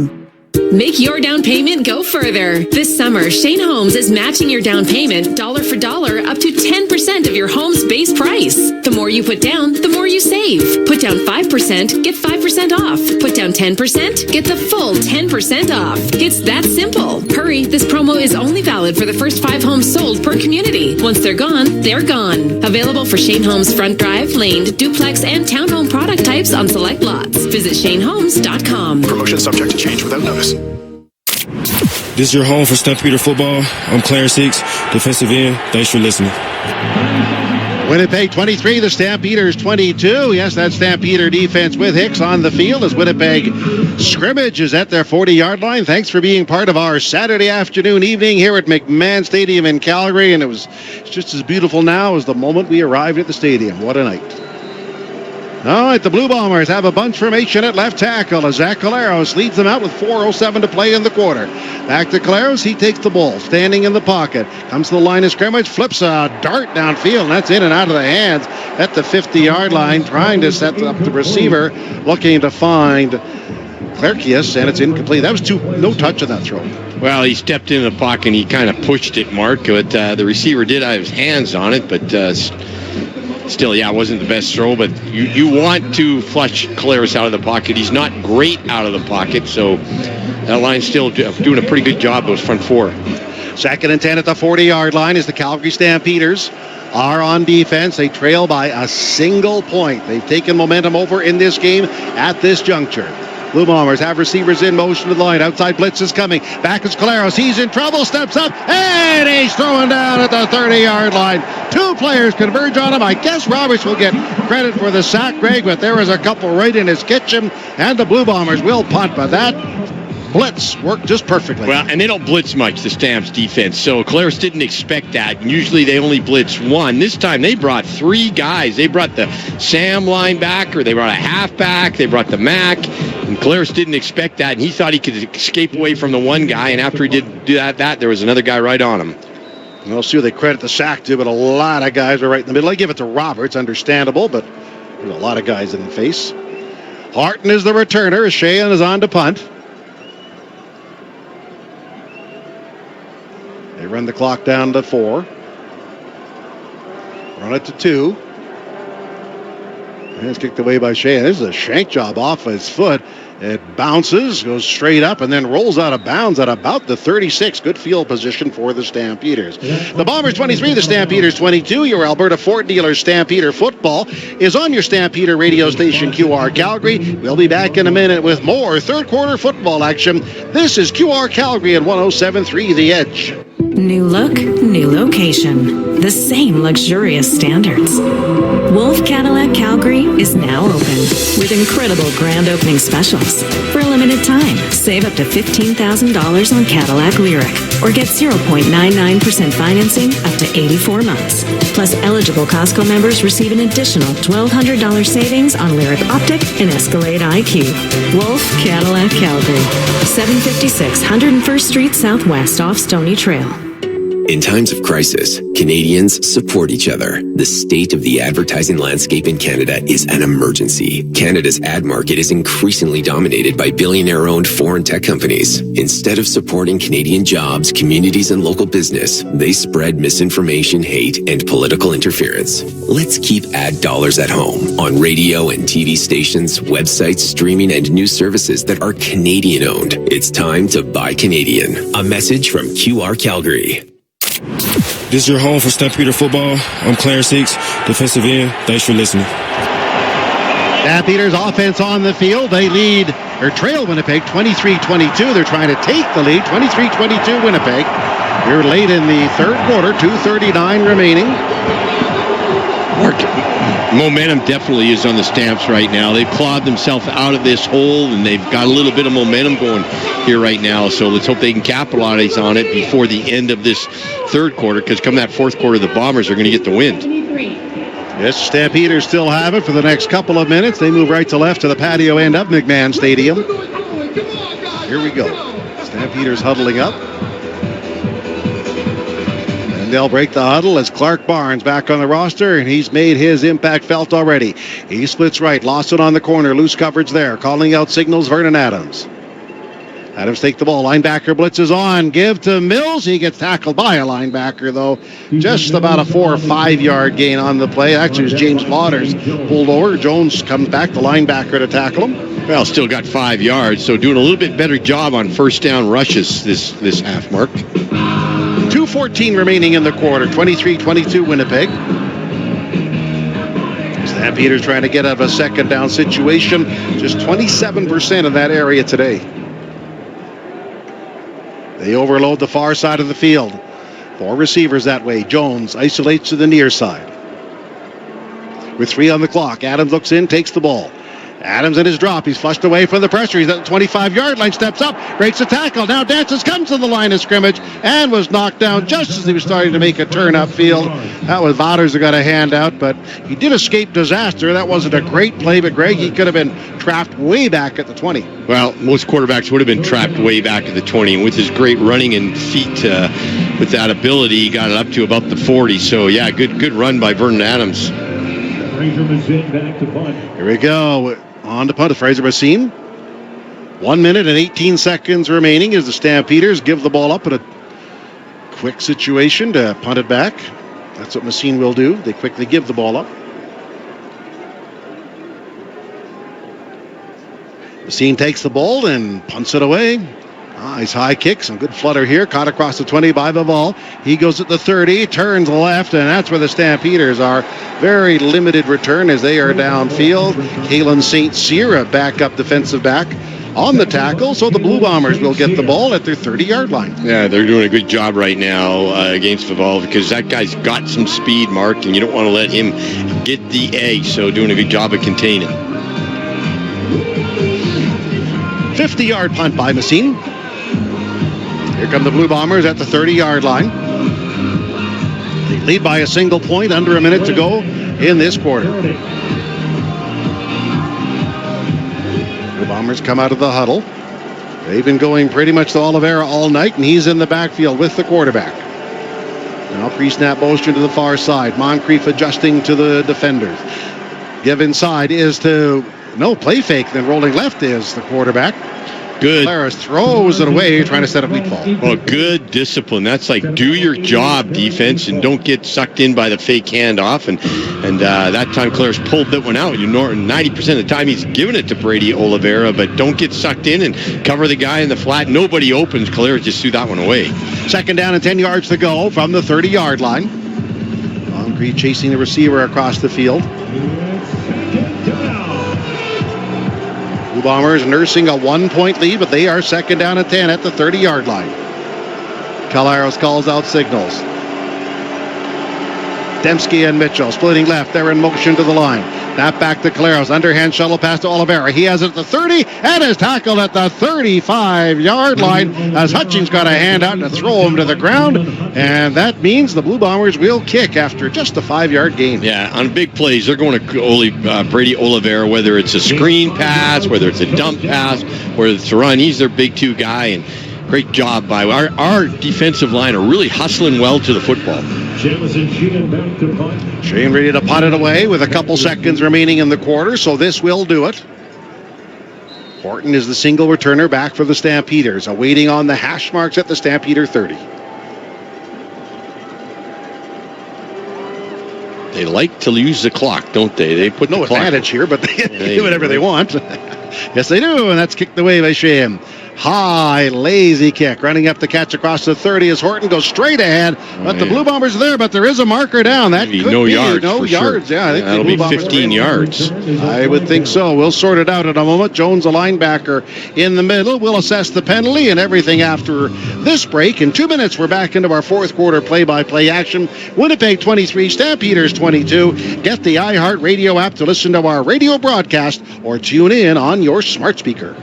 Ever get that feeling when you walk around certain rooms in your house? You know, that wouldn't it be nice feeling about a renovation idea for your kitchen, bathroom, or basement? Maybe you even pull out the tape measure or sketch out your ideas. But the fear of an unreliable contractor or costs spiraling out of control holds you back. At Renovations by Hearth and Home, we call those healthy concerns because it means you're asking the right questions and you've just found a team with the right answers. Visit renovationsbyhearthandhome.com.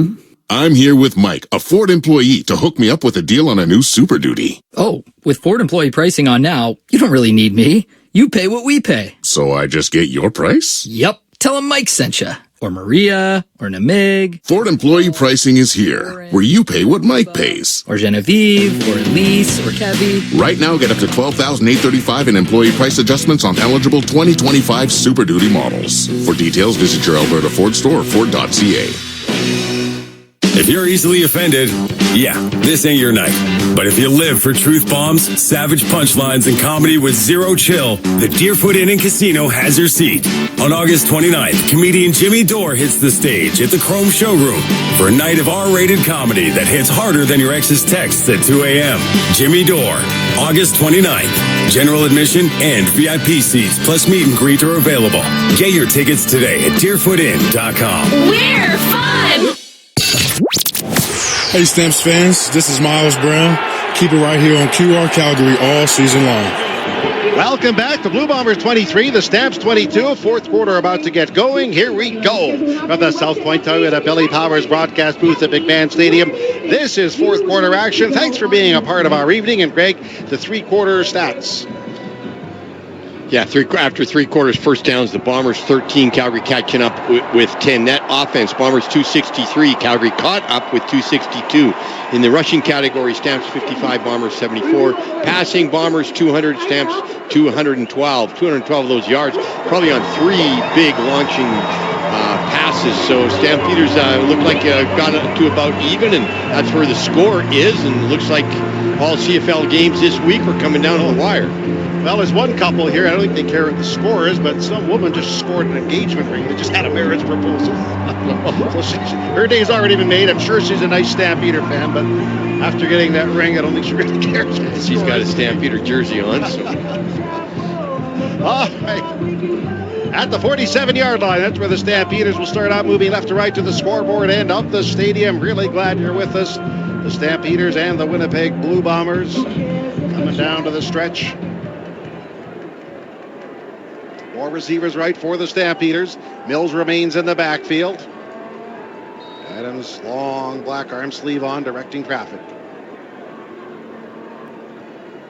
They fake to the line. Standing statue in the pocket. Pitches downfield, and that ball is caught. Clark Barnes has it, gets up to the 50, and is driven out of bounds on the Winnipeg side at midfield into the Stampeder bench.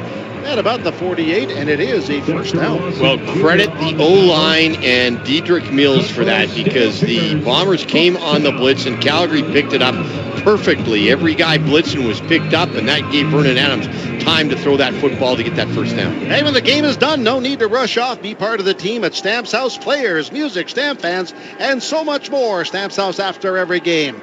At the 48-yard line of Winnipeg, Stampeder ball deep handoff to Mills. Huge hole, right side, breaks the tackle. At the 40, 35, at the 30 before Nichols, the halfback, brings him down. But a big 18-yard pickup slashing inside. Stampeders on the run. Well, we had Philpott go across the field in formation of fly sweep, and he's down on the field, and they didn't even give him the ball, and I just was watching him, Mark, and he ran that fake, and then he stopped and kind of just shot to the ground. I don't know what's wrong with Philpott.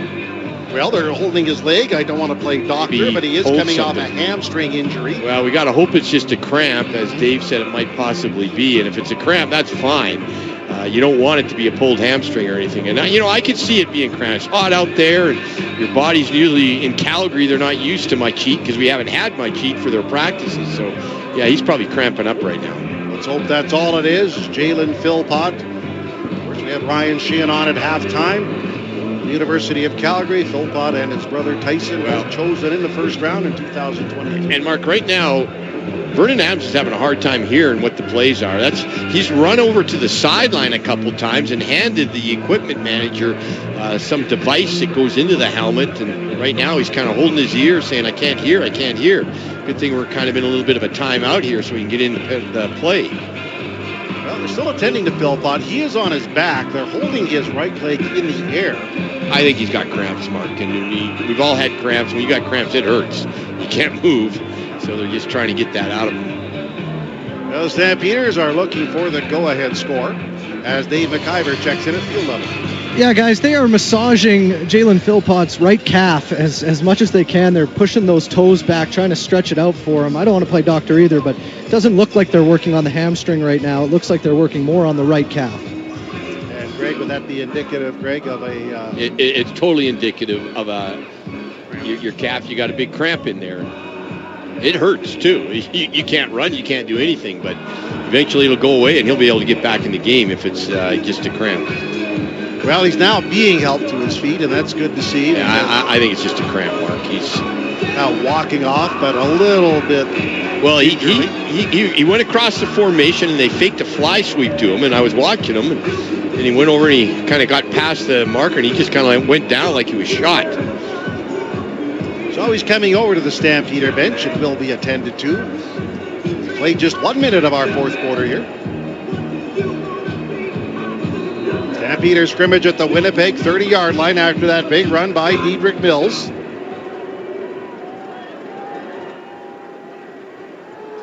Stampeders come out. Long lay in the game, acting as a blocking tight end to the right. Adams will give to Mills. He cuts off left tackle, but the Blue Bombers right there, not much room at all. He was turned inside before Wilson, the linebacker, brings him down. Well, deep handoff again, and a couple times it's worked, and many times it hasn't. As got Langway, the fullback, coming out of the game and putting in a couple. We got Dedrick Mills coming out of the game, putting in a wide receiver. Everybody knows what this play is going to be. It's going to be a pass play. Stampeders huddling up. Now they break the huddle. Grimes going left. Tevin Jones has a pair of touchdowns. He comes right with Horton. 2nd and 7, Winnipeg 27-yard line. Linebacker blitz coming. Deep drop by the quarterback Adams. He sets up, pitching a streak route down the far side, extending the arms, couldn't pull it in. Dominique Grimes. Some of the crowd in that southeast corner campaigning for a penalty, but he just couldn't get around the defenders, so it's a long incompletion. Well, I don't think it was a penalty on that, but I think Horton got held big time. Horton was running a curl, and in behind it was a streak, and the guy just kind of draped over him, but Calgary could take the lead for the first time in this game with this field goal by Rennie Paredes. This would be from 34. He is 2 of 2 today.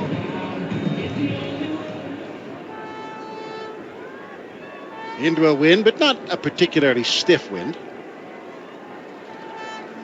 No, he should 34. easily. The snap, it is down. He pounds the ball to the uprights, and he splits the uprights. No questions asked. And the Calgary Stampeders are in the lead. The scoreboard shows the Calgary Stampeders 25, the Winnipeg Blue Bombers 23. Let's get things going with our play-by-play fourth quarter action. Valentine Volvo and Volvo Cars Royal Oak are proud sponsors of Calgary Stampeder football on QR Calgary. Summer's here, Calgary, and Furnace Family Home Services by ATCO and Lennox are teaming up to bring you unbeatable comfort and serious savings. Upgrade to the Lennox Ultimate Comfort System, the high-efficiency solution that keeps your home cool, your energy use low, and runs so quietly you'll barely know it's there. Right now, enjoy up to $2,000 in rebates or no payments for 6 full months. Visit FurnaceFamily.com and book before August 15th to lock in your comfort and savings. Furnace Family Home Services by ATCO and Lennox. Your home, your comfort, our promise. The Midsummer Sales Event continues at Volvo. In Sweden, Midsummer marks the height of the season. And here in Calgary, it's the perfect time to embrace the road, the sun, and the spirit of summer. Save now on the Volvo XC90, the luxurious 3-row SUV, or discover the compact versatility of the XC40. Both offer the intuitive technology, safety, and Scandinavian design Volvo is known for. Visit Valentine Volvo in the Southwest, Volvo Cars Royal Oak in the Northwest, or go to volvocarscalgary.com.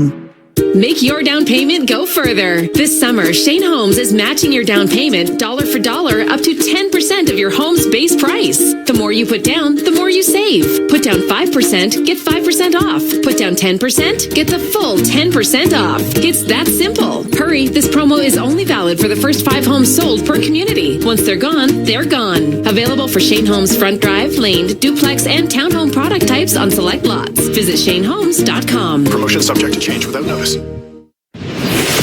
Thanks for listening. This is number 14, Clark Barnes. Now back to Calgary Stampeder football on QR Calgary. With 12 minutes and 45 seconds to play in the fourth quarter, the Calgary Stampeders have taken the lead for the first time, leading the Winnipeg Blue Bombers 25-23. Really glad you're with us, and make sure you join Jock and Greg after the game for the fifth quarter call-in show. I'm looking down at Philpott, Mark, and he's got a cramp. He's in the calf stretching machine thing that they got down there, so he's got a cramp in his calf. Unfortunate. From the 40-yard line, the Winnipeg Blue Bombers take possession of the ball, playing for behind the first time this game. Dembski tracks to the right to the far side, and he gets the ball in a receiver sweep, runs to his left, 40 up to the 42. Stampeders are there. They saw that one coming, and Jacob Roberts, who has been everywhere tonight on the tackle. You're not kidding. He's all over the place, Mark. He's had 10 tackles right now. He's got a special teams tackle. He's got a sack. He's really having a great game. So the Blue Bombers are second down and 8 at the 42-yard line. Runs 12-10 remaining in the fourth quarter. Bring Jacob Roberts out of the game and put Kyle Wilson in a defensive back. All right, and a passing down here, second and 8 at the 42-yard line. Calero sends 2 receivers, tracking to the near side. Moncrief adjusts to the receiver. Snap back again to the quarterback, Caleros. He sets up, firing a deep strike. Looking for Dembski out the Calgary 25. Through his hands. Incomplete. But at the line of scrimmage, there is a flag on the field. Well, that's not good. Usually when it's thrown from that position, it's going to be a hold call on the Bombers, and I'd cancel that if I was number 66. decline. It's third down. Good coverage down the field by Diedrich Moncrief, linebacker / defensive back, and he was right there with him all the way. You know, I knew Moncrief as a player before he came here, Greg, but now being around him every day, I didn't get how good of a leader he is. Just a real force in that dressing room with a big positive personality. And he's showing that. So the Blue Bombers are going to punt it away. They angle that towards the far side. That's going to bounce, take a couple of hops. Horton fields it at the 9, but lost his balance and falls out of bounds at about the 10-yard line. Yeah, it was a great kick. So no return. Well, no return, and it's just a line drive, but he angled it. Just like I say, he sprays it all over the field, but he sprays it in the right place, and that's about 60 yards in real estate they just got out of that kick. Yeah, they did. So the Stampeders have their offense on the field, looking to add to their 1-point lead. They can't get too confident sitting with a 1-point lead for sure. Oh, heck no. The score is not going to be the same by the end of the game. So here we go. The Stampeders, they spotted actually at the 8-yard line as the Shadows begin to move onto the field. Diedrich Mills in a 1-back set. Bombers send 3. Adams is back, pitching downfield, and that is caught by Brooks at about the 14, falls forward. Gain of about 6 before he's on the ground. Second down for the Stampeders and about 4. Well, good first down game. Just stop routes all the way, and Vernon Adams can scan the whole field wherever he is. And they all ran stop routes, all 5, and he just picks the one that he thinks is going to be open. Stampeders huddle up. They're at the 14-yard line. It's second down. They fan 5 receivers out. Blue Bombers show a 3-man front. Adams takes the ball. Now they send the linebackers. Back is Adams, dancing in the pocket, scrambling left. Firing a strike down the far left sideline. Off his feet. Did he make the catch and stay in bounds? He did. He did. Sensational grab on the far side by Jalen Philpott. Back in the game. Had to go up. make the catch, stay in bounds, and do all of that, and a gigantic gain. Yeah, huge mark. Got him. Now they're out of the shadows of their own goalpost, literally, and great play by Vernon Adams to buy some time. Good throw, and that is a better catch.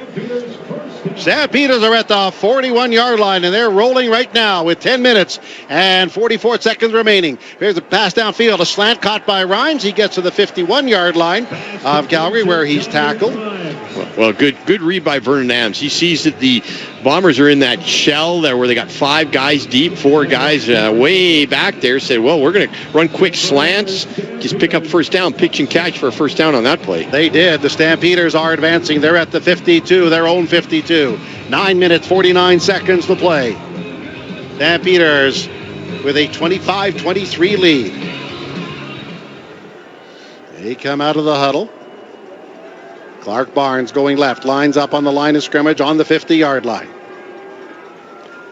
Deep handoff, draw, given. Inside running, pushing across midfield for the Stampeders as Brooks takes the ball out of the backfield down to the Winnipeg 52. Yeah, nice little change up. Picks up about 6. Yeah, change up, put a wide receiver in there that's got some running back ability and bringing in some big guys now. Going to bring in looks like they're going to bring in their big fullback. The thing is about Brooks is when he's in that formation, you got to find him first. He's really he's a little small guy, but he can find a hole, and he's got lots of speed and got a good 7, 8 yards on that play. Yes, it is 2nd and 3 at the 52-yard line.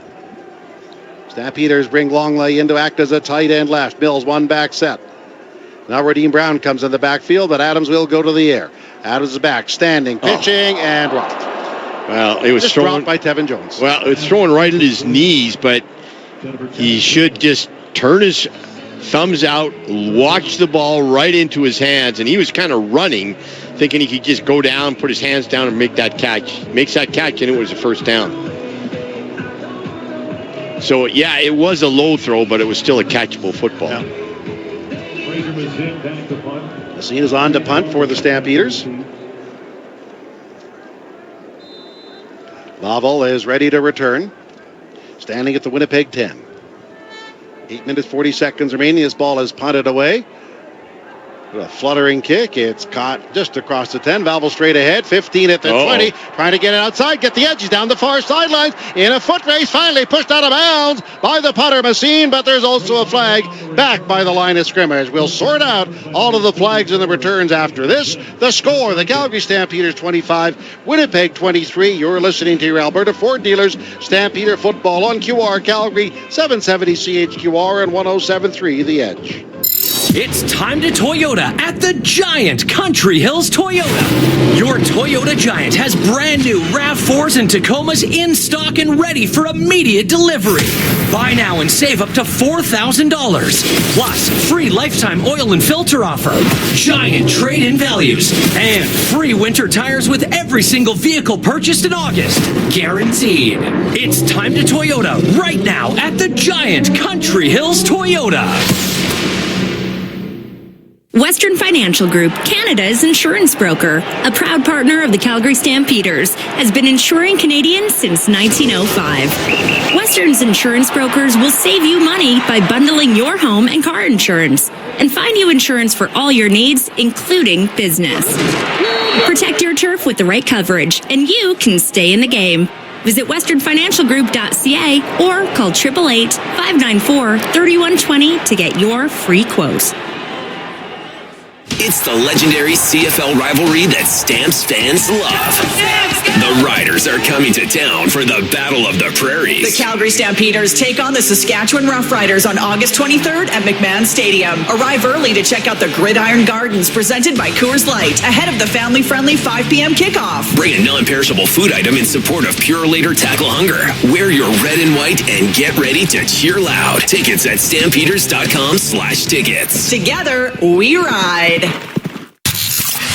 Thanks for listening. This is Dave Dickinson. Now back to Stampeder football on QR Calgary. Well, we mentioned a penalty on the return. It is against the Blue Bombers. Rather than being out near midfield, Greg, they are back at their 6. Big turn of events on that one. That could be a play you look back on as a coach and say, that one hurt us, so good for the Stampeders.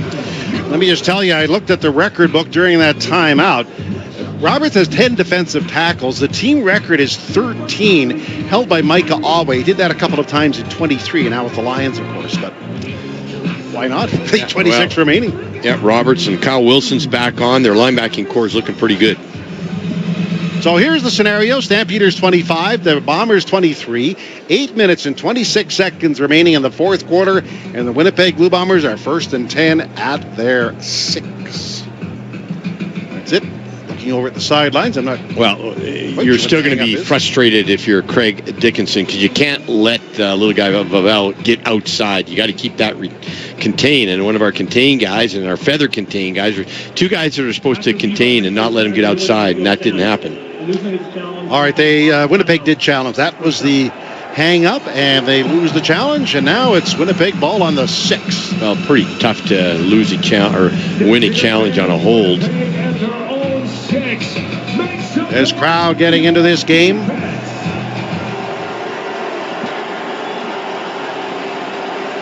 Mr. Offense for the Bombers is Oliveira. He lines up on the 1-yard line to the left of the quarterback, Zach Caleros.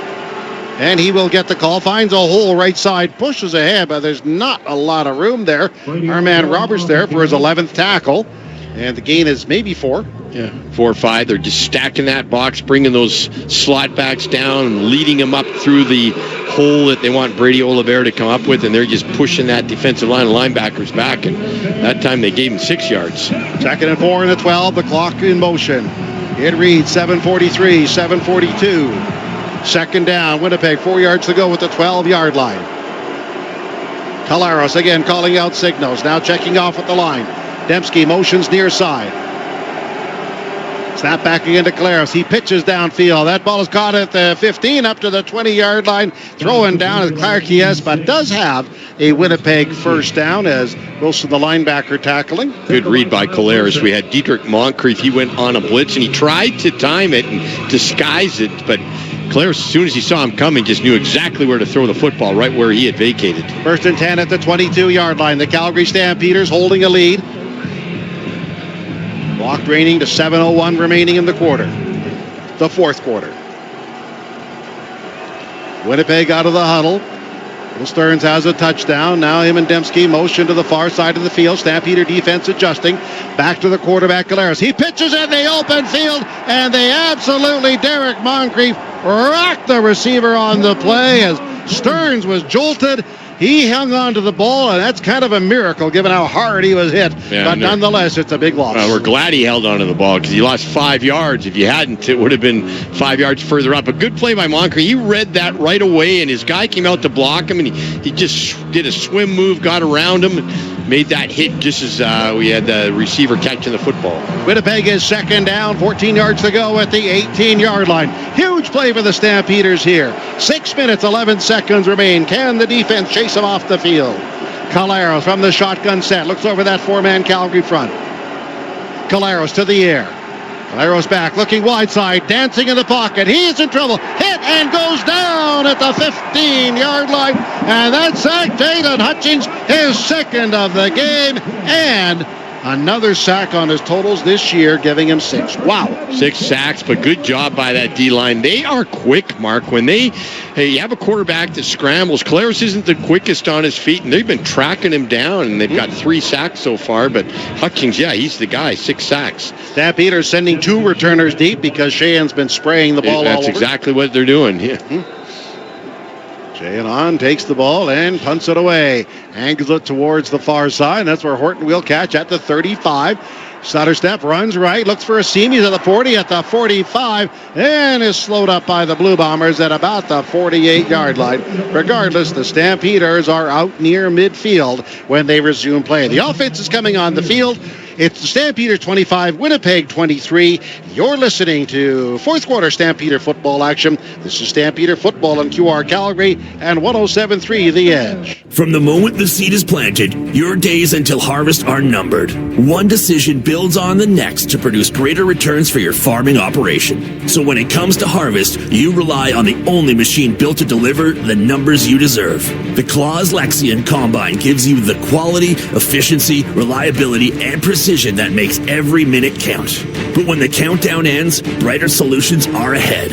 Lexion. Let the numbers drive the decision. Brighter solutions built by Claws. Ever get that feeling when you walk around certain rooms in your house? You know, that wouldn't it be nice feeling about a renovation idea for your kitchen, bathroom, or basement? Maybe you even pull out the tape measure or sketch out your ideas. But the fear of an unreliable contractor or costs spiraling out of control holds you back. At Renovations by Hearth and Home, we call those healthy concerns because it means you're asking the right questions and you've just found a team with the right answers. Visit renovationsbyhearthandhome.com. Wolf Chev GMC Buick Calgary is leading the pack, celebrating an all-new location and the same amazing experience. For a limited time, save up to $12,000 or get 0% financing for up to 60 months. Plus, eligible Costco members receive an additional $1,200 off select vehicles. Run with the pack to Wolf Calgary, your General Motors superstore. Now open at 768 101st Street Southwest, just off Stony Trail. Hi, this is Jalen Philpott. Your Stampeders play here on QR Calgary. The Stampeders leading 25-23, and while Jalen hasn't found the end zone, he has been a big part of the Stampeder offense. It's got 3 big passes, and that's one reason why they are where they are, nursing a lead with just over 5 minutes remaining. Philpott with 5 catches. At the 48-yard line, the Stampeders have the ball. Mills in the backfield. Draining the clock is the quarterback Adams. With 6, he leans in and will give to Mills. He rockets up the middle, breaks free, busts through a tackle at the 50, up to the 45. Greg, he was stopped dead in his tracks, kept going, and the Stampeders are at the Winnipeg 45-yard line. What a run. What a run. We got Brady Oliveira that stops and starts and picks his holes, and we got Dietrich Mills who runs right over you, Mark. He's just a good, powerful back. It's his biggest and one of his best runs of the year. He blasted through about 3-4 guys. That's just it. It wasn't his longest, but it was his toughest, I have to say. And the Stampeders move to the Winnipeg 46-yard line. 4:22 remaining in the ball game. Brooks motions to the far side of the field.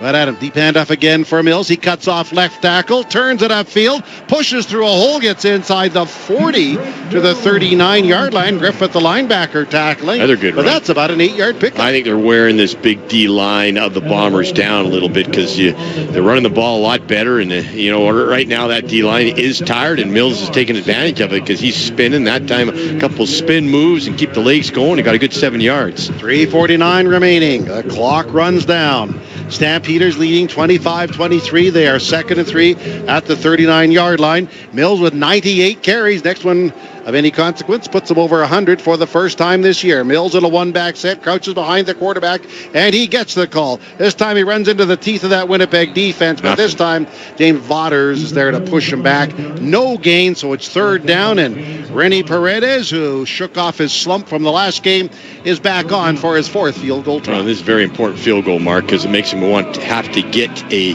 touchdown, and it's not going to be an easy one. They got what's called their bomber team, where they got a bunch of linebackers out there to cover down the field, because it's going to be a good 46, 47-yard field goal. And again, it is into whatever wind there is. It's not strong, but, it's... So this is a very important field goal here right now. Got her. So the clock is a factor. If the Stampeders get this, they go up and force Winnipeg to score a touchdown. No, I don't know what the delay is right now. I think somebody called a timeout because you only get one more under 3 minutes. Oh, okay, so they called a timeout to keep that. That's what they did. Yeah, because you can't carry over. I see. Yeah. So 3rd and 3, as we mentioned, Rennie Paredes 3 for 3 today. Slides up for a 46-yard field goal. So let's see how this one goes. Great crowd, been a great evening here at McMahon Stadium, and let's see if the Stampeders. Paredes paces. Here's the snap. It's held. He steps into it. He kicks it. It's going. It's going. It's going, and it drifts wide to the right. They return it. 5-10. Foul down the sidelines at the 15-20, and then is thrown out of bounds at the 30-yard line. So that one drifted right. And now the Stampeder defense, well, they've got to stand tall, as they have most of the game, but Winnipeg only needs a field goal to reassume. They only need a field goal, and they're really almost in field goal range. So, as I said, that was a very, very important kick. We couldn't get it. So let's see what the Stampeders defense does. It's been very effective. It's been really good this second half, but we needed that. I hope that doesn't come back to haunt us. Winnipeg starting out at 1st and 10 at the 28-yard line, coming up on our 3-minute warning. There's operating with 4 receivers right. 4-man pressure by the Stampeders. Caleros back. Standing, waiting, nobody open, scrambles left, comes to the line of scrimmage and runs. 35 at the 40, at the 45, runs out of bounds into the Calgary bench, but has a first down as we go to break. 2:52 remaining in our ball game. Stampeders 25, Winnipeg 23. This is Stampeder football on QR Calgary and 107.3 The Edge. Make your down payment go further. This summer, Shane Holmes is matching your down payment dollar for dollar up to 10% of your home's base price. The more you put down, the more you save. Put down 5%, get 5% off. Put down 10%, get the full 10% off. It's that simple. Hurry, this promo is only valid for the first 5 homes sold per community. Once they're gone, they're gone. Available for Shane Holmes front drive, laned, duplex, and townhome product types on select lots. Visit ShaneHolmes.com. Promotion subject to change without notice. I'm here with Mike, a Ford employee, to hook me up with a deal on a new F-150. Oh, with Ford employee pricing on now, you don't really need me. You pay what we pay. So I just get your price? Yep. Tell them Mike sent you. Or Maria, or Namig. Ford employee pricing is here, where you pay what Mike pays. Or Genevieve, or Elise, or Kevy. Right now, get up to $12,975 in total price adjustments on eligible 2025 F-150 models. For details, visit your Alberta Ford store or Ford.ca. Sometimes great pizza leads to problems, like you don't want to commit to just one kind of pizza, or maybe you want an extra slice when the pizza's done. Tom's House of Pizza has your back with their all-you-can-eat pizza buffet. Monday to Friday from 11:30 to 2, enjoy all-you-can-eat pizza and salad for $11.95 with beverage purchase. Available in the pub at Tom's House of Pizza's McLeod Trail and Okotoks locations. Unlimited slices, so much pizza to choose from. Discover the legendary lunch buffet at Tom's House of Pizza.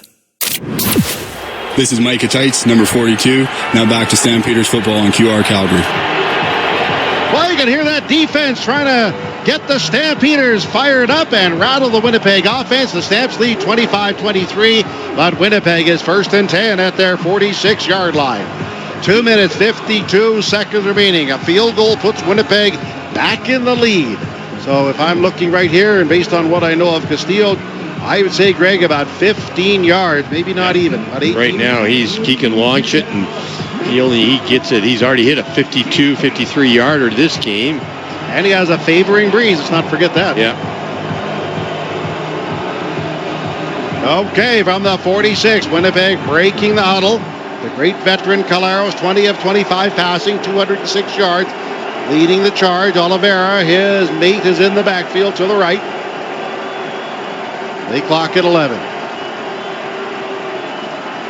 Caleros takes the ball, fake into the line. He is back, sets up, throwing a long ball to the far side. Caught in the open field, 50 up to the 52-yard line. Making the grab in the open field is Little Stearns, knocked down by Wilson. Linebacker, that's about an 8-yard gain, maybe 7, 2nd and 3. Well, good football play for the Bombers. They just have everybody released down the field, and I think they have Stern kind of hang out there on the sideline, and Caleros, if he doesn't see anything, he's just going to chuck it out there, and the defenders of Calgary are way down the field. They did a pretty good job of eliminating that just to 9 yards. 2nd down, they say 2 yards to go at the Calgary 54. At the Winnipeg 54, they must gain the Calgary 54.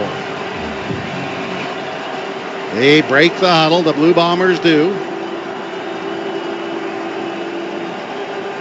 They have a tight end left to help block. And the give is Oliveira slams into the line. Moncrief pushes him back, puts him on the ground. But I think it'll be enough to advance the sticks. Yep. Reload is what you do as a D now. It's going to be a first down. If not, first down. So one more first down in their field goal range, Mark. Yeah, they're at their Stampeder 54 right now. We'll watch that clock carefully, though. It says 2:07. Stamps just alternating the big defensive linemen to give him a little bit of rest, keep him fresh on this hotter night. Time now whistled in, 2:02 remaining. Clock runs down. Now 1:59 remaining as the Blue Bombers are out of the huddle. First down and 10, Stampeder, 54-yard line. Zach Caleros leading the charge. 4 receivers wide left. Caleros takes the ball, looks left to the wide side, steps up in the pocket, dancing, comes to the line of scrimmage, and that's about it as Hutchings tackles him, about a 2-yard gain. 2nd and 8, Winnipeg. Yeah, Caleros unwilling to launch it down the field and give up the points. He knows that all he needs is about 10 yards, so he's not going to throw an interception, and good job by the defensive lineman to bring him down, but he's refusing. He just had Clarence Hicks that went down, and he got a cramp now. I think that's it. He's limping off. Yeah, well, he cramped up. That's exactly what happened. Lots of guys cramping up right now. 2nd and 9, Winnipeg at the 53 of Calgary. Clock is in motion. Clock ticks down, 1:37. This is what the Bombers do. They kind of eat up a clock better than any team in the CFL. It's not a bad idea when you're ahead. But yep. 25-23 Stampeders. Crowd roaring, exhorting the defense. Linebacker blitz on. It's Caleros is back. Dancing in the pocket. Nobody open. Steps up and he is tackled again. Tackled behind the line of scrimmage. That's Wiley putting him on the ground. And the Blue Bombers are down to their last opportunity. Yeah, they're going to have to go for this, Mark. And they ate up the clock, and now they got to do it. It looks like, well, I'm looking over at the Bombers bench. Are they going to try a 60-yarder? I think they're going to try a field goal, Mark. 62 yards this would be. There is a favoring breeze, but as mentioned, it's not great. Now, this would tie the longest kick in CFL history. Yeah, this would be huge. And he's been launching them, so yeah, this is a 62-yarder. With 1:16 remaining. Never seen anything like this before. All right, Castillo measures off his steps. This is a 62.5-yard kick. They're going to let the snap. It is down. Steps in. It drives it. It's going. It's going. It's going. And you are kidding me. It is good. And the Winnipeg Blue Bombers have taken the lead on a 62.5-yard bomb. Oh, my goodness. 1:01 remaining. Yeah. Well, they call it 63 officially. That's 63 yards. You don't see that too often. Never.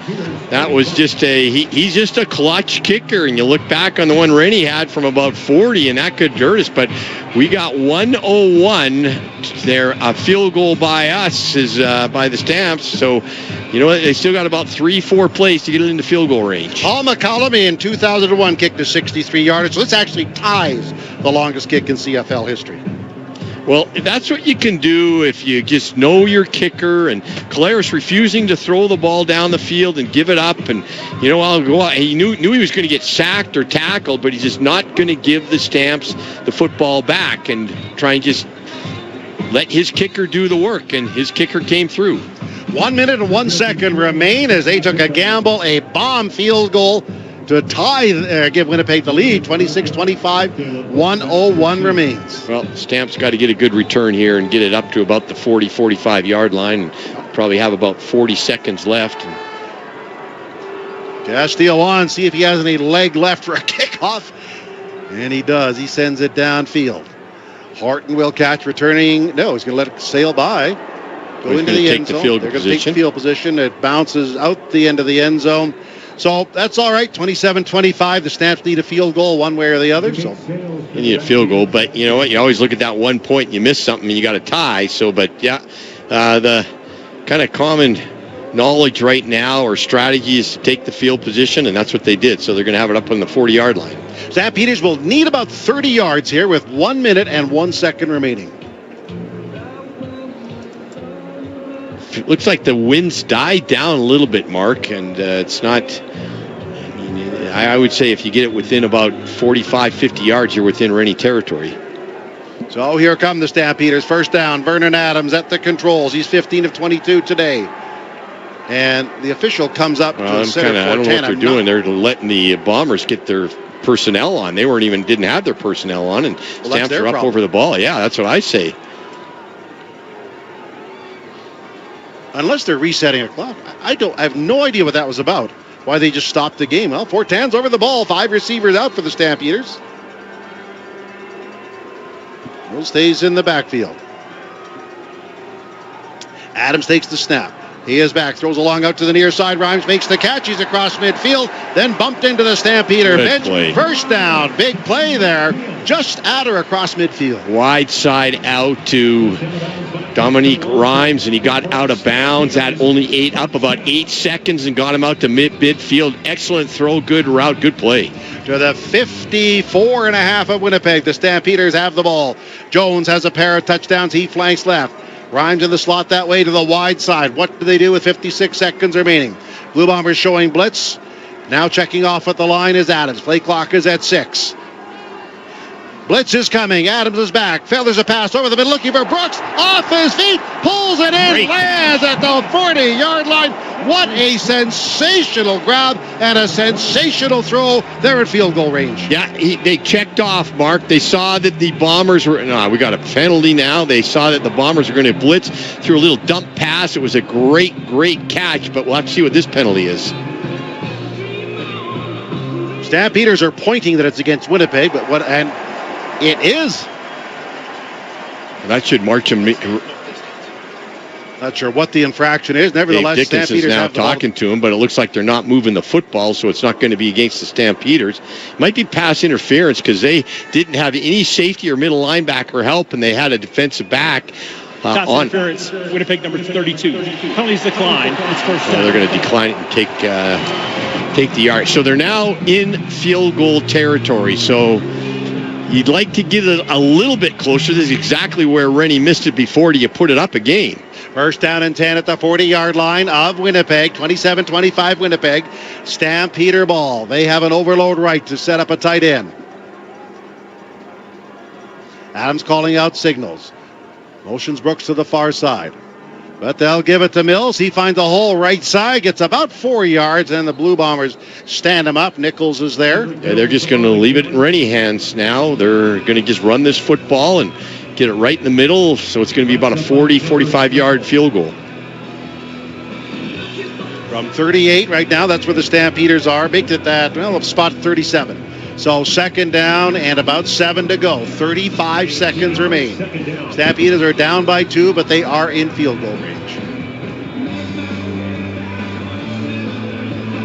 Well, that clock's ticking. They got to get up over the ball. 28, 26. Adams in the gun. 8 on the play clock.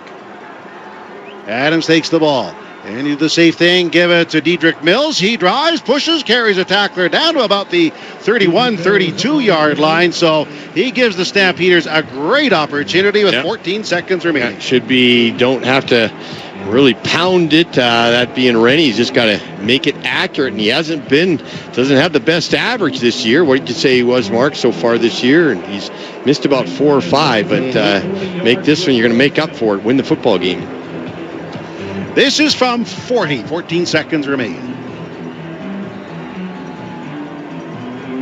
Well, the offense did their job. Got it in field goal range. So let's see what the Stampeders do here. This is for the win.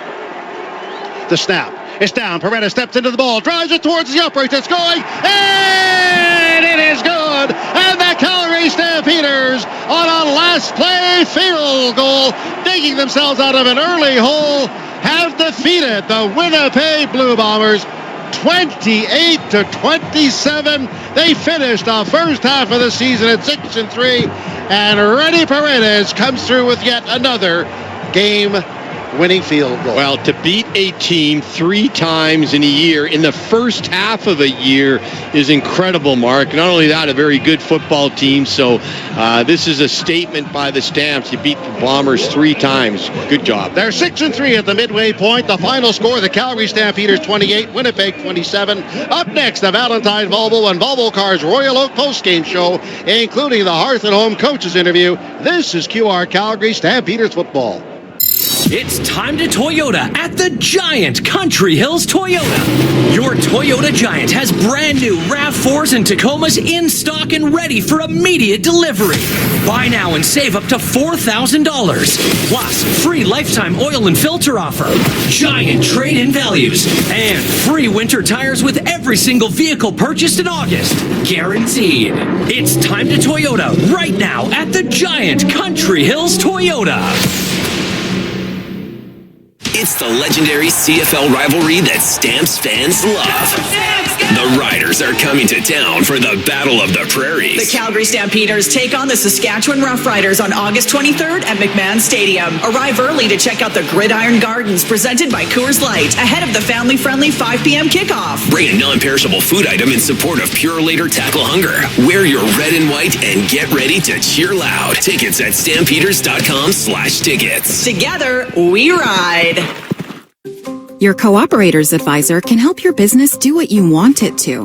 Like the, we have 2, actually 3, make that 4 locations plan. Talk to a local advisor today about small business insurance that sees your needs as anything but small. Looking for a local Cooperators Advisor? Give Jeff Coots from Shaughnessy Insurance Agency a call at 403-221-7252 and see the difference a personalized plan makes. Cooperators, investing in your future. Together.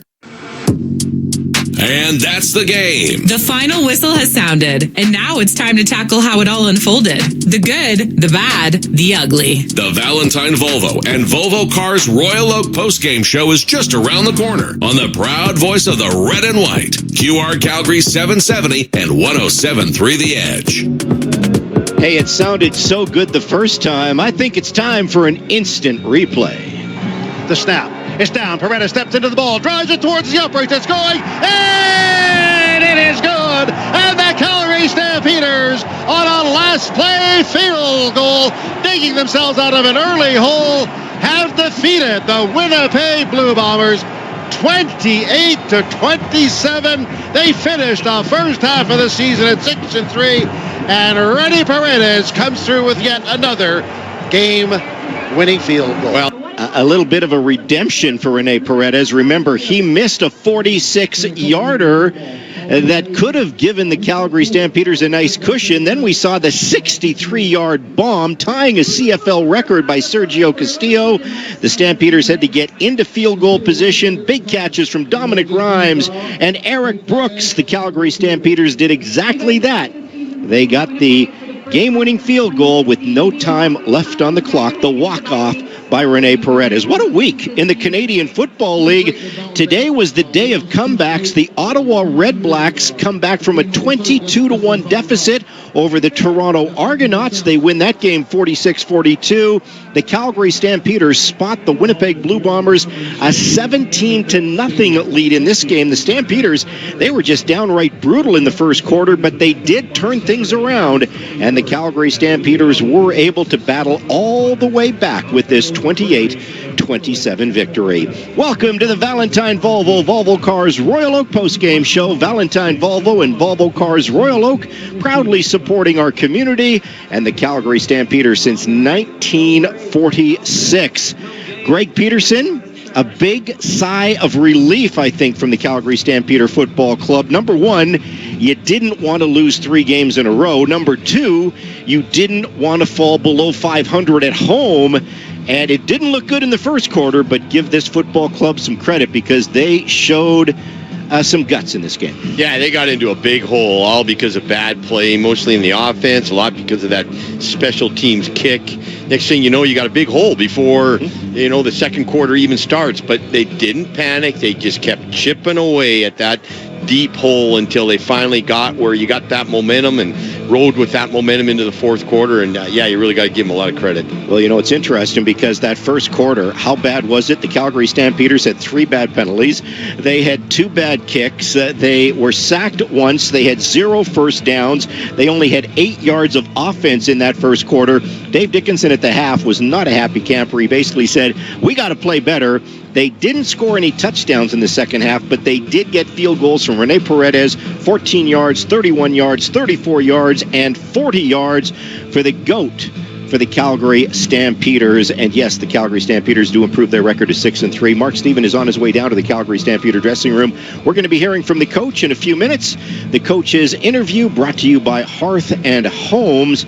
And, you look at you look at the overall performance in this game, and we talked about, comeback for Vernon Adams. And Vernon Adams had a tough start to this game, but he finished strong. Finishes completing 17 of 24, 300 yards, 2 touchdown passes. More importantly, didn't make any mistakes. And, hey, we know why his nickname is Big Play, because he made some big plays in this game today. One of the matchups was that was their bomb attack against the secondary of the Bombers, and he threw excellent deep throws. It was just right on all those deep throws, and for that alone, you've got to just be amazed with them. And yeah, a lot of the offense wasn't running right because they weren't running the football and they were getting bad field position. But when it came to the deep throws, Vernon was right on. So give Vernon Adams a lot of credit for that. Yeah, a big play to Philpott in the second half for 48 yards. Of course, the big touchdown in the second quarter, 78 yards to Tevin Jones.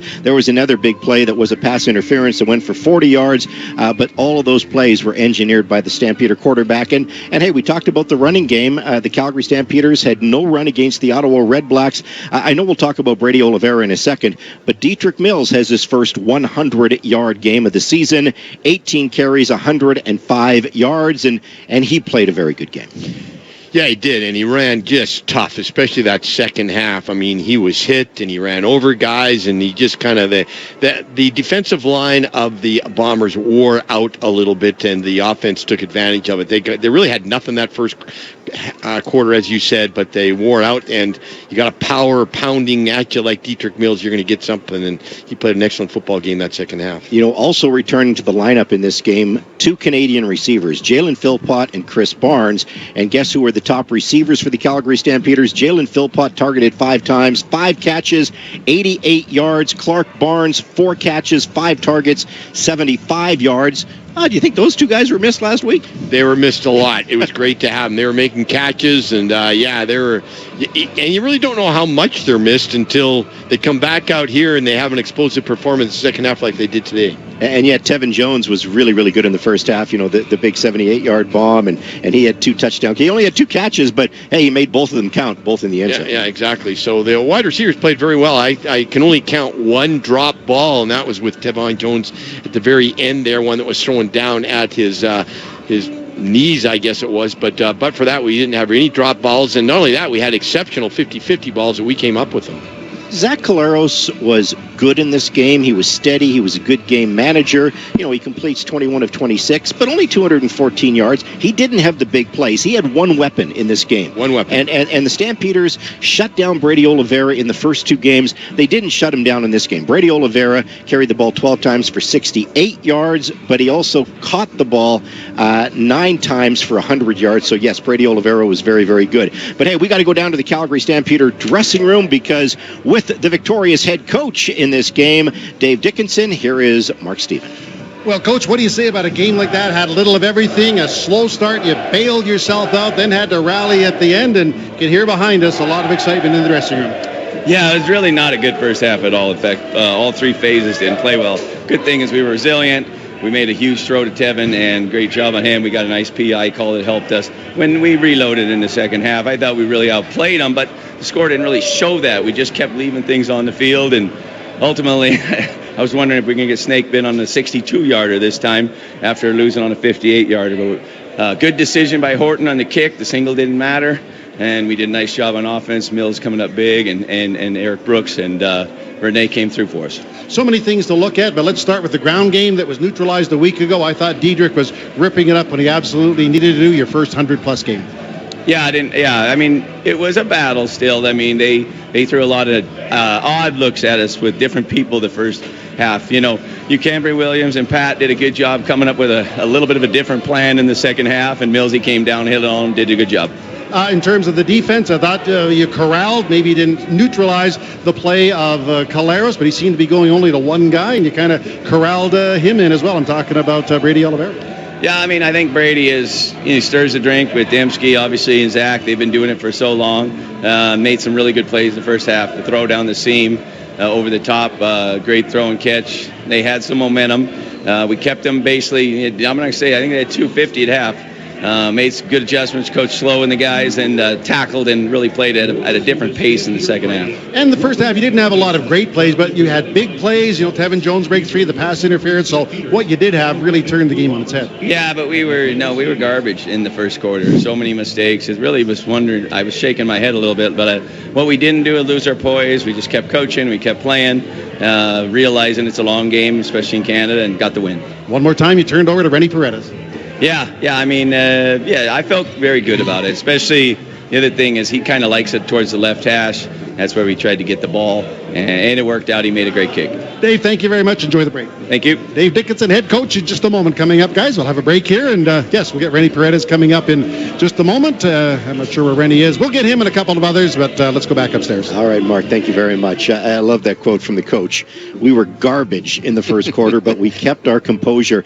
And he's right, because here's the deal. Calgary Stampeders took only 3 penalties in this game. All 3 of those penalties happened in the first quarter. They were penalty-free the rest of the way. Yeah, they played. They were garbage in the first quarter, and they were excellent, I thought, in the second half. Okay, well, I tell you what, we have Rennie Paredes ready to go one more time, but hey, I played it once. I'm going to play it again before we get to Rennie Paredes. Let's hear it one more time. The walk-off by Rennie Paredes for the win. Go, Steve, back at the station. Give it a go. Winnipeg running back Brady Oliveira. Brady had a very successful game today. I know it didn't come out the way you wanted, but what did you feel out there today? Yeah, it was a battle. Obviously, it was going to take a full 4 quarters. We knew that heading into this game, and it's a good Calgary team this year, man. So props to them. I imagine that the goal now is to see this team in the playoffs at some point. What are you looking forward to the rest of the season? Yeah, of course. We just got to really take this whole season week by week, and get this thing on track. Awesome. Thanks, Brady. Thanks, man. Chance here at the end of the game, and I had to make it happen for the team. Just want to say about this team, it was a tough first half for everyone. No phase was working, yet you just scratched, clawed, hung in there, and in the end, win the whole thing. Yeah, these guys are great, man. We work hard during the week. We're resilient. We don't give up. I knew if I had a chance, I would make the kick. So, obviously, I'm still pissed at that miss, and I'm not having the best season this year, but I'm going to stick to it, keep working, keep trusting the guys, and enjoy this bye week. I know he plays for the other side, but you had to beat a guy that just kicked a 62-yarder ahead of you there. What was your thoughts when you saw that? Yeah, big. We both hit a couple 60s in pregame, so he's a great kicker. One of my favorite guys in the league, and I had to win the game. That's right. Rennie, you're the senior guy here, and this team now sits at 6-3 at the midpoint of the season. You're right near the top. Just your overall sense and how things are, on August the 9th, midway through the season. Yeah, we have a great team, great players, great vibes in the locker room. Everybody's bought in to what Dave and the coaching staff is doing, and it's paying off. So, I think Dave did a good job in the offseason. We're working hard. It's too bad we lost 2 games to Ottawa, but we swept Winnipeg. We got a good chance at second place and fight for first. Anything for Rennie from upstairs, guys? Rennie, just congratulations. First of all, we didn't get to congratulate you last week on your 600th. You're just continuing to roll along. So, appreciate it. Congratulations on that, the GOAT. And I know you still got lots in that leg, so keep it going. Definitely. I'm gonna keep working. I'm not hitting the ball well great in the games.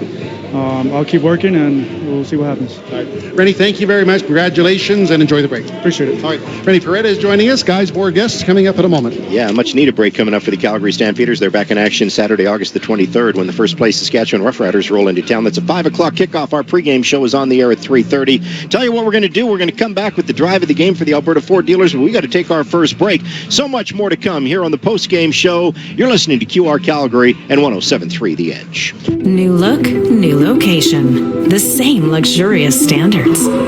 Wolf Cadillac Calgary is now open with incredible grand opening specials. For a limited time, save up to $15,000 on Cadillac Lyric or get 0.99% financing up to 84 months. Plus, eligible Costco members receive an additional $1,200 savings on Lyric Optic and Escalade IQ.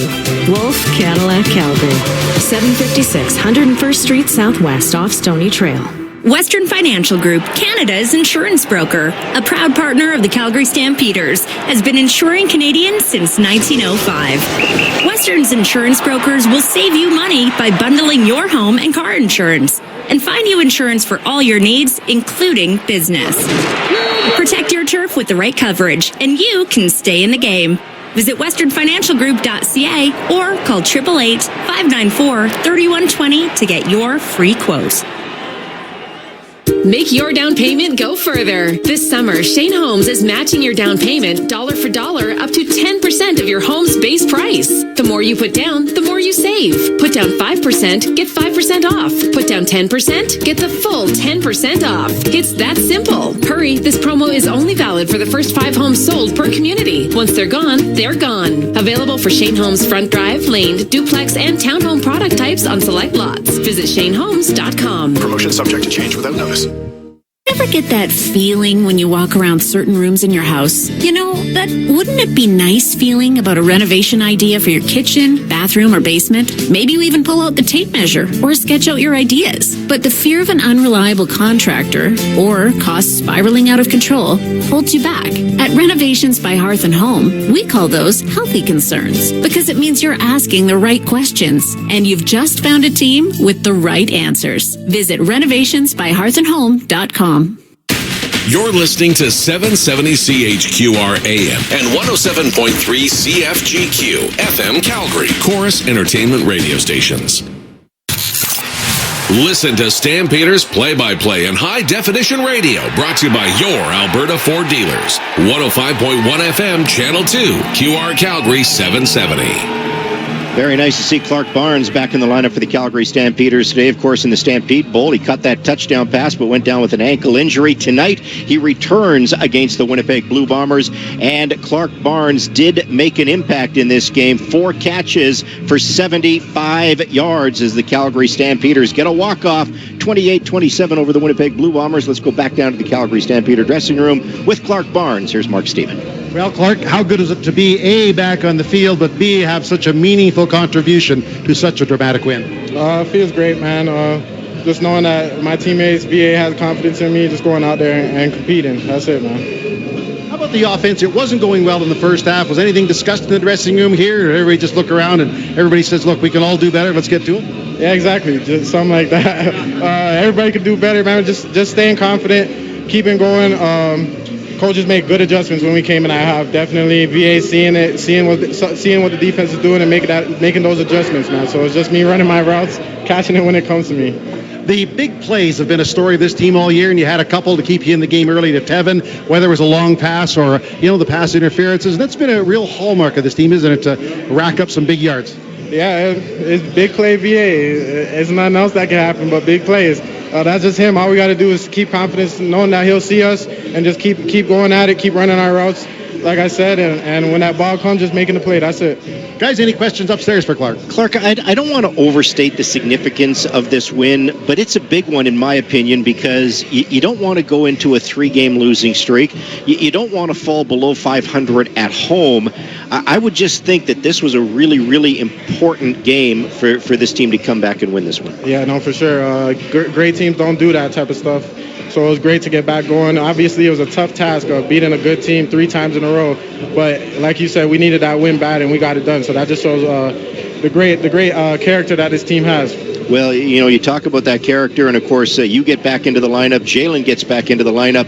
Both of you guys made an impact in this game. Yes, for sure. He had a huge game. It's just a confidence, knowing that we're out, but we know what we do when we're on that field, and just having confidence. BA having confidence in us, the coaching staff having confidence in us, and the team that they put together.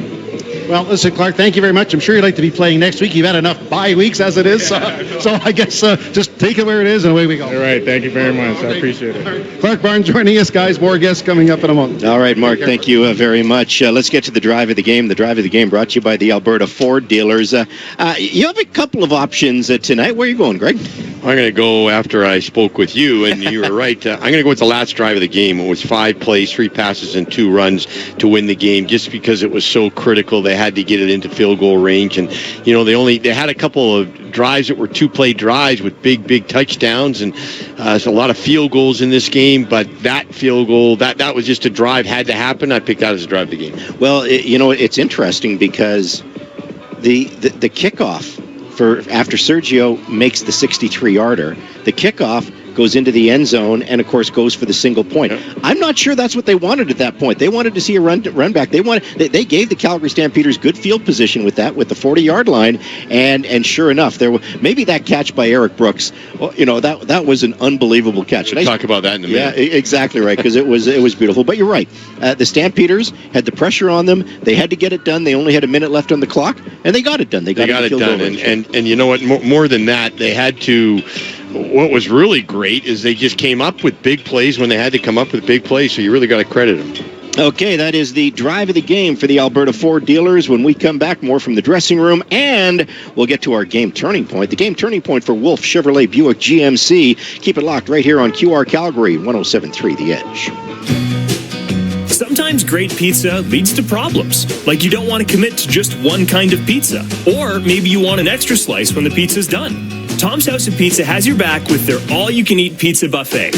Monday to Friday from 11:30 to 2, enjoy all-you-can-eat pizza and salad for $11.95 with beverage purchase. Available in the pub at Tom's House of Pizza's McLeod Trail and Okotoks locations. Unlimited slices. So much pizza to choose from. Discover the legendary lunch buffet at Tom's House of Pizza. It's time to Toyota, under the tower at South Point Toyota. Hurry into South Point Toyota right now for a great selection of brand new RAV4s and Toyota Tacomas in stock now at savings up to $4,000. Get huge trade-in values. Free lifetime oil and filter offer. Plus, every single vehicle purchased in August gets free winter tires guaranteed. It's time to Toyota, under the tower at South Point Toyota. You didn't make it where you are today by simply making do. Status quo, not on your farm. You work harder and smarter because numbers mean everything. You demand more from your equipment.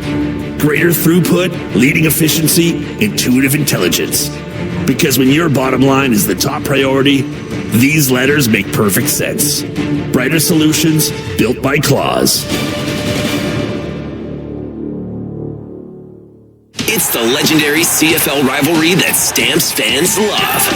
The Riders are coming to town for the Battle of the Prairies. The Calgary Stampeders take on the Saskatchewan Roughriders on August 23rd at McMahon Stadium. Arrive early to check out the Gridiron Gardens presented by Coors Light ahead of the family-friendly 5 p.m. kickoff. Bring a non-perishable food item in support of Pure Later Tackle Hunger. Wear your red and white and get ready to cheer loud. Tickets at stampeders.com/tickets. Together, we ride. Beyond our 50,000-watt radio signal, get the Radio Player Canada app. Favorite QR Calgary and listen to Stampeders games no matter where you are. Jalen Hutchins was a game-time decision for this game against the Winnipeg Blue Bombers today. He had a calf injury. Well, we found out an hour before game time he was good to go, and it's a good thing he did go in this game because he was a difference maker. 5 defensive tackles, but 2 quarterback sacks, and he is now in the dressing room with Mark Stephen. Mark? Yeah, you were more than ready to go. Just thoughts overall from a team perspective. A very slow start, but you just kept chipping away, and won it on the last play. Yeah, I'm just very happy with the way that this team handled adversity. I feel like the first half was not us, and we weathered the storm. Second half, we came out and played St. Peter football. So I'm very happy with the team responded. 6 sacks. We're midway through the season. That must be a point of pride. Yeah, I mean, I'm very happy with that, but I'm not satisfied. I know that I can do so much more. I know I missed a lot of sacks in the past, but just keep it going. All right, just what does it mean for this team not only to win, but be 6-3 at the midpoint of the season and, be one of the top teams, at least at this moment in the CFL? Yeah, it was very big for us. Coming off a 2-game losing streak, we had to get that nasty taste off our taste. But, keep it going. We're not satisfied and, enjoy this bye week, get some guys back, and keep it going from there. Guys, any questions upstairs for Jalen? Jalen, just talk a little bit about that chemistry on that defensive line with yourself and Flo and Clarence Hicks and, of course, Miles Barron in there as well. Just your thoughts on what's happening there. Right. I think one thing that makes us a tight unit is we spend so much time off the field. Like, we go to D-line dinners. We just spend a lot of time together. So we understand each other, what we want to do. We spend a lot of time, really connecting. So I think that's what separates us from everyone else. How close were you not to play in this game with that calf injury? It was pretty close, but felt good towards the end, and pushing through it. We have a bye week coming up, so left all on the line. All right. Well, you left it all on the line. So did the team. Enjoy the bye week, and thank you very much for stopping by, John. Thank you. All right. Jalen Hutchings stopping by from the Calgary Stampeders. Of course, they do have the bye week, and they're certainly celebrating their win. They've got a week to recover from the celebration and then get ready for the Stampeders' next game against the Saskatchewan Roughriders here at McMahon Stadium. 5 o'clock kickoff, which means a 3:30 pregame show on August the 23rd, and that's our dressing room story tonight. Great stuff, Mark. Appreciate that. Jalen Hutchins had a great game, but he may not be the defensive player of the game. I'm not sure he's going to be the defensive player of the game, but we'll get to that in a few minutes. Get to that, yeah. Greg Peterson. We do have to get to the game turning point for Wolf Chevrolet Buick GMC. What is your game turning point in this one tonight? Well, usually I like to pick a turning point that's more of a series of events or whatever, but this one I'm going to pick one particular play. And again, it goes to that last drive because the game could have gone either way. Well, there was a play where the Bombers showed blitz, and what Vernon Adams did is he checked out and he checked into a blitz, audible adjustment, and he threw it to Kalen Horton. And Kalen came up with a huge catch. So the fact that they could check out of the blitz, all within time, the clock's ticking, the game clock's ticking, you're under pressure, make a huge... That got him. If he didn't catch that, they wouldn't have been able to kick the field goal. I picked that as a turning point. It's a great turning point. My turning point came a little earlier. We talked about garbage football in the first 15 minutes, and it was garbage football. I can say that because Dave Dickinson said that. It wasn't good. The Calgary Stampeders, their first 3 possessions, 2 and out, 2 and out, 2 and out.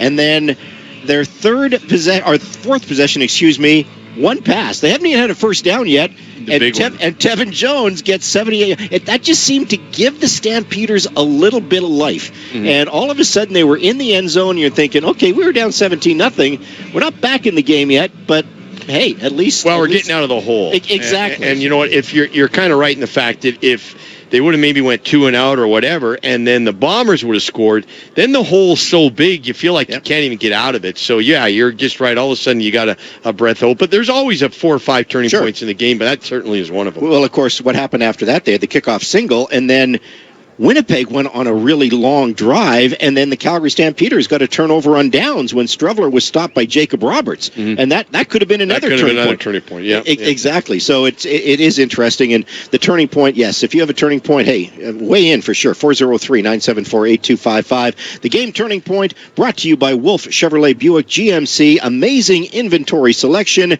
Same great team. Same great service. Check them out at their state-of-the-art new location, 768 101st Street Southwest. We got to take our final time out here on the post-game show. Still so much more to come, including the reset of our marquee matchup for Country Hills Toyota. We'll have our 4 stars of the game. Hey, this has been fun. The Calgary Stampeders get a walk-off win over the Winnipeg Blue Bombers, battle back from a 17-0 deficit. They win this football game tonight, 28-27. It was a close one. What a week it was in the Canadian Football League. Okay, we'll take that final time out. We'll come back with the marquee matchup reset. You're listening to Calgary Stampeder Football on QR Calgary and 107.3 The Edge. If you're easily offended, yeah, this ain't your night. But if you live for truth bombs, savage punchlines, and comedy with zero chill, the Deerfoot Inn & Casino has your seat.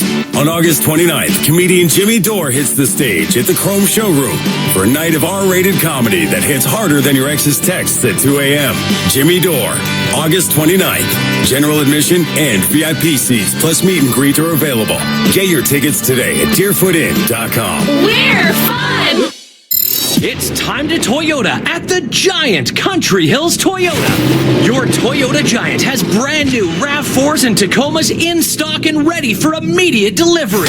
Buy now and save up to $4,000. Plus, free lifetime oil and filter offer, giant trade-in values, and free winter tires with every single vehicle purchased in August. Guaranteed. It's time to Toyota right now at the Giant Country Hills Toyota. Summer's here, Calgary, and Furnace Family Home Services by ATCO and Lennox are teaming up to bring you unbeatable comfort and serious savings. Upgrade to the Lennox Ultimate Comfort System, the high-efficiency solution that keeps your home cool, your energy use low, and runs so quietly you'll barely know it's there. Right now, enjoy up to $2,000 in rebates or no payments for 6 full months. Visit FurnaceFamily.com and book before August 15th to lock in your comfort and savings. Furnace Family Home Services by ATCO and Lennox. Your home, your comfort, our promise. Make your down payment go further. This summer, Shane Holmes is matching your down payment dollar for dollar up to 10% of your home's base price. The more you put down, the more you save. Put down 5%, get 5% off. Put down 10%, get the full 10% off. It's that simple. Hurry, this promo is only valid for the first 5 homes sold per community. Once they're gone, they're gone. Available for Shane Holmes front drive, laned, duplex, and townhome product types on select lots. Visit ShaneHolmes.com. Promotion subject to change without notice. Other guys pretend, we deliver the goods. We're the official radio voice of the Calgary Stampeders. Brought to you by your Alberta Ford dealers on QR Calgary 770 and 107.3 The Edge. I mentioned it was quite a week for the Canadian Football League. Week 10 is in the books. 4 games decided by a total of 9 points.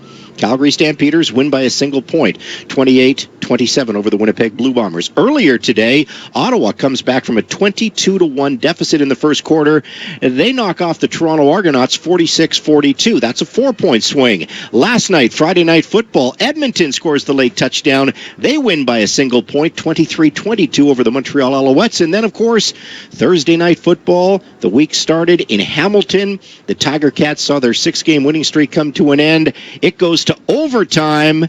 Hamilton fumbles the ball on their first possession.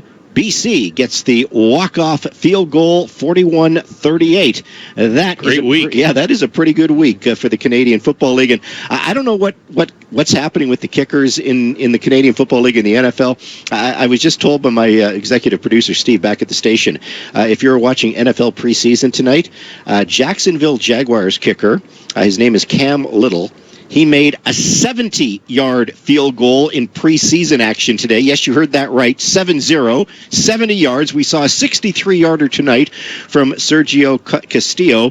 Now, that is a historic kick, 70 yards, because that is the longest successful field goal ever recorded at any level of organized football. It was a preseason game, but it's still a bomb. Well, they're just getting better. They're working out. You know, kickers never used to work out. Now we used to always joke kickers aren't athletes. Exactly. Well, now they are, and they're great athletes, and they work out, and they work on their leg, and they're do what they need to, and they're just getting better. They are. I mean, I look at the kickers in this league, and we've seen who was it? I think it was Montreal launched one. Maltos. Yeah, wasn't that about a 58-yarder or something like that? So, it used to be that a 50-yard kick was just holy cow. You don't see that. Now they can almost becoming common. They're just the kickers and the punters are getting a lot better. Well, it's interesting. I give Mike O'Shea all the credit in the world for going for a 63-yarder, but leaving a minute left on the clock, you just know the way the Canadian Football League is set up. You're just leaving way too much time left on the clock, and defensively they weren't as good as they were in the second half. The Winnipeg Blue Bombers. I think their defensive line got tired. That's when Dietrich started to run on them, and he was just really, really good that second half. And but the first half they had all kinds of vigor and they were really juiced up. But that second half, I think they wore out a little bit in this heat. The marquee matchup is brought to you by Country Hills Toyota. Get your best deal during the Get In and Go event at your Toyota Giant Country Hills Toyota. In the pregame show, your marquee matchup in this one was the Stampeder receivers. Back Clark Barnes, back Jalen Philpott. How would they do against a defensive back secondary of the Winnipeg Blue Bombers. Well, that's an interesting matchup because we talked about big play VA. We saw some big plays from the Calgary Stampeders. Well, and specifically my matchup is I wanted to see how the Bombers were going to try and stop the bombs that had happened the first two games when the Stampeders played them. It's been bombs away in the Stampeders. I'd like to know exactly in these three games how many plus 30-yard throws the Stamps have had. It's got to be upwards around 25, 30. And you know what? I think the Bombers are going to be looking at their secondary because they're susceptible to getting beat, and Calgary has done it better than anybody in the league. Yeah, the big plays are certainly a big-time story for the Calgary Stampeders. Something we didn't see, last year with this football club. Hey, it's bottom line is the Stampeders won 5 games last year. They've already won 6, and we're only midway through the season. So the Calgary Stampeders have put themselves into a really good position to reclaim a playoff spot after missing last year. But hey, if you would have told me at the start of the season the Stampeders would be 6-3 at the midway point, I'd say take it because I didn't see it coming. No, and you still got a good team, and Saskatchewan's good, and we all thought, and especially you, Jock, that Edmonton was going to be a lot better. And you know what? They showed last night. Anybody can beat anybody right now. It's a very parity league right now, and you have to come out and play, and it's exciting football. The CFL is having probably one of their more exciting seasons ever as far as football games going on. This week has to go down as one of the best weeks ever in the CFL for how exciting the games have been. Yes, every game was very, very tight, and we saw 2 huge comebacks earlier today by the Ottawa Red Blacks, and then tonight by the Calgary Stampeders coming back from a 17-point deficit. Okay, Greg Peterson, one more piece of business before we wrap up the Valentine Volvo Cars Royal Oak post-game show. That is your 4 stars of the game. Where are you going on offense? You've got some options in this one tonight. Well, I do. I mean, I thought Vernon played a very good game. I thought our Canadian receivers, Barnes and Philpott, played very good, but I'll talk about them in a minute. So I'm going to go with Dietrich Mills, though. He ran hard that second half. 18 carries, popped that 100-yard barrier that's kind of the big thing to do as a running back, as long as it was 18. If this would have gone into a fifth quarter, he would have even got better. He was just getting better and better and better as the game went on. I might have gone with Vernon Adams only because, he was so bad in the first quarter, and it was, 3 2-and-outs. And then, from that point on, after that big bomb, as we said to Tevin Jones, when he throws for 300 yards and 2 touchdowns, no interceptions, I just thought it took VA a little bit time to find his mojo, but then he got it back really quick. Well, and you got a good point because he threw those deep throws very well. They were right on, and he was pressured as he was throwing them too. Sure. So you got to give him. He was my honorable mention. There you go. Played very, very well. Okay, on defense, we did hear from Jalen Hutchins, and Jalen Hutchins had a very, very good game. But I mentioned he may not be our defensive star of the game. He's right up there, honorable mention, but he's not my defensive star. Who's your defensive star? Well, you're right, honorable mention with 2 sacks and 5 defensive tackles, but the guy that was the best defensive player on the field by far was Jacob Roberts. 11 defensive tackles, 1 special teams tackle, 1 quarterback sack. He was all over the field. He was just incredible tonight. And anytime you get over 10 tackles, you're just flying around. And they've got they were really good on Kyle Wilson, and they've got another. Roberts is just getting better and better every game. He had a great game today. I talked about that turnover on downs, on Chris Streveler, and it was Jacob Roberts that made that play to get the turnover on downs, and he had the quarterback sack, as you mentioned. Mark Steven pulled it out during the play-by-play. The Stampeder record for defensive tackles in a game. A couple of years ago, Micah Alway now with the BC Lions, he had 13 in a game, so he was that close to a CFL record there. Who is your top Canadian? Boy, you got a couple of Canadian receivers. You can maybe flip a coin here. Yeah, and that's what I did. I flipped a coin, but at the end of the day, I'm going to go with Philpott, Jalen Philpott. He had 5 catches, 88 yards, as long as 48. I think what flipped the coin to him was that catch he made by the sidelines of right by the Bombers bench. Another clutch catch, very difficult catch, and that was right after he had a cramp, so he came back and made that catch, so that kind of spilled me over the top to give it to Jay. Yeah, that cramp was scary, especially when you've been dealing with a hamstring injury, and he sort of went down, and you said it was like a non-contact. You're thinking, oh, darn, he didn't... Like somebody shot him. Yeah, somebody shot him, and you're thinking, that's the worst thing that could happen. I've had it happen. Yes. And you can't walk. and you're in a lot of pain. Everybody's had cramps. Right. You can't walk, and you got to hope it's a cramp and not a big injury. And he came back, and I knew it was a cramp because he was down on the bench and he's stretching out his calf, and you get the cramps usually in your calf. The Stampeders have three outstanding Canadian receivers. Damien Alford, who of course is hurt right now, Clark Barnes, and Jalen Philpott. The only knock on these three players is, can they stay healthy? And if they stay healthy, it opens up the ratio for other areas of the team. So, can they stay healthy? And they're doing a lot of running, and usually it's a leg injury, like with Damien Alford. It's a hamstring right now. But you know what? If we got two of the three of them throughout the year, I guess that's good. But it's when two of them go down and we only got one, and one time we didn't have any of them, that's when it really hurts the team. You and I may disagree on your top special teams player. Yes, I'm going to go with the return, because I thought the return game was pretty good, and Kalen Horton did a pretty good job on punt returns. And you know what? Nobody is really getting 4 or 5 special teams tackles. They're all contributing, so there's none of the horses. I like to give it to the horses, but I didn't. And you wanted me to give it to Rennie. I'll be giving it to him some other time. I'm going to go with the returners. Well, and I know why you didn't want to go with Rene, because he did miss a very important opportunity, a 46-yarder that could have given the Calgary Stampeders the cushion that would have made the Winnipeg Blue Bombers not go for a 63-yard field goal, but have to go for the touchdown. So I do understand that. But when it's all said and done, Rene Paredes, he admitted in the post-game interview that he's not having a great season, but he did make 4 out of 5 today. He had a couple of, kickoff singles, which were 2 very important points, as it all turns out. So I still might have lent towards the GOAT when it comes to Rene, but I'll be picking him another time, I'm sure. I'm sure you will be. So there you have it, the 4 stars: Dietrich Mills, Jacob Roberts, Jalen Philpott, and Kalen Horton. 4 very fine stars as the Calgary Stampeders do pick up a walk-off 28-27 win over the Winnipeg Blue Bombers. The Stampeders now 6-3 on the season. Stampeders get a much-needed bye week. See how healthy they can get for the Saskatchewan Roughriders. The Riders on the bye week this week. The Riders are the top team in the league right now at 7-1. But their one loss was against the Calgary Stampeders. So we'll see what happens on Saturday, August the 23rd, when those Riders roll into town. 5 o'clock kickoff at McMahon Stadium. Our pregame show is on the air at 3:30. All right, that does it for the Valentine Volvo Cars Royal Oak postgame show. When we come back, we're going to open up the phone lines. As a matter of fact, the phone lines are now open. 403-974-8255. We've had our say. You can have your say. Let's get it rolling on the phone lines.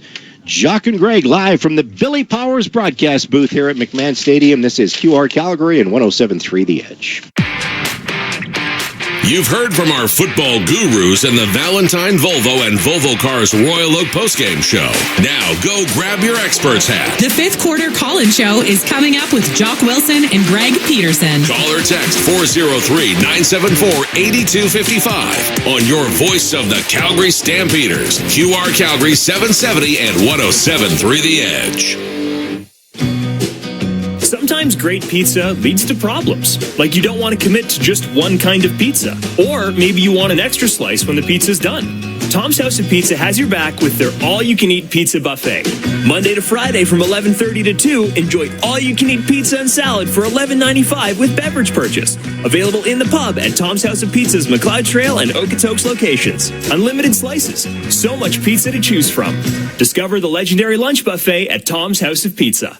From the moment the seed is planted, your days until harvest are numbered. One decision builds on the next to produce greater returns for your farming operation. So when it comes to harvest, you rely on the only machine built to deliver the numbers you deserve. The Claas Lexion Combine gives you the quality, efficiency, reliability, and precision that makes every minute count. But when the countdown ends, brighter solutions are ahead. Lexion. Let the numbers drive the decision. Brighter solutions built by Claas. Ever get that feeling when you walk around certain rooms in your house? That wouldn't it be nice feeling about a renovation idea for your kitchen, bathroom, or basement? Maybe you even pull out the tape measure or sketch out your ideas. But the fear of an unreliable contractor or costs spiraling out of control holds you back. At Renovations by Hearth and Home, we call those healthy concerns because it means you're asking the right questions and you've just found a team with the right answers. Visit renovationsbyhearthandhome.com. The Midsummer Sales Event continues at Volvo. In Sweden, Midsummer marks the height of the season. And here in Calgary, it's the perfect time to embrace the road, the sun, and the spirit of summer. Save now on the Volvo XC90, the luxurious 3-row SUV, or discover the compact versatility of the XC40. Both offer the intuitive technology, safety, and Scandinavian design Volvo is known for. Visit Valentine Volvo in the Southwest, Volvo Cars Royal Oak in the Northwest, or go to volvocarscalgary.com. Hey, you. Yeah, I'm talking to you, armchair quarterback. Think the coach called the wrong play? Did the ref blow the game? Here's your chance to get it off your chest. It's the fifth quarter call-in show. Call or text 403-974-8255. This is Stampeders Football, brought to you by your Alberta Ford dealers on QR Calgary 770 and 107.3 The Edge. Couple of texts to kick off the fifth quarter call-in show tonight. This one from Jason. Jason says, wow, what a game. Felt like this team had lost their early season swagger after that disastrous first quarter, but they fought back, they fought hard, they showed resilience. Also, those two rouges the Bombers conceded ended up being the difference. Gotta love the CFL. Jason, appreciate the call. Ryan in Abu Dhabi, big Stampeder fan. He says, Jock, this team looked very rusty in the first quarter, but luckily the deep ball was working, got them out of their funk. It was great to see the team fight back and win. I'm glad I extended my vacation by a day so I could watch this game live before going back home to Abu Dhabi. Appreciate that. And I love this one from Brad and Mackenzie. Brad says, Hutchins makes us forget about Mike Rose. Man, that dude is a beast. He is. He's having a great year. So far, all-star year he's having. Without a doubt. Okay, that's a sample on the text line, 403-974-8255. Let's go to the phone line. Shanif, you're up first. Welcome to the show. Hey, how are you guys doing today? Excellent. How are you doing? Not bad. Hey, I have to say I'm a Stamps. I'm so happy that VA and Tyson Philpott is back. Those guys are amazing, and I'm glad that we are 6-3. I was watching the last two games. I felt like the offense wasn't there. Like I felt like they couldn't get anything done.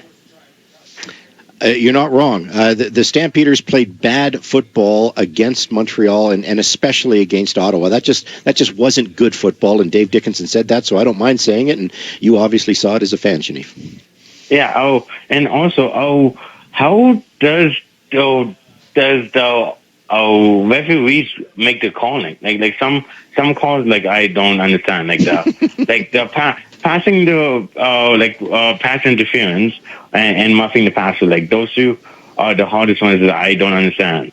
Roughing the passer, bottom line is you can't hit a quarterback high, you can't hit a quarterback low, you can't put your body weight on the quarterback. Bottom line, Greg Peterson, you can't hit the quarterback. No, you got to tackle him. But it's there to protect the core. I don't mind the rule there. The pass interference is just you can have no contact whatsoever before the ball comes in. Now, if you're talking about the one that they overruled, I thought that was a pass interference. I think it was, but the ball was tipped at the line of scrimmage, so that nullified the pass. And there is a difference too between the illegal contact and the pass interference. So that's where it becomes a gray area too, because I know a couple of texters are saying, well, what about that illegal contact? But it's not challengeable if it's away from the play. So the challengeable and what's challengeable, what's not challengeable does get a little confusing. I'm just glad when I played they didn't have that damn rules.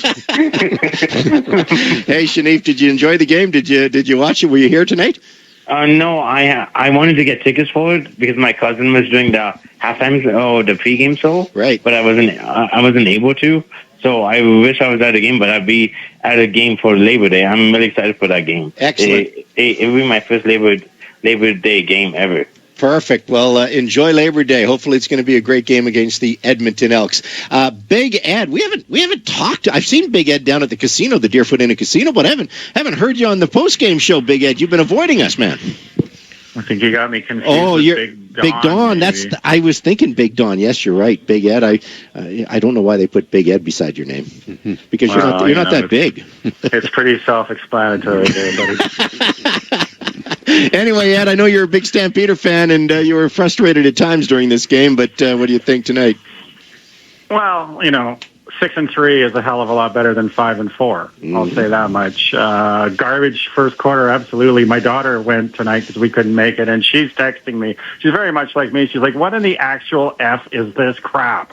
That was her text. I'm like, "Whoa, settle down. It's the first quarter." But anyway, garbage first quarter.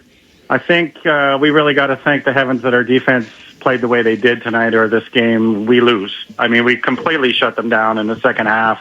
As an offense, we got to score touchdowns. What did we score? 4 field goals in the second half. We convert 1 or 2 of those, and this game's out of reach with the way our defense is playing. But nevertheless, we won the game. I'm going to say that this Mr. Roberts guy is we can't let this guy go. He's an all-star. Mr. Hutchings as well. I don't know. He might have NFL aspirations. He's a big boy. And I heard that Mr. Hutchings squats 700 and benches 500. Has anybody heard that? That's what Glenn Suter told us on the show because, he had talked to him, and that's exactly. He's a very large specimen of a guy, but very nice to win one of these, at the end instead of losing one, very reminiscent of the Montreal game. But, my blood pressure is starting to come back to earth. Some bad, couple drop passes and, we could have put this game away earlier, but I'm not going to overlook that fact that we won this football game. Very glad that we get a bye this week. Let's get some more guys back. I don't know what the timeline on Mr. Alford is coming back, but I think we're a completely different offense with him in the lineup than without.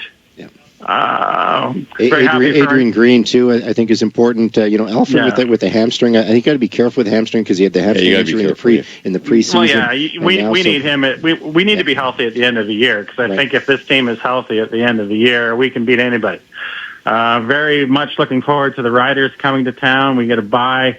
I'm hoping people go out and buy some tickets so we cut down on the amount of green in the stands, but they always seem to, weasel their way in there somehow. But it should be. What's frustrating is that the TV cameras are obviously on our side, the west side, and they show the east side. The east side doesn't have as many fans in it, but the west side is packed. It's it's too bad the TV camera doesn't show that side. So, well, I was saying that to my buddy, who's a Bombers fan. He's like, "Look at the crowd, how pathetic." I go, "You don't understand. You can't see the west side and how full it is." Exactly. Right. That's the downside. But hey, it is what it is. And by the way, Ed, I apologize for mistaking you for Big Don. I haven't heard from Big Don this year, so it's great. But I did see him once at the Deerfoot Inn and Casino. So you're a big fan. Thanks so much for your time, man. We're going 9-3, boys. 9-3. That's my prediction. We're going to beat the Riders. We're going to beat both against Edmonton. We'll be 9-3 and in first place by that time. So let's go Stamps. Thanks, guys. Calling your shot. Eddie, good job. Let's take our first time out here on the fifth quarter call-in show, 403-974-8255. He's Greg Peterson. I'm Jock Wilson. We're going to take it up to 9 o'clock tonight. This is not Sports Talk with Jock. This is QR Calgary at 107.3 The Edge. It's time to Toyota under the tower at South Point Toyota. Hurry into South Point Toyota right now for a great selection of brand new RAV4s and Toyota Tacomas in stock now at savings up to $4,000. Get huge trade-in values. Free lifetime oil and filter offer. Plus, every single vehicle purchased in August gets free winter tires guaranteed. It's time to Toyota under the tower at South Point Toyota. It's the legendary CFL rivalry that Stamps fans love. The Riders are coming to town for the Battle of the Prairies. The Calgary Stampeders take on the Saskatchewan Roughriders on August 23rd at McMahon Stadium. Arrive early to check out the Gridiron Gardens presented by Coors Light ahead of the family-friendly 5 p.m. kickoff. Bring a non-perishable food item in support of Pure Later Tackle Hunger. Wear your red and white and get ready to cheer loud. Tickets at stampeders.com/tickets. Together, we ride. Your Cooperator's Advisor can help your business do what you want it to. Like we have 2, actually 3, make that 4 locations plan. Talk to a local advisor today about small business insurance that sees your needs as anything but small. Looking for a local Cooperator's Advisor? Give Jeff Coots from Shaughnessy Insurance Agency a call at 403-221-7252 and see the difference a personalized plan makes. Cooperators, investing in your future. Together. If you're easily offended, yeah, this ain't your night. But if you live for truth bombs, savage punchlines, and comedy with zero chill, the Deerfoot Inn and Casino has your seat. On August 29th, comedian Jimmy Dore hits the stage at the Chrome Showroom for a night of R-rated comedy that hits harder than your ex's texts at 2 a.m. Jimmy Dore, August 29th. General admission and VIP seats plus meet and greet are available. Get your tickets today at deerfootin.com. We're fun! Every hit, every tackle, every touchdown. QR Calgary 770 and 107.3 The Edge. And let's get right back to the phone lines here on the fifth quarter call-in show. Robert, you're on the air with Jock and Greg. Hey, Robert, you still there? Oh, hi. Go ahead. Yeah, I'm here. Who's our offensive coordinator? Pat Delmonico. Pat Delmonico, okay. We give the ball to Mills. He runs for 15 yards. Great play. And then the next play, we give it right back to him. We pass the Philpott, then the next play, we throw it right. Can't we break it up a little or get a little more variety there? That's the only problem I have with this calling. But our defense, I mean, God, our defense is the best I've seen in years. They kept us in that game. Big time. This defense has been the story of this team all season long because the expectations were so low. They completely revamped this defense. They rebuilt this defense. They had a young secondary, but they hit on everything they did. They hit with the trade with Flo Remalade. They hit with the two young halfbacks. They basically hit with Damon Webb. They hit with Derek Moncrief. They knew Clarence Hicks was a really good player. So Miles Brown has been very, very good on that defensive line. Jalen Hutchins has been so good. He was here last year. So, that's been the story for sure. Yeah, they're just amazing. And when it comes to Saskatchewan, we play them on the 23rd. 10,000 of these fans, they live in Calgary, they work in Calgary, and then whenever Saskatchewan comes to town, they change their jerseys. They do. But you know what? I've been doing this now for 27 years as a broadcaster and 10 as a player, and that's just the way it's going to be. Yeah. If they want to put a watermelon on their head and buy a ticket, I'm okay with that. Exactly. And you know what? They're great people, and they're CFL fans. That's what I like about them. That's right. They buy a ticket. They show up. That's the great part. All right, Robert. Thanks, Appreciate Robert. the call. Thank you so much. Let's go to Roby. Hey, Roby, how you doing? Outstanding. Thank you very much for asking. No, it was a really, really wild game. I could say that for sure. I mean, it was a bit shaky at the beginning, of course, and then I put my jersey on, and of course they came back and did a big win. That was awesome. But my big question. So they won 3 games against Winnipeg. Now, is that considered a hat trick? What do you call the 3 wins in a row like that? I mean, hockey's hat trick, of course, but I don't know if they have a name in football. Call it a sweep, and if you meet them again in the playoffs, you better make it 4 in a row. That's all I can say. Oh, absolutely. I mean, that's where it counts, of course, naturally. Right. But no, I just thought is there a particular name that they Probably have sweet. in this? Jock's right. It's sweet, but it's difficult to beat a team 3 times because people make adjustments, and it's very difficult. So you got to give them a lot of credit for what they did tonight. Oh, absolutely, without question. I mean, Winnipeg was just like really pounding it in, and I thought, good Lord. And then it's just like, we got lucky there a few times. Winnipeg's kind of, in my mind, Jock, becoming a one-dimensional offense. Brady Oliveira. Brady Oliveira run, Brady Oliveira dump pass. I wasn't wowed today by their receiving core. They're not throwing the ball down. Nick Dembski has been a factor, and I don't mind Clarcius. I don't mind Wheatfall. Dylan Mitchell I thought was pretty average in this game, but it's all dumped to Brady Oliveira. It's like he had a total of 20 touches. This team had Kenny Lawler last year, and obviously when you have success, like the Calgary Stampeders found out, their star players are going to go somewhere else, and so that's the toughest thing. Well, and you know what? It's tough to stop Brady Oliveira with that dump pass that they do, but after a while, it's going to him every time. Exactly. Roby, really appreciate the call. Let's go to Doug. Hey, Doug, welcome to the show. Hey, guys. An exciting game, like everybody else. Are you still there? Might have lost you. Oh, you're breaking up, Doug. Yeah, go ahead. Yeah, try one more time. Okay. I was going to say the loss of Lawler has definitely hurt Winnipeg, and I agree they're one-dimensional. I think Dembski does a little bit, and they did have that one great pass that went right through the receiver's arms towards the end of the fourth quarter that would have totally changed the game as well. Mm-hmm. but I think the Winnipeg team, we found a way to stop Oliveira to a larger extent than the other teams, and that's helped. One question I did have, though, is what were they doing on their punting? Because it seemed in that first half, for sure, they were punting so well away from our returner, and I noticed the last punt we put 2 guys back because they kept kicking away from it so well. Mm-hmm. And I don't normally see us be that far, like the returners have that much trouble getting to the ball. So I was just curious if you knew what they were doing there. Well, that's their strategy, and Jameson's the best in the league at doing it. That's their punter. He just sprays the ball. He's not out to have a nice, beautiful look spiral kick. He's out to get production, and he just kind of punts it across the field. So he sees a return one way, he punts it, and he did a great job of it tonight. Especially with the wide field in Canada. Yeah, and so more and more kickers are going to start doing that.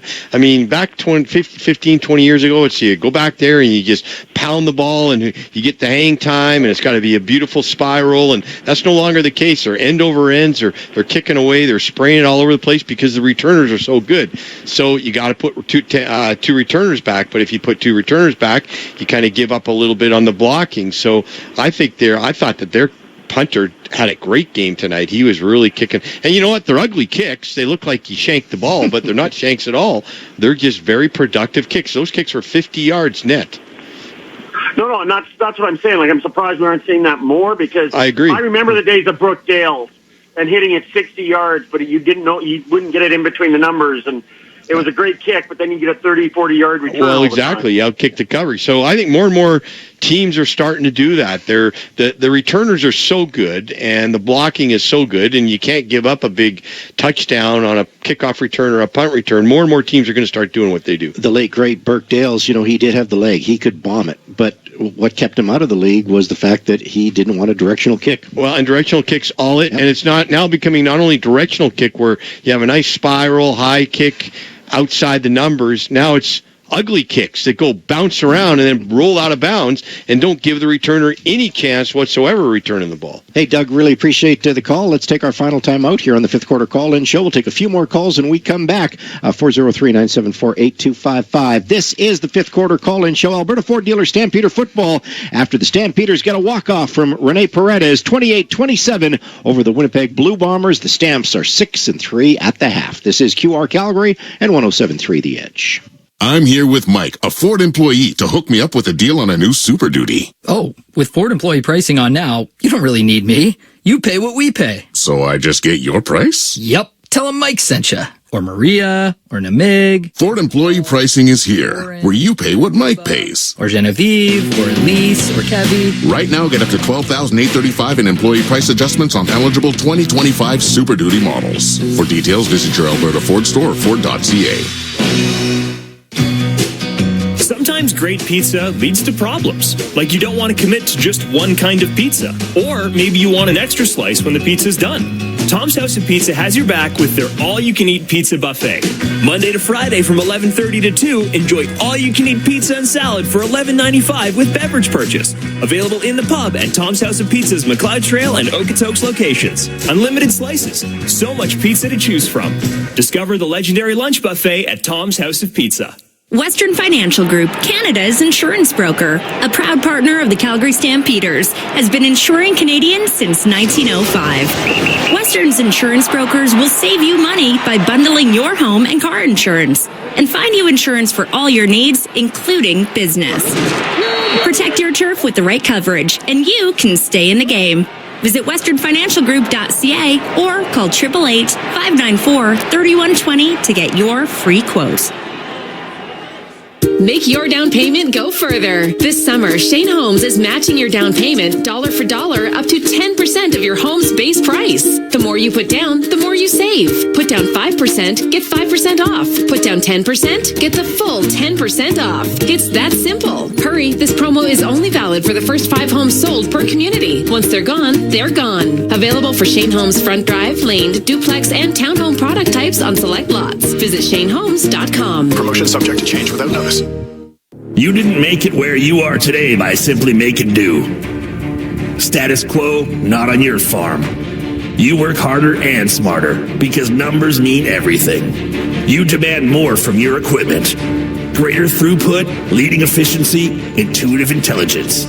Because when your bottom line is the top priority, these letters make perfect sense. Brighter solutions built by Claws. You're listening to 770 CHQR AM and 107.3 CFGQ FM Calgary, Chorus Entertainment Radio Stations.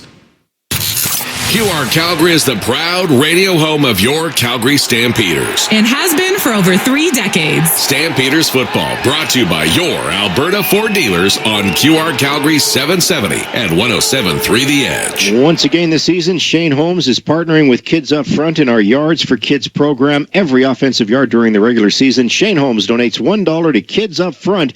So far this year, well, you can add $408 to the pot tonight. 408 yards of offense for the Calgary Stampeders in this win. The Shane Holmes Yards for Kids program has now raised almost $3,500, $3,456 midway through the season. Hey, if it's your favorite, it's probably Shane Holmes, Calgary's favorite home builder. I think we got time for 3 more calls here on the 5th quarter call-in show, so let's get right to it. Hey, Dave, welcome to the show. You're on the air with Jock and Greg. Hi, guys. Hey, tonight I noticed something that I haven't seen on this team in, 2 or 3 years anyway.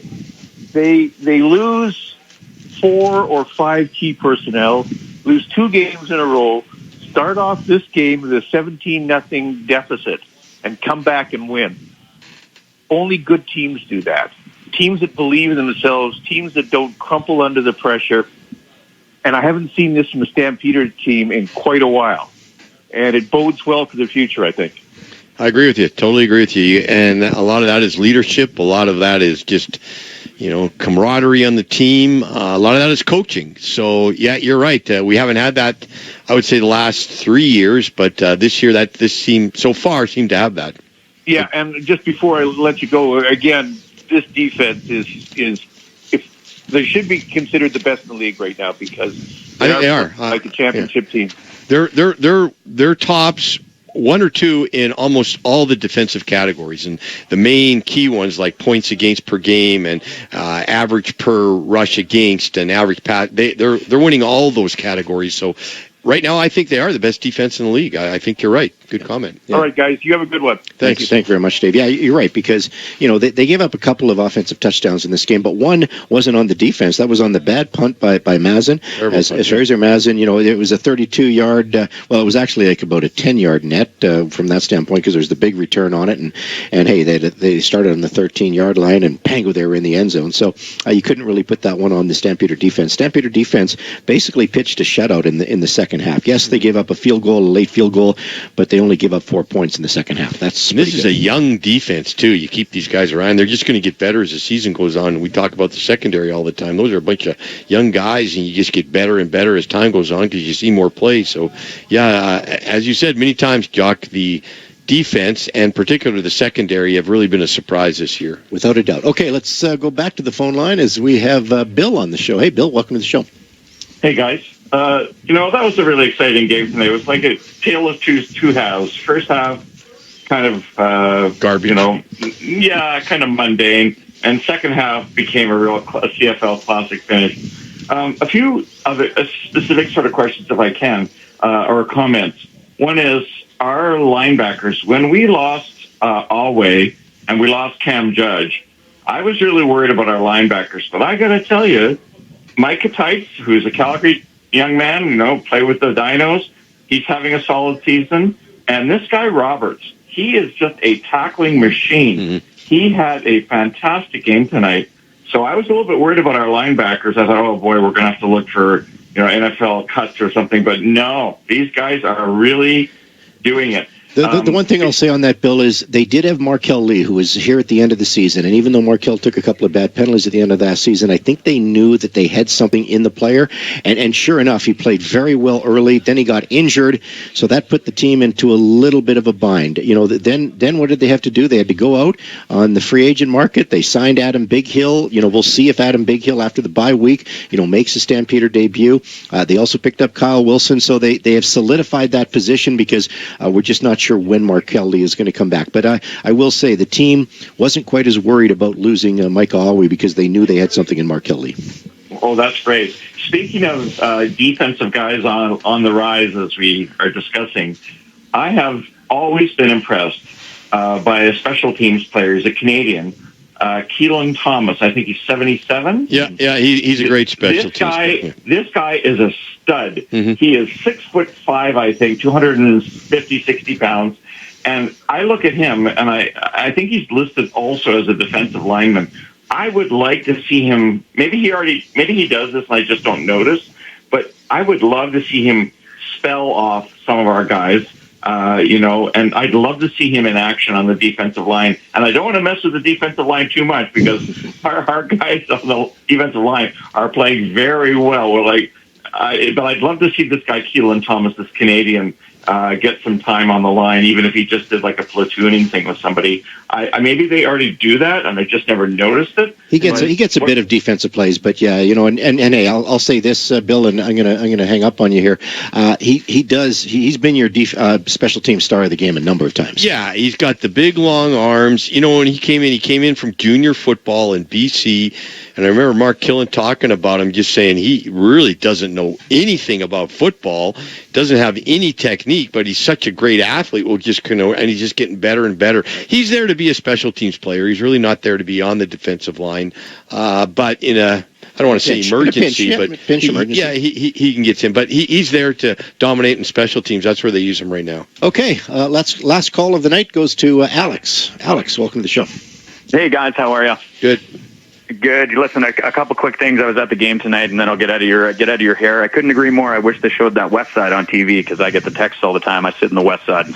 It's a rowdy spot. But a couple quick things. It was really awesome to see. Obviously, Vernon Adams come back out for 2 games, and then like everyone's mentioned, finally got his swag back kind of towards the end. Those deep balls, the cross routes. I mean, our offensive weapons with what we have, Damian Alford when he comes back. I'm excited to see this team healthy if we can get there and stay there. Defenders lose us in the backfield. Like if we can get that run game going, like Dedrick Mills, I thought he had a great game. Like once he started to get fired up, couldn't agree more. If this went to overtime, I'm happy it didn't. But if it did, I can only imagine he just was ready to light it up. That 18-yard run that he had and the spins that he's making off tackles and that yards after contact is just a massive point. So happy for those guys. Jalen Philpott too, like that catch towards the Bombers bench, like just what a spectacular catch. Like it's these guys are going out there every game. You're down 17-0. It's easy to get down on yourself. Then you got a group coming out in the field saying, you know what, we're gonna play for the fans, and the fans were there and they were happy, and you got guys making plays like that. It's an awesome team to watch. And then of course special teams, the return game was just on fire. Like there was a couple plays I wish we could have gotten a little bit further, but the special teams game was magic at the end of the day. Good comments, Alex. Appreciate that. Glad Alex agreed with my pick for the star of the game. Well, okay, maybe it wasn't a good call. Okay. No, we're happy. We're happy. Any plans for the bye week, Greg Peterson? Maybe you get to play some golf next week. Yeah, I'll have to get you out to my I like that. Willow Park golf course. It's pretty wet, but it's drying up and it's looking good. Final comments on this one tonight? Oh, just a great game. Great comeback. A great way for the CFL to end one of the greatest weeks for entertainment-wise they've had. This team's for real, and we've been saying that now. And you know what? They're going to lose some more games. They're going to have a couple more crappy games, but we're going to look back on this one, and they're going to be able to say, hey, we can pull ourselves out of a hole. All right, that's a wrap for the fifth quarter call-in show. Big shout-out to our title sponsor, the Alberta Ford Dealers. Final score, one final time, 28-27, a walk-off. No time left on the clock for Rene Paredes. The Stamps win.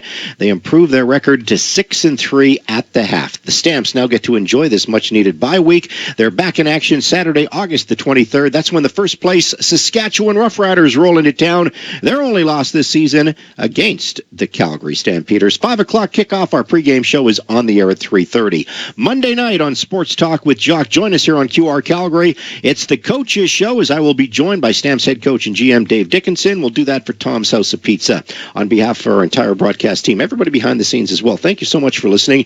Have a great night. Have a fantastic weekend. This is the home of the Calgary Stampeders. This is QR Calgary. QR Calgary is the proud radio home of your Calgary Stampeders and has been for over 3 decades. Thanks for joining us on the voice of the Calgary Stampeders, QR Calgary 770 and 107.3 The Edge.